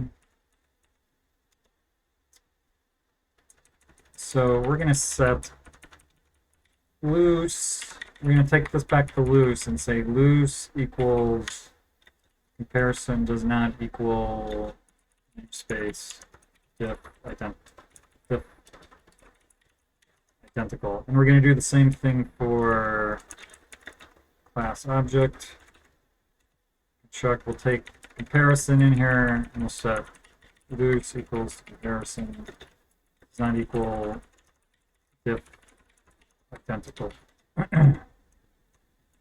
And hopefully PHP Stan will freak out and let me know where I've gone, where everything's broke, you know. So I'm surprised. Oh, never written. Okay. Wow, that is impressive analysis there. Okay, now it's going to yell at me that I don't have the loose. And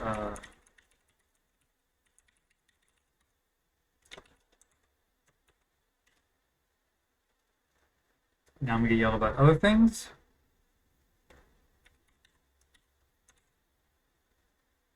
Oh.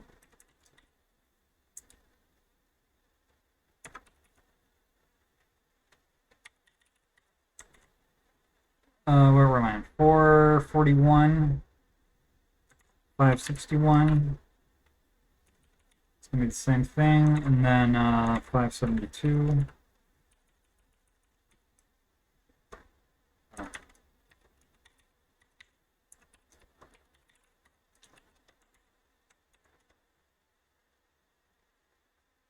Okay, so we're all good there. Yes.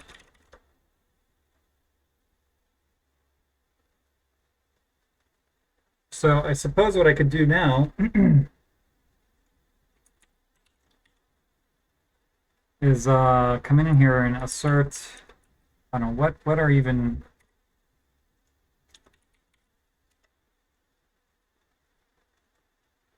let's doink that back over there, oh, right there, pull this up.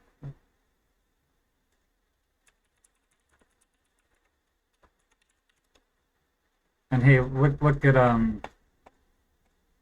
what a professional setup this is. I have my assertions documented and everything, although they don't fit on the small screen. So, oh well.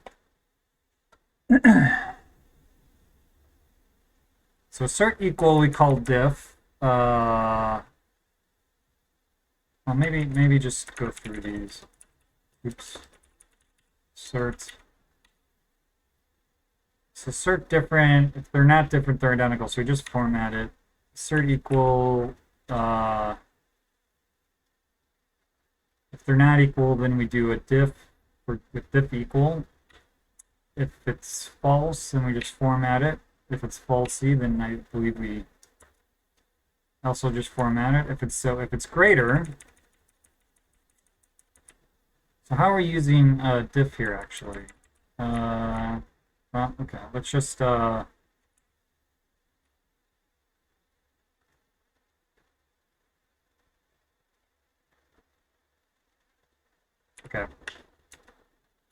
Assertion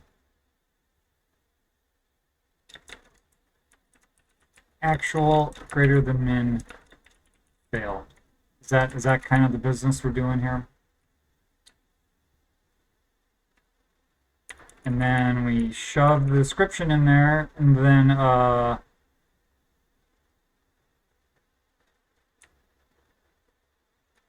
think we just yeah, we do. Then we call diff with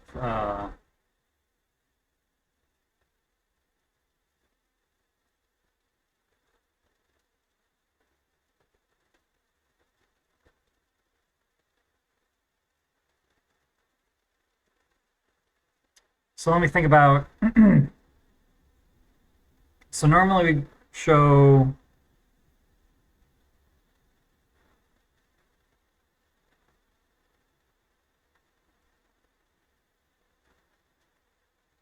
so in this case min is expected. I guess it doesn't really matter as long as we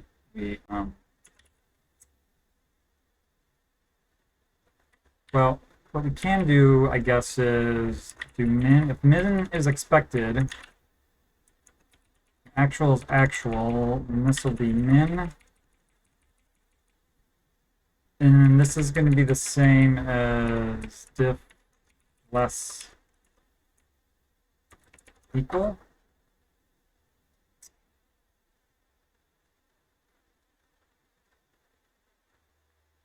So let's just try that on for size. That may actually make no difference. Oh, I let's get rid of the old.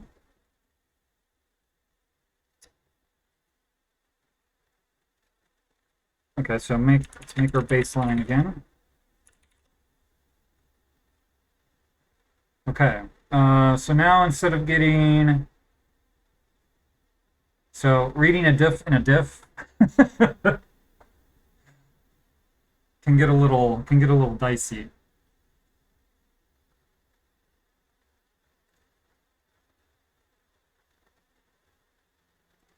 So what are we saying here? We expected assertion actual greater than 0 failed, but we actually got actual greater than min failed. And then we expected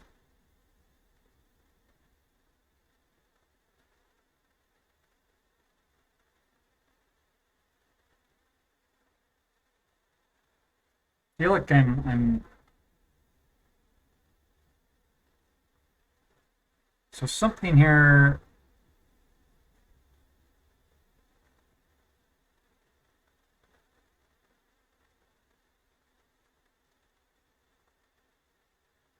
Oh,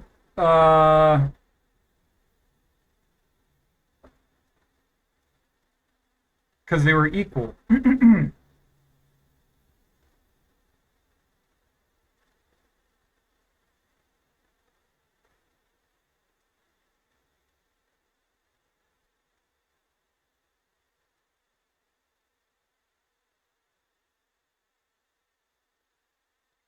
And then down here we have actual greater than min.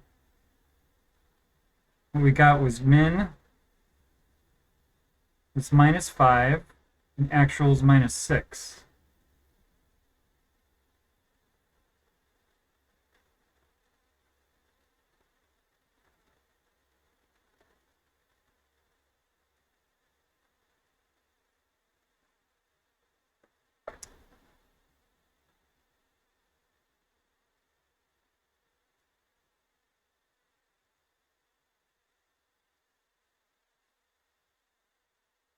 I wonder if I care.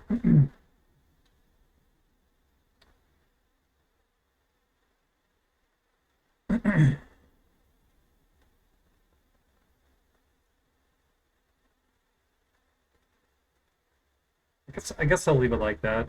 I guess it's just weird reading a comparison like that as a diff.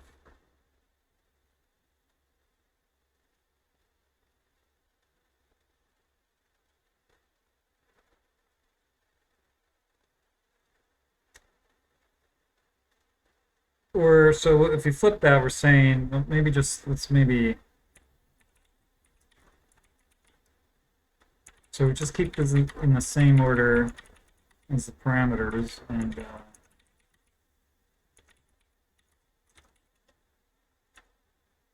or not even as the parameters, but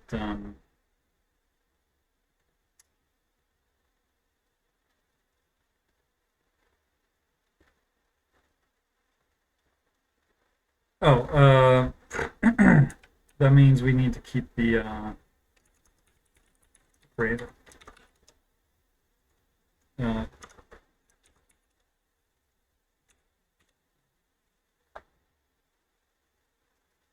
so actual 6. So actual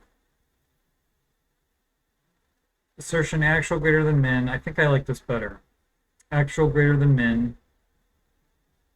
So we got -6, but we could only have -5. So I think I'll just I'll just do that. Okay, so we left off on assert greater. So assert greater. I don't know, let's just steal that. So this is actual greater than equal to minimum failed and diff greater equal. I guess that goes away. Should have a couple more.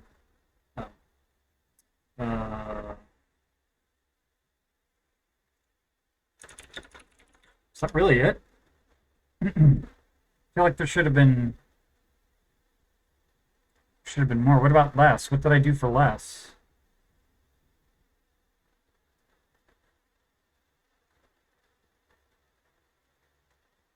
Why wasn't that generating errors, I wonder? Oh, okay.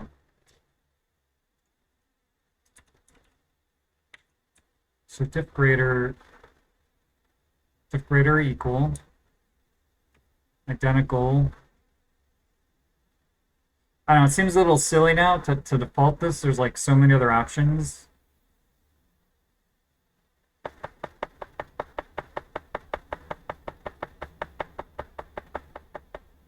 I don't know. So this is going to be diff less, I guess. And I suppose I should put the right.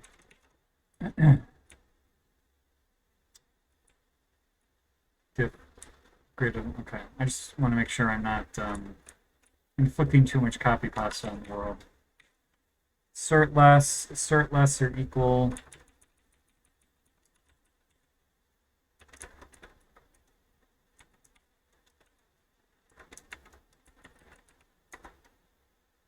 Less or equal, assert throws, assert true, assert truthy, and then assert an equal. Okay. So, okay, well, there was more stuff in there. Check that out. We are trimming down our baseline.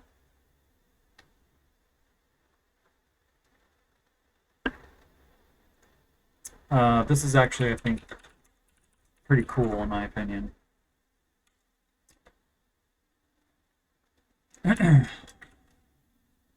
So, what are we testing?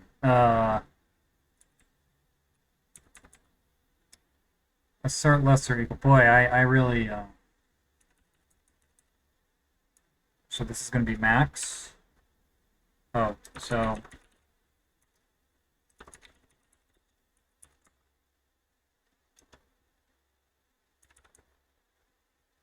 I guess greater, that will be over, we want greater to be over the minimum, but we want less to be less than the max.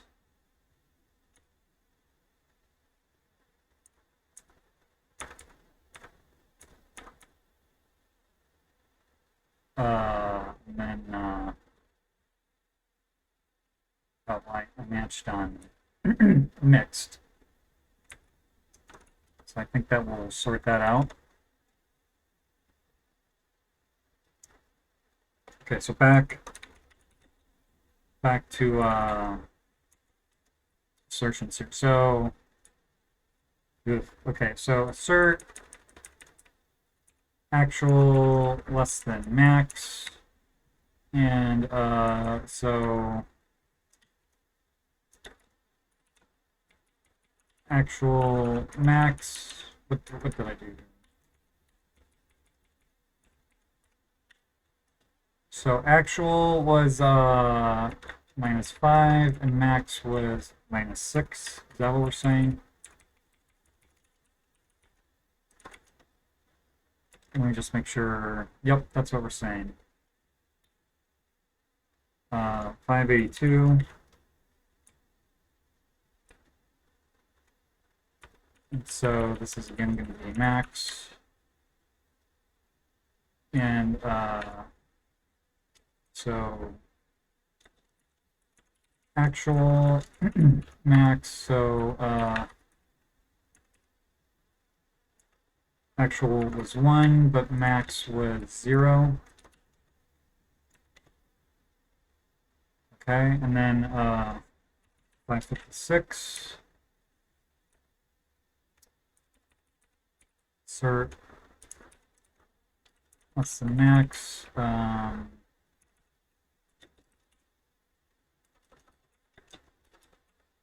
Like actual max, and then actual was -5, and max was -6. Yep, and then we have 537. Max, and actual was 0. Oh, these are identical. So that was 537, 511, greater than equal to min, max, min. So actual was -6 and min was -5. 511, so then 492.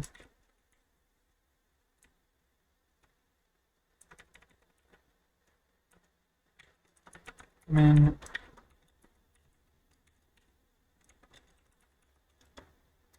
So actual was -1 and max was 0. 4, okay. And then 466.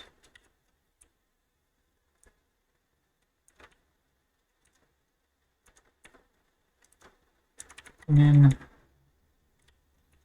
actual min, and that's -6 and plus -5. And 447.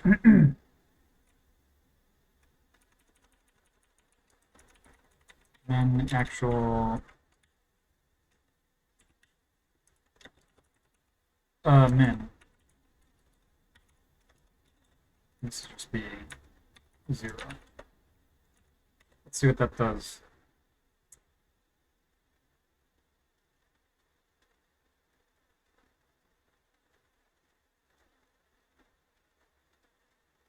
555. Cert less.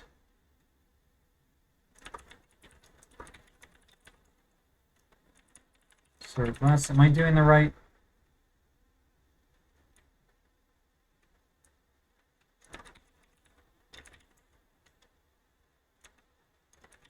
Diff less.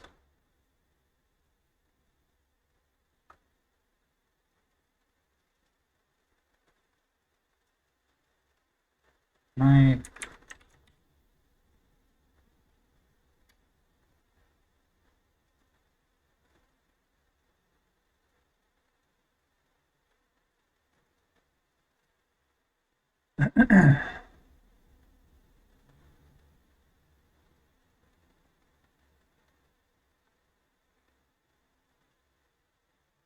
oh,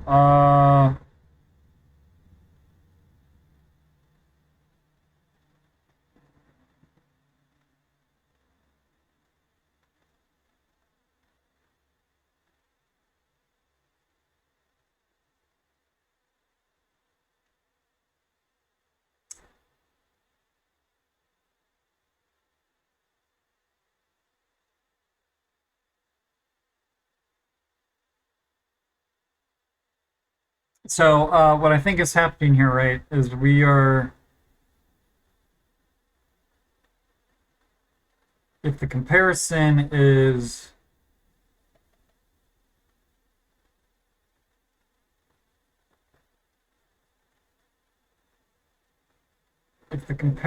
met, then that gets set to true. So right, 0 is not less than true. So that gets set to false. And who's calling this?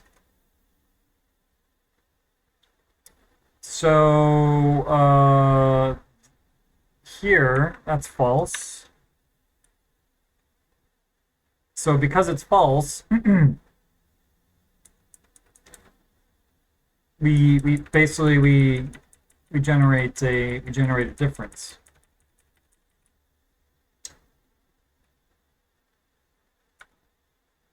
And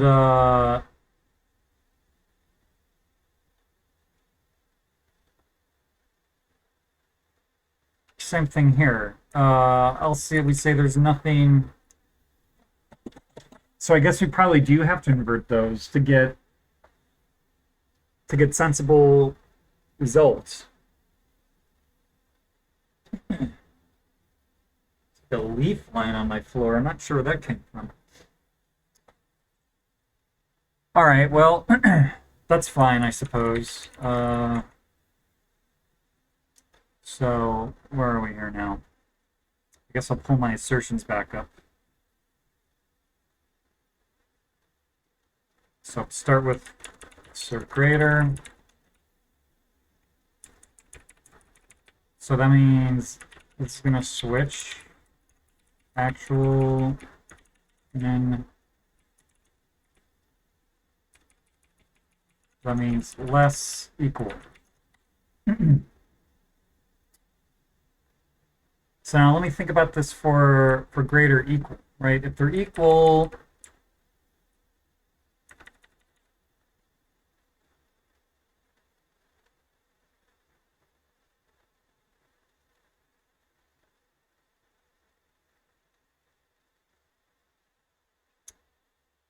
then so this could be a little bit annoying because I think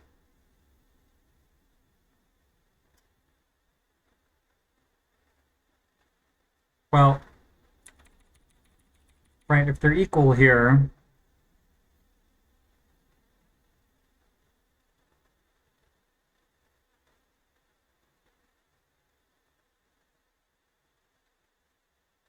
then it passes. And if they're unequal, so I guess if min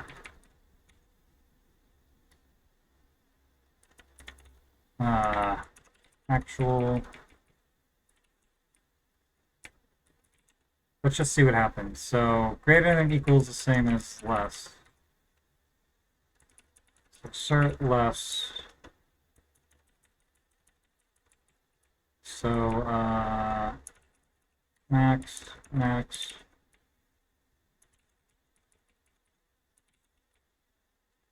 So that is greater equal, insert.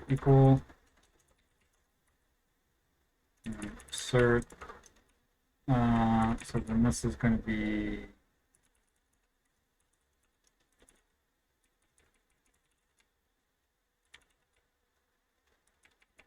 and greater. So that is going to cause all my stuff to fail again, but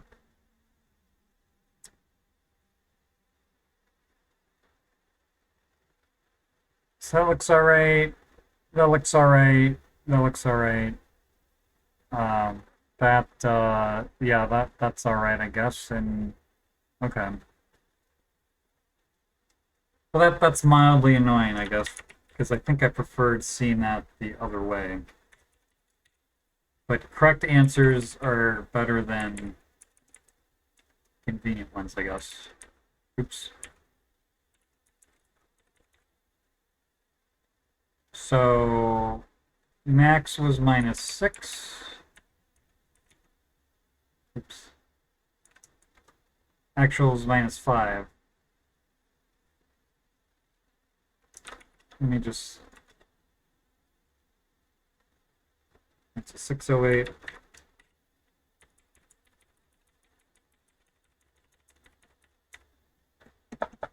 Maybe I don't know. Is there a way to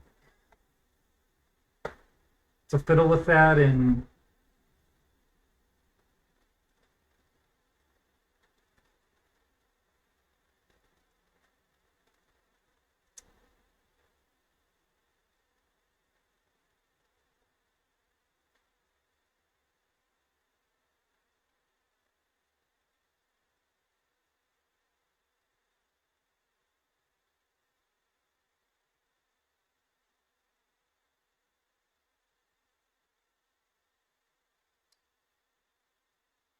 because I wonder if now I've just put the problem.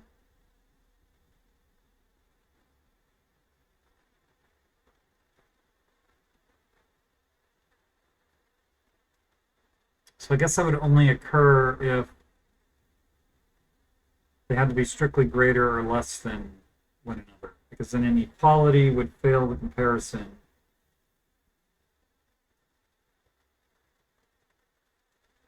And then that would screw up generating our diff, because we're going to have like minus the same plus the same.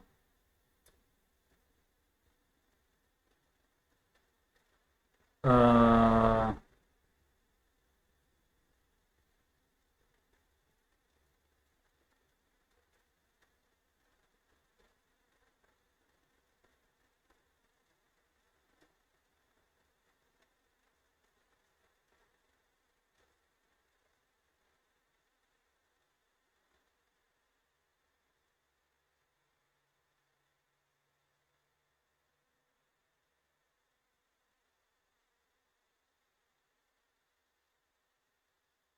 and it's kind of important, I guess, to get this right, because diff does prevent, or not prevent, but I'm making that part of the API. So let me just think about this for a second.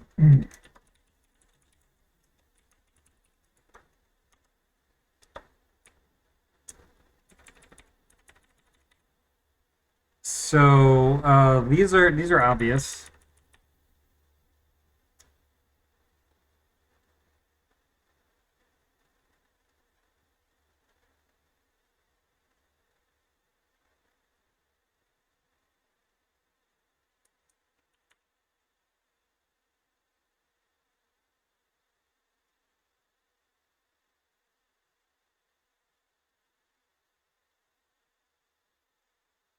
So because this is more of a formatting issue than an actual comparison issue,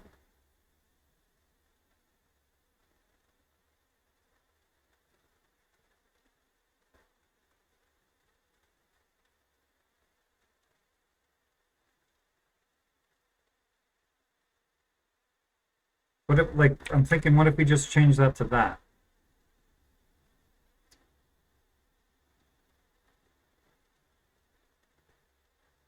right? So if they're equal, result will be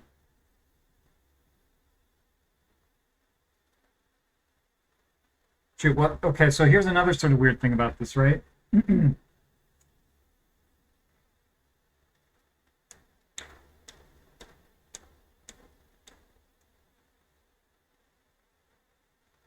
We want to generate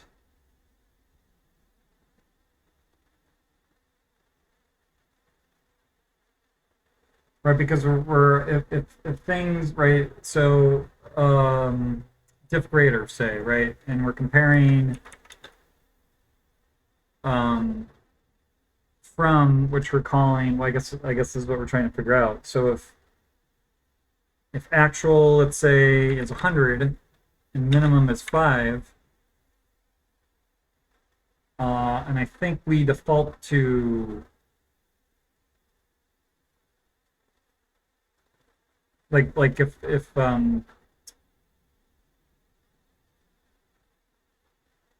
say this is like an array, we're going to show we default to showing from,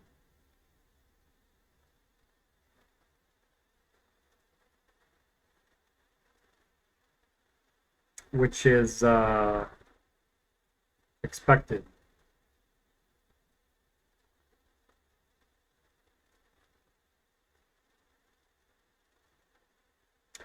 So normally we show expected, and by swapping them, we would show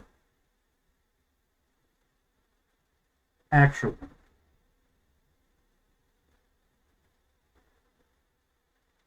So okay, let's just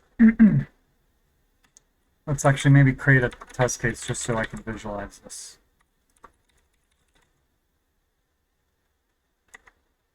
I guess this is going to be test assertions. So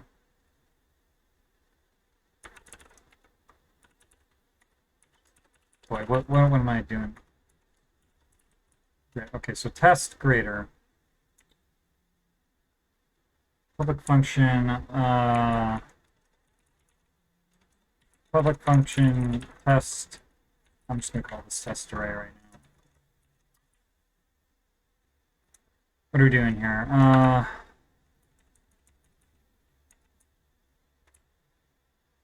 I don't really care about a description. Shows, I guess.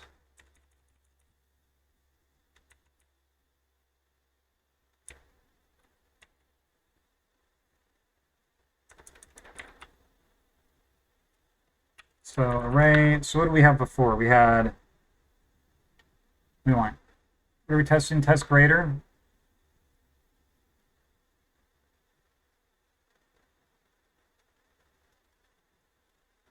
So we want the first array, if we're doing test greater, we want the first array to be greater than, and I think, so it's an order of elements.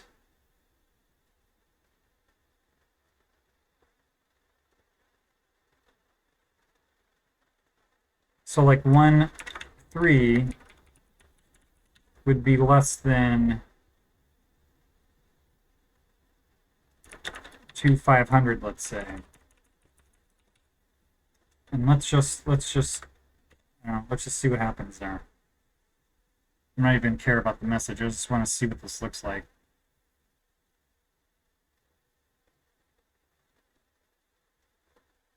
Well, okay. Well, maybe we should. So the actual was 1, 3. Minimum was 2, 500. So, saying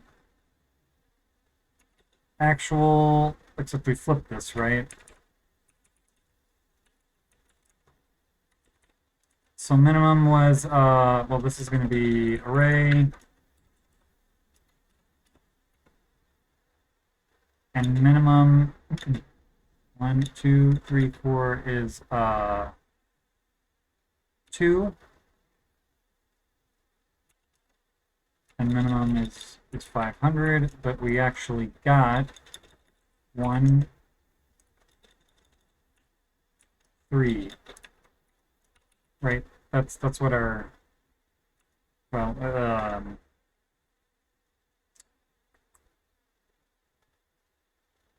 it seems like that didn't. Oh. So expected was 2.5. Wait a minute. Did I not change? Did I not? Min was 2, right?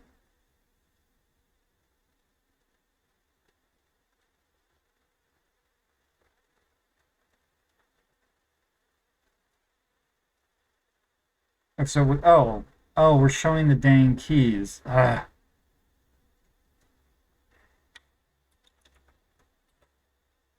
So 0 was 2.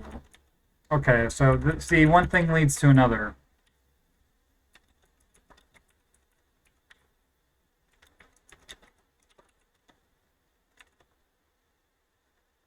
So, well, that still failed. Looks like.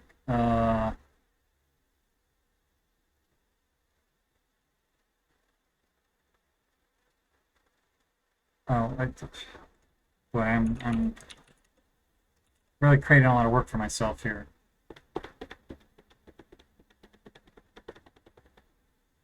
Okay, well, it's passing now, right? So it's not even showing up. So,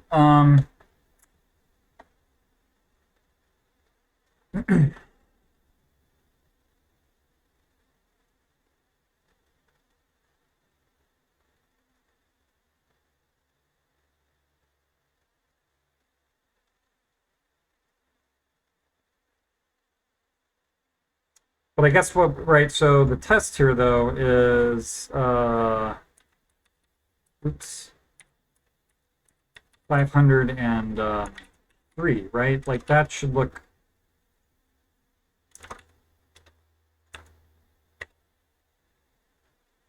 So one should flag as being like the minimum should have been 2, but we got 1.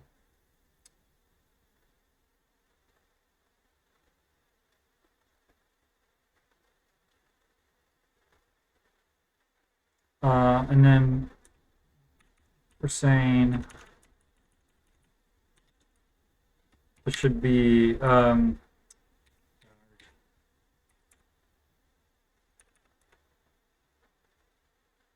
so minimum was 2, we got 1, and then I guess what we kind of want, what we'd like to be displayed is that, I suppose.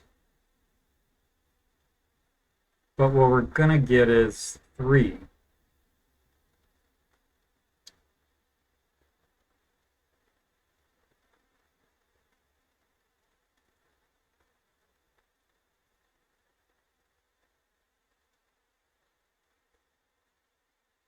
But I wonder if I actually I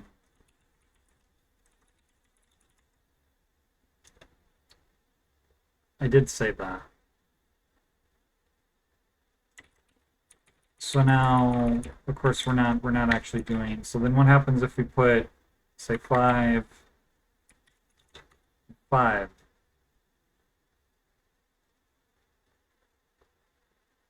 All right. Well, this is slightly strange, I guess, because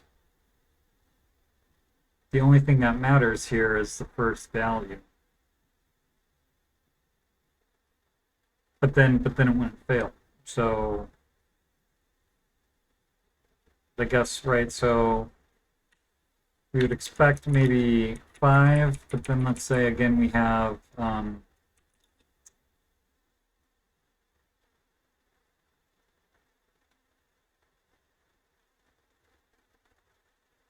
you know, 2 and 10. What we're going to end up getting, I guess, is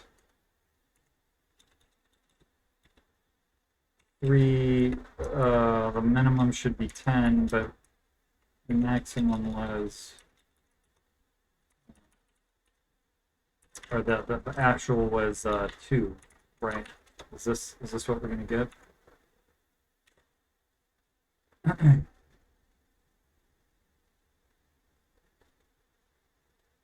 Right, 2 will be.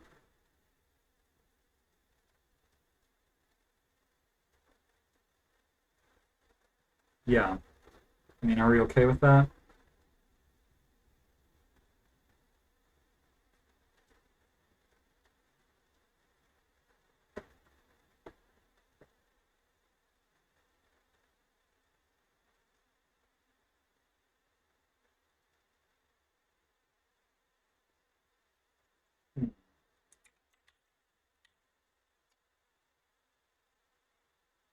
I suppose it's better than nothing.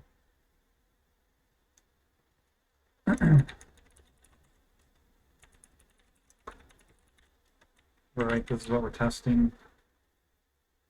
That's the circ grader. So we're still. So now what happens if we right, because we screwed around with that. What if we have to test to diff grader?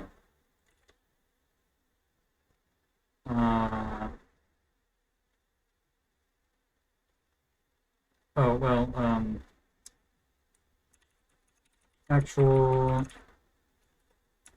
min actual min. So this is actually so actual here then now is 1,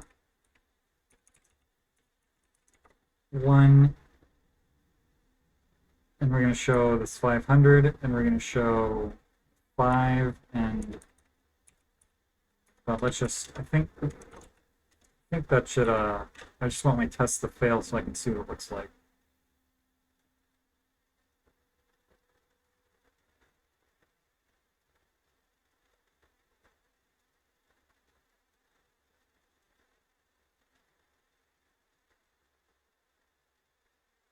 Wait, this is diff.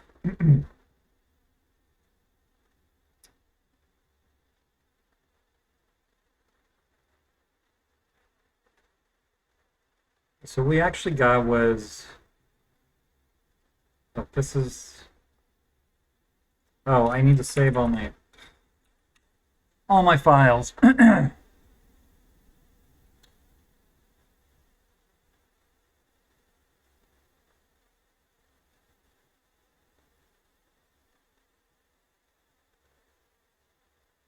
So yeah, we got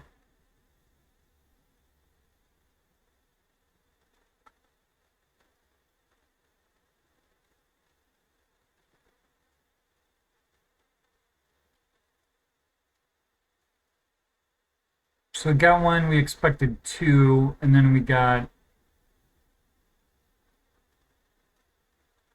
2 expected 10. So maybe that's the way to do it. So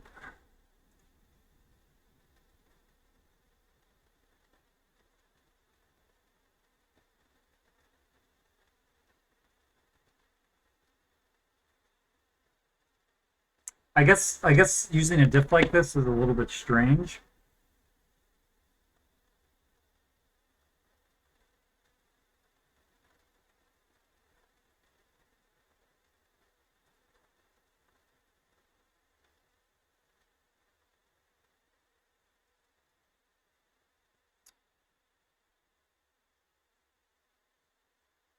Hmm.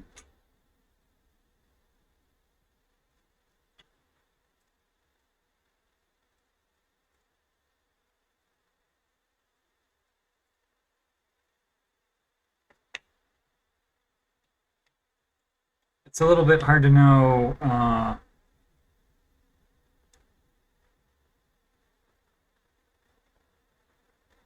kind of what the right answer is without sort of more use cases, I feel like.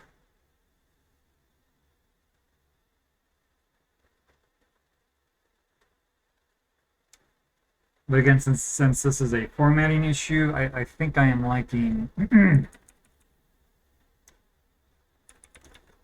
this. Well, now I need to put my glasses on.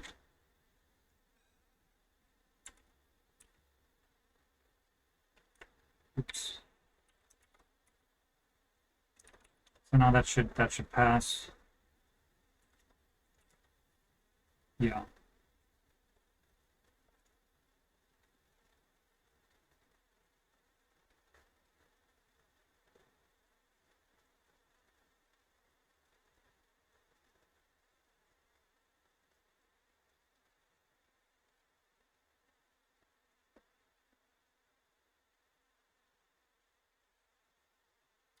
Let me come back in here and diff. So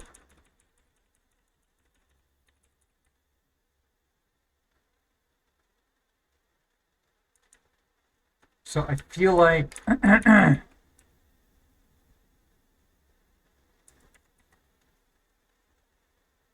I feel like we just need to do that. And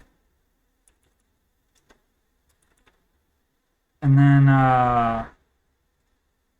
let's see, diff, or cert, greater. So actual min, diff greater equal. So actual min, and this is diff greater equal. Then we have assert less. So this is going to be actual max, and then what are we in? Less, and then assert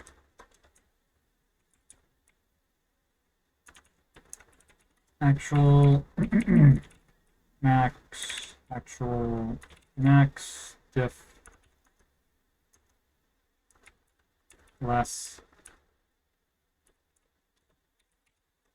less, equal.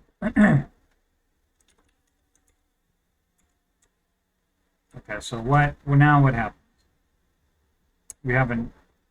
Oh, the error was the make file saying this didn't work. So 660.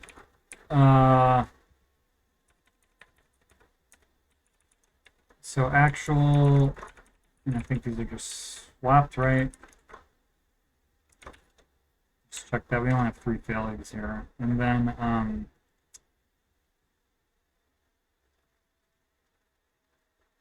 did I not?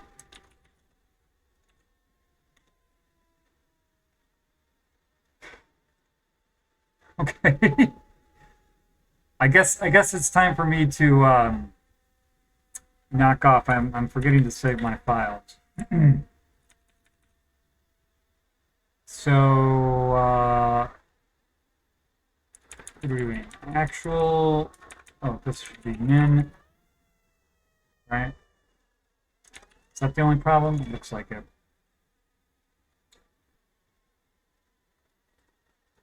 So probably need to do more testing on that.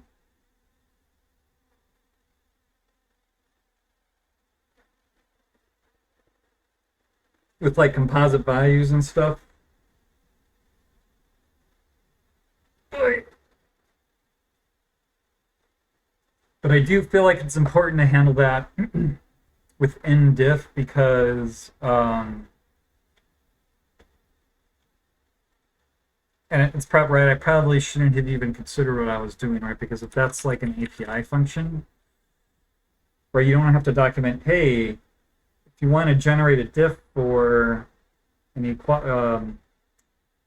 less than or equal to comparison, make sure you pass in the thing that's the opposite of what you want it to be.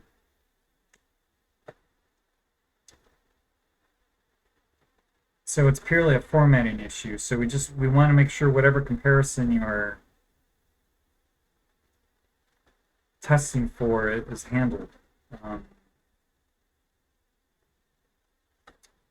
So assert less equal, assert less, assert greater equal, greater, right, diff equal, and identical is going to be somewhere down here. Oh, we don't.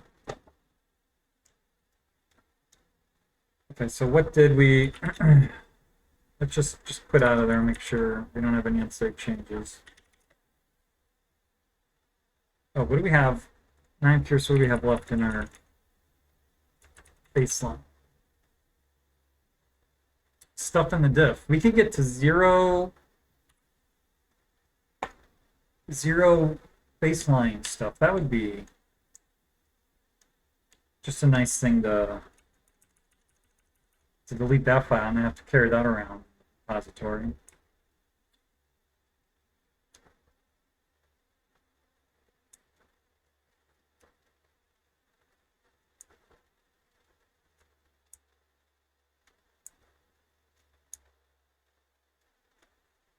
So maybe I stick a to-do in here to add more test coverage for comparison of I guess really just arrays. I mean, I guess things could get screwy if I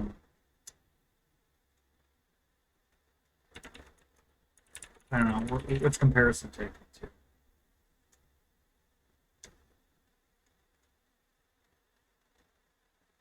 Comparison operators. So this little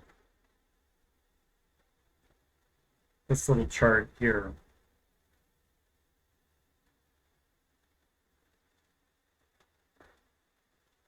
And I don't know, I guess I could dive into that, but how long have I been here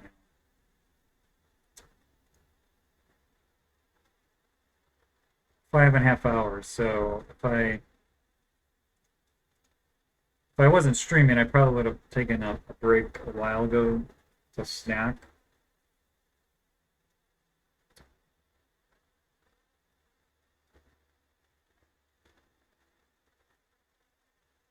So I guess I can just stop streaming. Although if I stop, I probably won't start again. And I can see I'm sliding off the camera there. Um,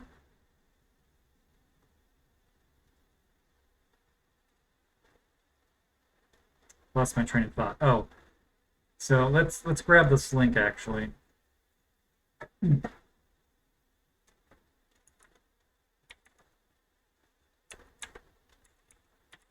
Oops. Or just quit and then source diff.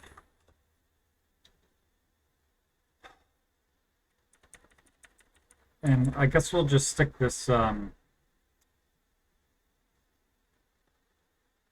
here at the top to do greater testing of diff for less than greater than operation. So where's this URL?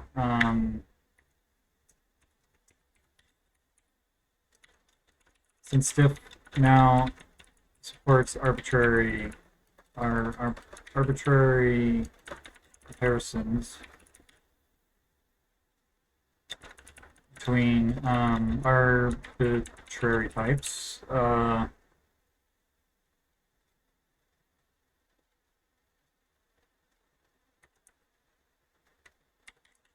Not just inequality.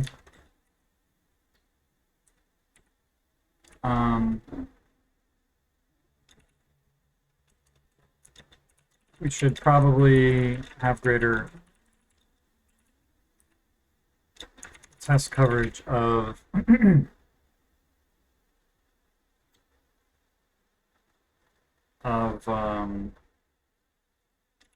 what kind of diffs are generated between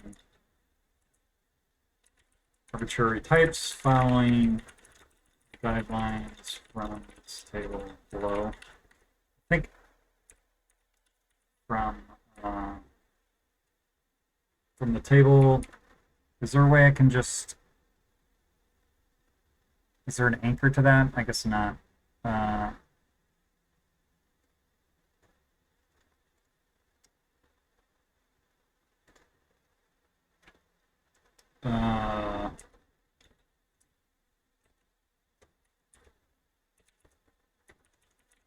Using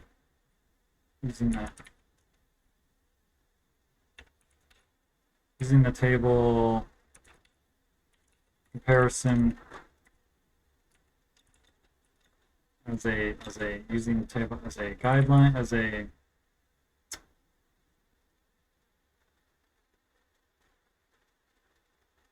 not should, probably.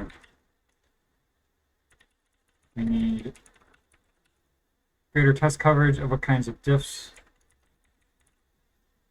are generated between arbitrary types using, oops.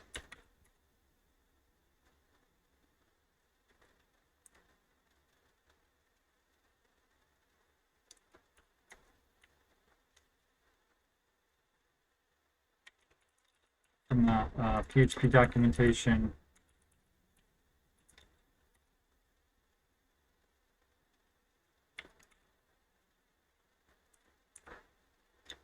Oops. At, I don't know, we'll just as a guide.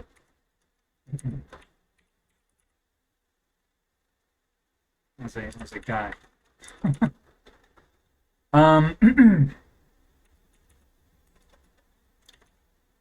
Of note, so I feel like I want to put this lesson learned in here about.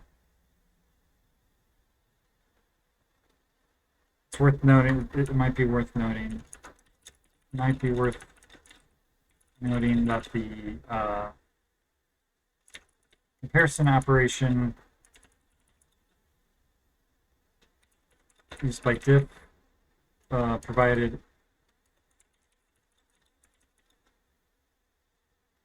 is a formatting instruction, not necessarily an actual comparison. Comparison instruction. Meaning that values that are equivalent but may not, that are equal but may not satisfy given comparison operation should be formatted as being the same, I guess. Not as a diff.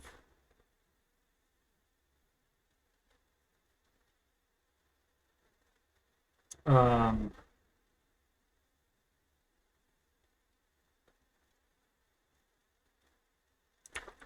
actual, not necessarily an actual comparison instruction.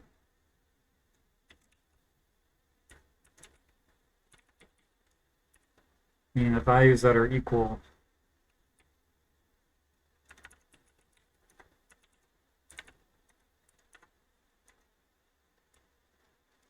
the values that values meaning that equal values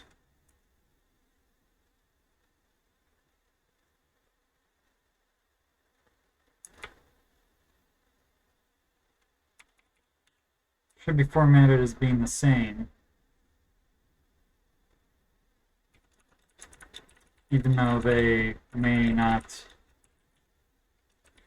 satisfy the given comparison operation.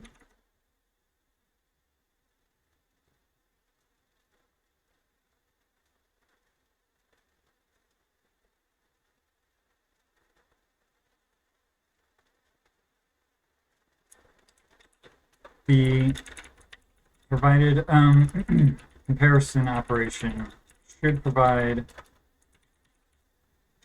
a correct diff format.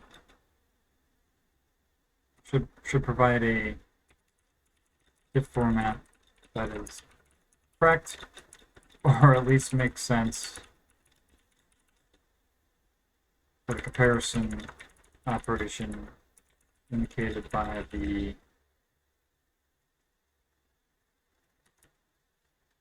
provided comparison operation. I guess is what we want to say.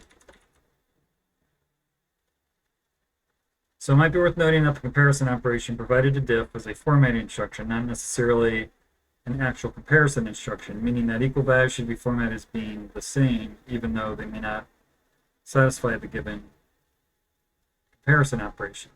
Provide comparison operation should result in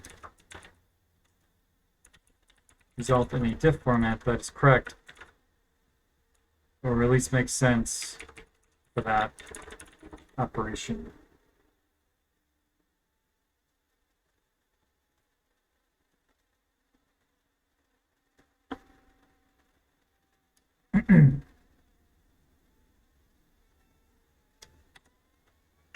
Okay.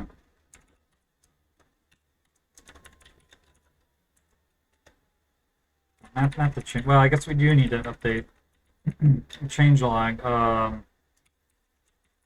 Support generating diffs for less than and greater than comparison operations between arbitrary types. And then we want to edit our to-do list. And then less comparison operations. Oh, I hold that table out. Is that this?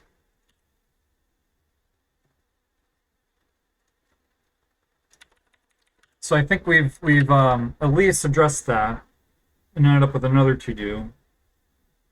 One step forward, one step back, maybe? I don't know.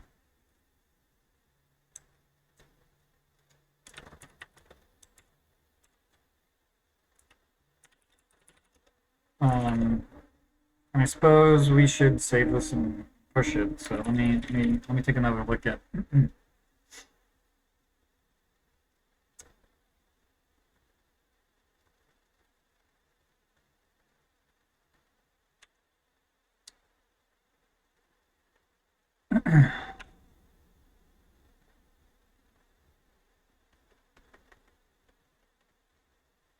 And while I'm sitting here, I feel like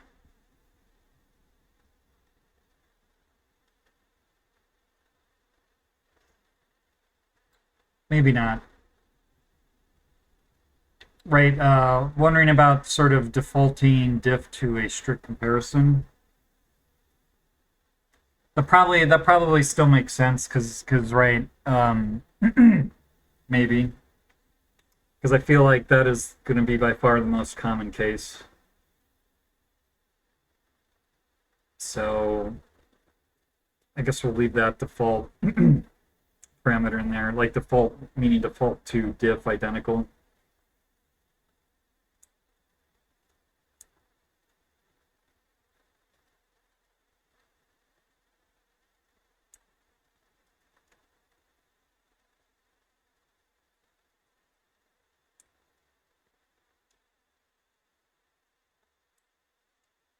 Well, that was an interesting change. I would say that wasn't necessarily a hard change, but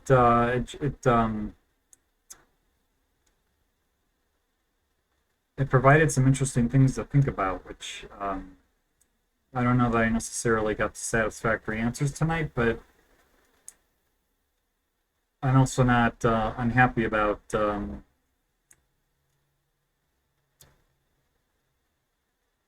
the state we're in either. Like I feel like it's a more interesting place to be in than we were before, so I'm not going to say I'm unhappy about that.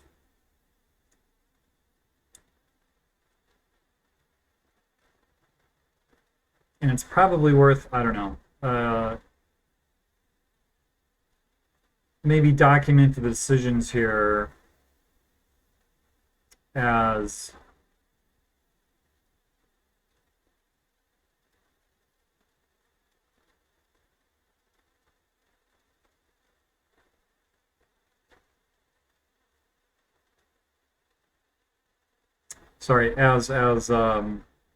we kind of knock out that other to do about testing and sort of see what things look like. I was pausing there because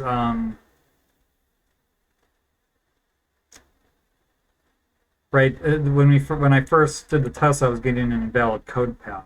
I was wondering how that was happening, but I guess the tests were calling diff directly with and then testing the loose case. We're passing false directly in there.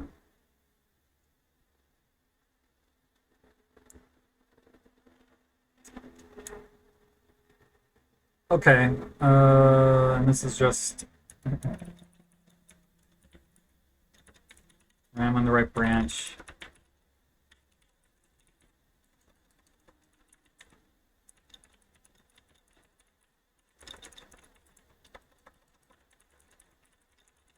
This is not going to fit.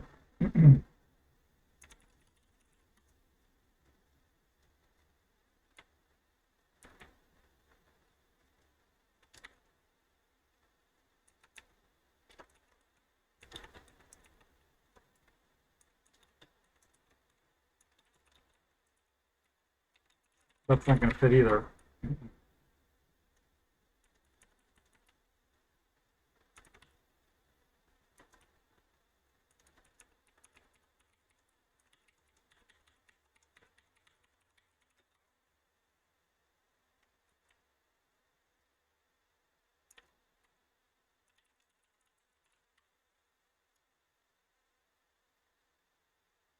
Okay. So let's chip. Oh, you know what I also need to do?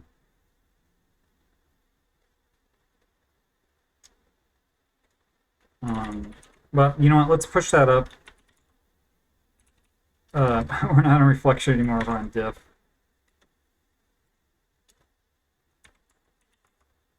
But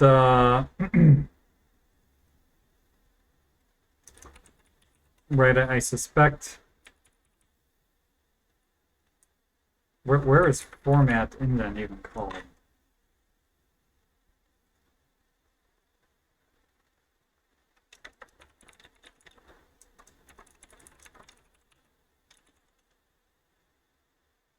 Oh,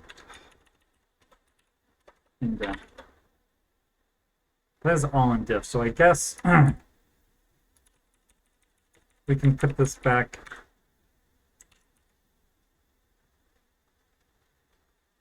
I don't know. So what else do we have in here? We have format failure message, format API. That is called within there. Format, I believe format scalar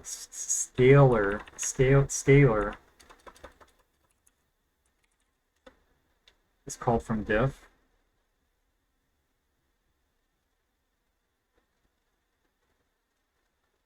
But what does format indent look like?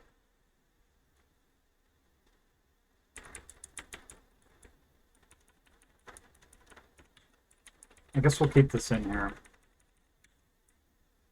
Format failure message, format variable.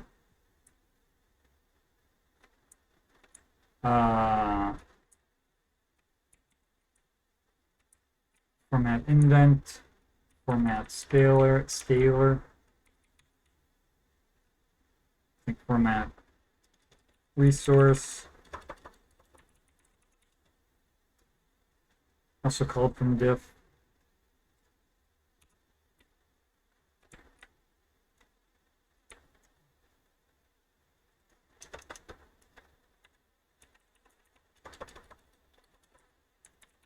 Format array, I believe that's also called from diff.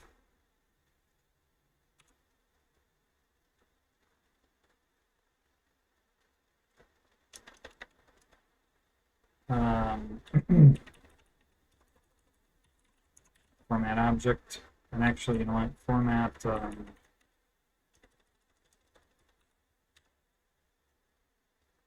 so format object start, and I believe there's format object end.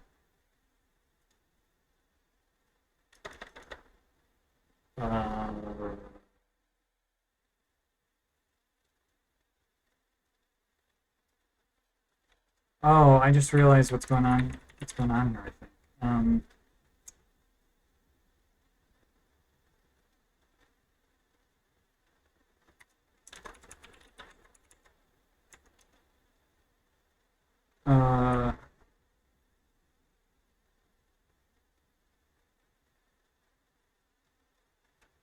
I don't know why I'm scrolling down.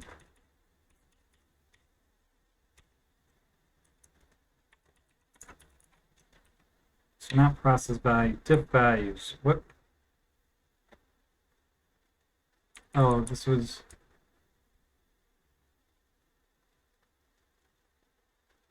Oh, end value.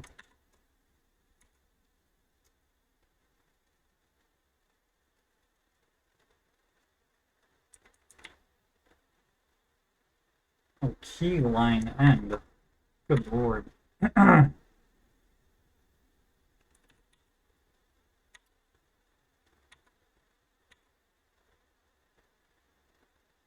So I guess keyline end is a little bit. So what happens then? Object. What kind of stuff do we have here? Type, key, value, cost, sub values, format value, start value, end value.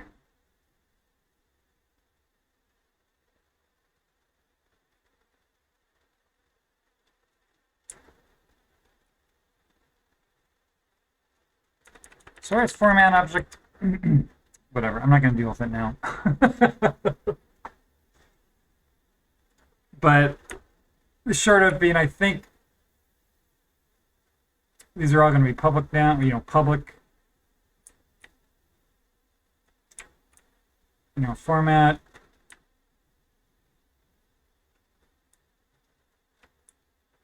Well, so here's the thing, though, right?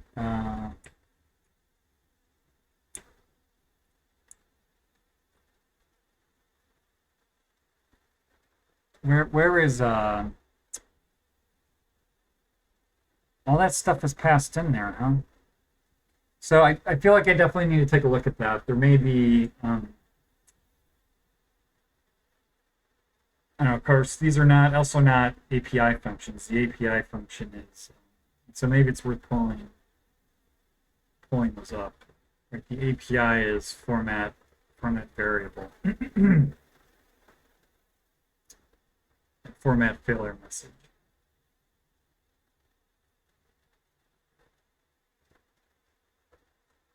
So those are being called from outside format, so I will remove the underscore from them, which will break some stuff. Let's see what's going on over at GitHub here. We passed. Sweet. All right.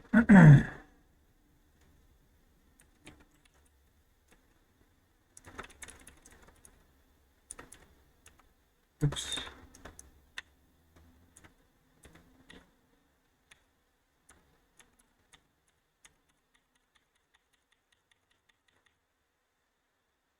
And actually, I guess any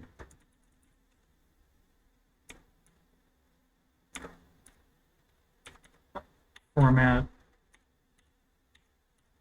is going to be, it's now in format.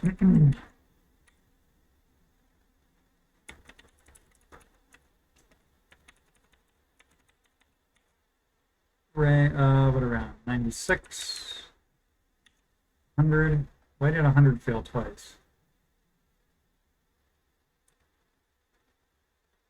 Oh, because it didn't. It's 196. I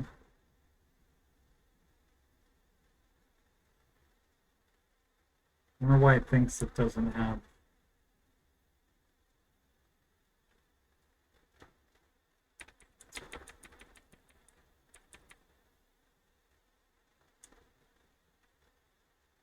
Well, it does not appear to be a.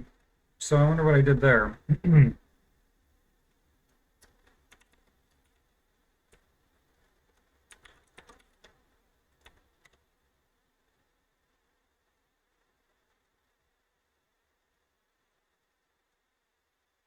a test. A test formatting. What are we in? Test diff. Test strict formatting. Okay. Format resource. Let's see, I was cheating again. Guess that's 3.0.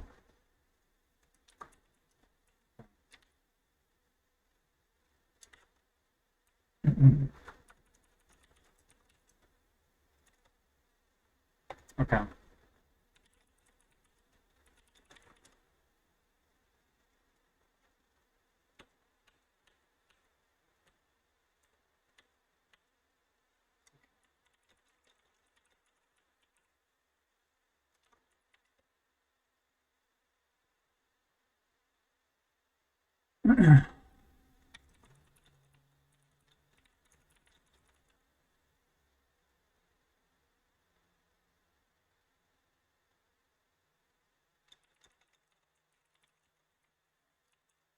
That's all. I'm going to squash that into another commit anyway. All right, well, with that, I think I'm going to call that a night probably. Or at least go get something to eat, but it's getting not so early here anymore. So I'm probably gonna call it a night in terms of streaming. Uh, so that turned into sort of an interesting practice with the diffs, and there'll be more to come, I suppose. But uh, I feel like it's kind of one of the cooler things in the framework, and Lord knows I spent enough time figuring out how to get it to work. But so I may continue with that. I don't know. Maybe I'll take the day off tomorrow. See what's going on. I don't know. My schedule's kind of lax, but probably continue pushing on with some of the diff stuff, and because I feel like that will be very helpful moving forward in terms of having more coherent failure messages. So yeah. Anyway, not sure where everybody is from, but wherever you are, have a good morning or a good afternoon or a good evening or a good night. And the next time I stream, I guess I won't be seeing you, but you'll probably be seeing me. So everybody take care and cheers.